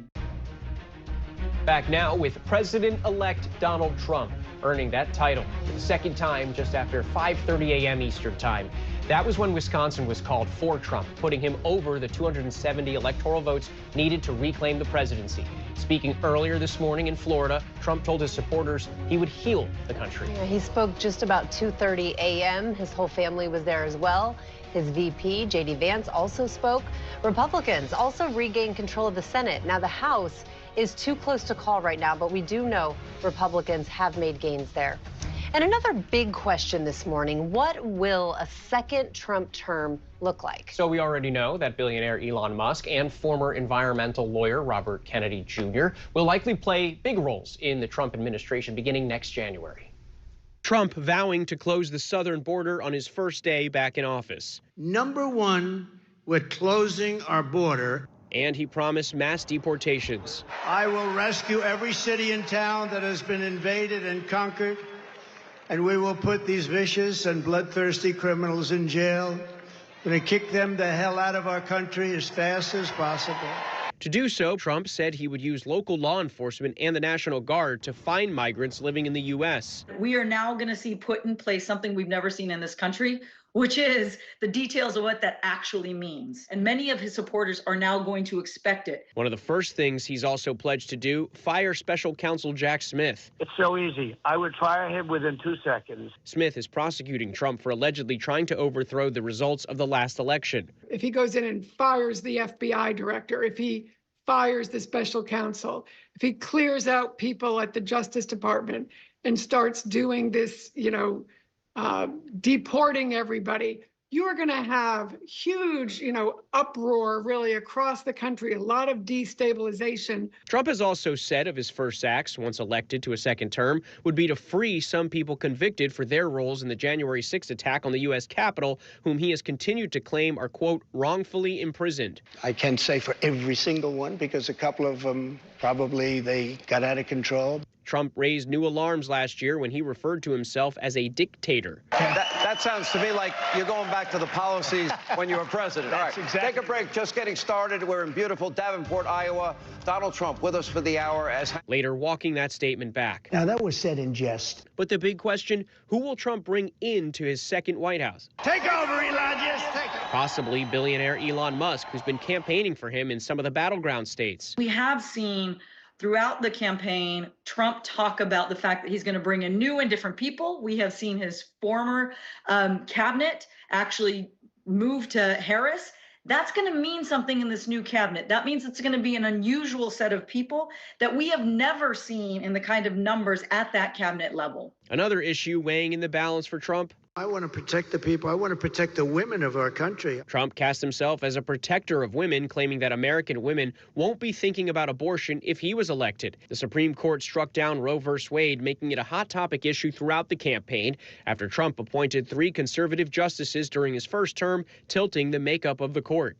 One of the things he said on the campaign is it should be up to states. I think it's going to be really important for women in those states to understand, should they find themselves in a position where they want IVF or abortion or birth control, how is it going to be possible to access it? And coming up, the economic impact of Trump winning re-election. That's next.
Live.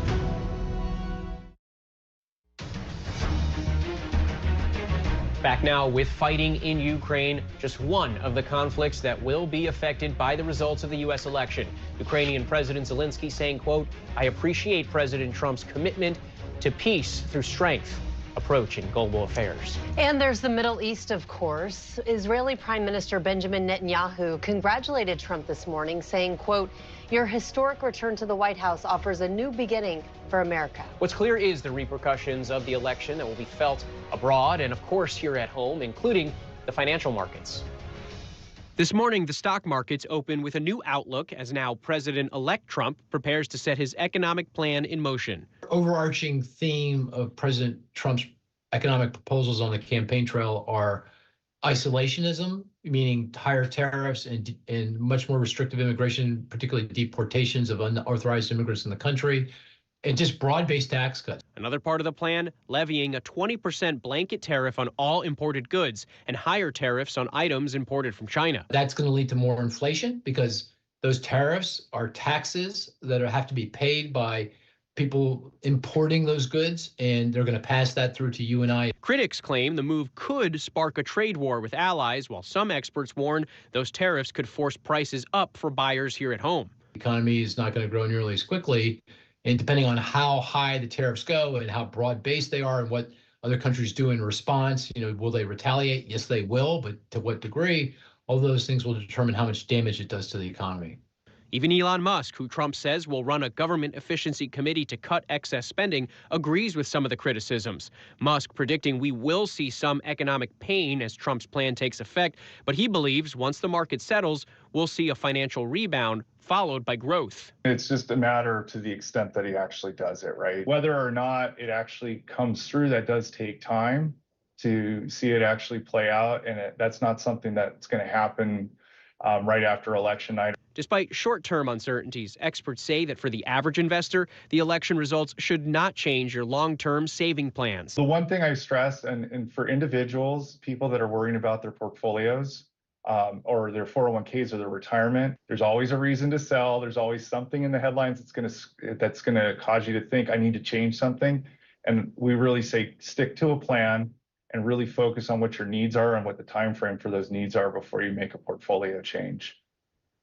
And one more note here, just in, another race to project. Tim Sheehy is projected to win the Montana Senate seat, flipping another seat from Democrat to Republican.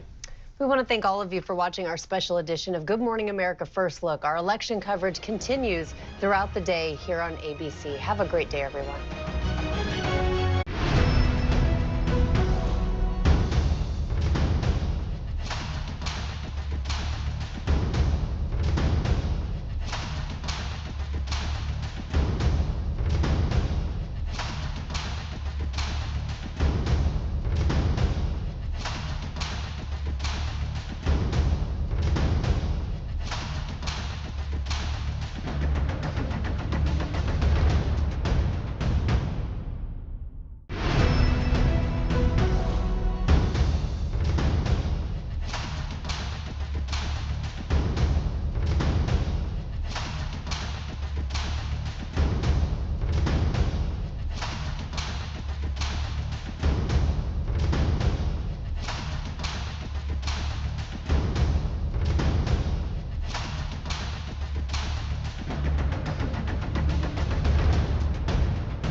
NBC and stream on Hulu. America's #1 news, ABC News, now streaming 24/7 on Disney+. Right now on Good Morning America, First Look. Trump triumphs. ABC News projects Donald Trump is elected the 47th president of the United States. Every single day I will be fighting for you, and with every breath in my body, I will not rest until we have delivered the strong, safe, and prosperous America that our children deserve and that you deserve. What you are seeing is potentially Donald Trump on the precipice of the greatest comeback in American political history. A president who left the White House the way he left, impeached for the second time, 7 members of his own party voting to convict him in the Senate, facing multiple criminal trials. Voters braving long lines all day, some waiting for hours after polls closed to cast their ballot. I'm very excited. 10 out of 10. I was very happy. Actually, as soon as I voted, I sent my I voted sticker to my mom and my sister. Election workers counting votes through the night. The key congressional competitions deciding the balance of power in Washington. This show's really tough night it's shaping up to be for Democrats in the Senate. And the ballot initiatives on issues like abortion. I'm in my 20s now. I'm no longer a kid. Like, I realize, oh my gosh, like, these are things that are affecting me in the future and my friends and my family. Our team is tracking it all. What we're learning about the future of the nation and what it could mean for you. Welcome back, everyone, to our election night, the morning after coverage right here on ABC. I'm Rhiannon Alley. And I'm Andrew Dimbert. Donald Trump is projected to become the 47th president of the United States. With a win in Wisconsin, Trump cleared the 270 electoral votes needed to win the presidency. He also defeated Vice President Harris in battleground Pennsylvania, Georgia, and North Carolina.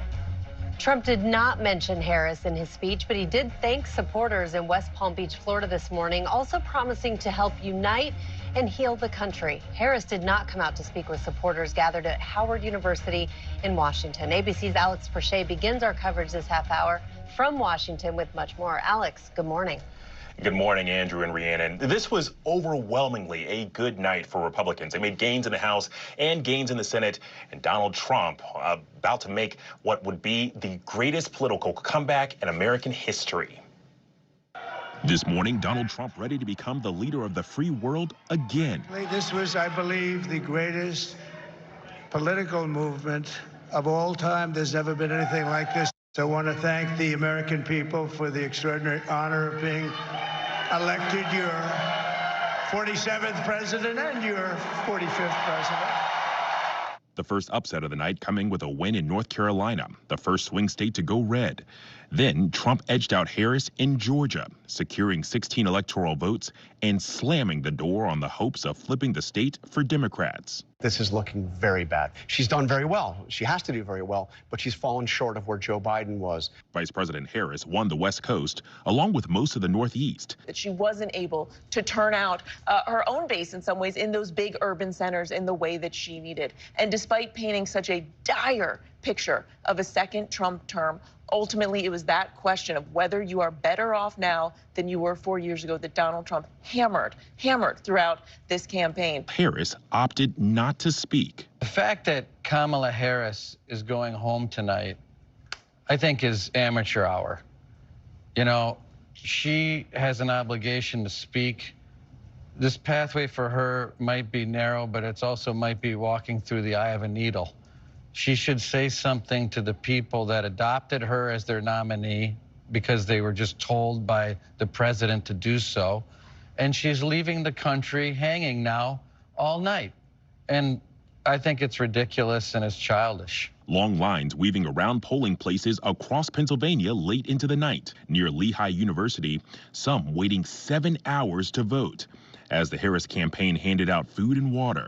But in the end, Trump claimed the state's 19 electoral votes, paving the path to victory. Republicans also seized control of the Senate overnight, flipping multiple states and securing a 52-48 majority. A critical race that helped Ohio, where Trump-backed Republican Bernie Moreno flipped the Democratic seat held by 4-term Democrat Senator Sherrod Brown. So, President Trump, if you're watching, thank you. Thank you for being decisive in my primary. Thank you for being the greatest president of my generation. And thank you for the sacrifices that you've made for this country.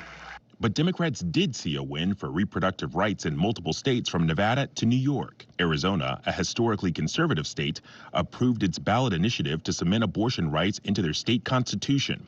Abortion was illegal there after 15 weeks. It will now be protected to the point of viability, which is between 22 and 24 weeks. Exit polls show that Trump got a huge boost from Hispanic voters, usually reliably Democrat. Trump was able to close that gap to just 8 points, which is the closest margin since exit polls began. Rhiannon? All right, our thanks there to Alex Prochet live for us in Washington. Now, one of the top pollsters in the entire country, Frank Luntz, is talking about this morning's results, saying Vice President Harris failed to define herself and saying she pushed away men. Frank spoke to us just a short time ago. When she turned on Trump, started to call him a fascist, started to use her most vicious terminology for him, is when she started to fall. And the fact is, this race was winnable for her, that she could have done it based on what she would have done in the first day, the first week, the first month, the first year. But she never communicated that, at least to the level that the public wanted her to do so.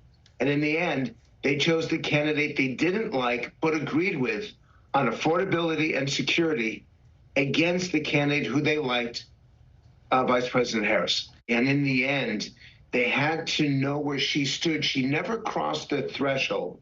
And this is going to be the conversation we're going to have for days and weeks. She never crossed the threshold of credibility, why she changed her position on certain issues, what she would do when she got the chance to do the job. And the fact is, she should have challenged the president. She should have challenged Joe Biden. And she should have separated herself, differentiated herself, and she didn't do it. Our thanks there to Frank. Now, history was made overnight, so let's get some historical perspective on Trump's projected win. ABC's presidential historian Mark Updegrove joins us. Mark, have we ever seen a political comeback like this in presidential history? Andrew, we've heard it twice in the broadcast now, but it bears repeating. We have never seen anything remotely like this. This is a spectacular comeback on the part of Donald Trump, and I'm not sure anyone could have predicted this. We've seen other people come back in history. We've heard about Grover Cleveland being a non-consecutive president, being both the 22nd and 24th president. Donald Trump obviously becomes the 45th and 47th president. But look at what he came back from. 2 impeachments, a defeat at the polls in 2020, January 6th, 34 felony accounts, and so many other things. And yet he rose up from the ashes and mounted a movement around economics, around kitchen table issues, and he won a resounding victory early this morning, Andrew. It can't be stated enough. This is a remarkable comeback. And he even mentioned that in his speech. He called it a political victory no one has ever seen. Mark, what are your thoughts on this time in U.S. history? The country is so divided. What could come next? I think you're so right, Rhiannon. You saw in these 2 candidates such vastly different views of not only our nation, but our place in the world. And so obviously you're going to alienate some folks by, Donald Trump's being elected. I think it is up to Donald Trump to unite this country if he wishes to do so. He was not known to be a uniter in his first term. He's talked about this as being a term of vengeance and vindictiveness. So we'll have to see what this holds. And Donald Trump talked about unity tonight. We have to take him at his word, and we'll see what happens in the policies that he puts out and whether he continues to reach out to all Americans and try to unite us after this very divided election in this very divided time in our history, Rhiannon. Mark, you mentioned that we haven't seen a comeback like this. How do you think history will look back on this election? Well, I think that you have to look at this, Andrew, as, again, a movement, a very powerful movement. And what the Republicans did very effectively is put together this sort of patchwork quilt of rural counties and then chipped into the lead that Kamala Harris had in many of the metropolitan areas. and manufactured what is a stunning victory, not only for Donald Trump, but if you see the coattails he had, it was a great night for Republicans. It bears mentioning that the Republicans have only won one, until tonight, have only won one a popular vote since 1988, and that was George W. Bush in 2004. So Donald Trump not only won the Electoral College, but the popular vote, which he was not able to do in 2016. So a great night, not only for Donald Trump, but for the party that he leads, Andrew. A stunning win for both Donald Trump and the Republican Party. Our thanks to Mark. Coming up, a closer look at what a Trump transition will look like in Washington. Don't go anywhere. Our coverage continues in just a moment.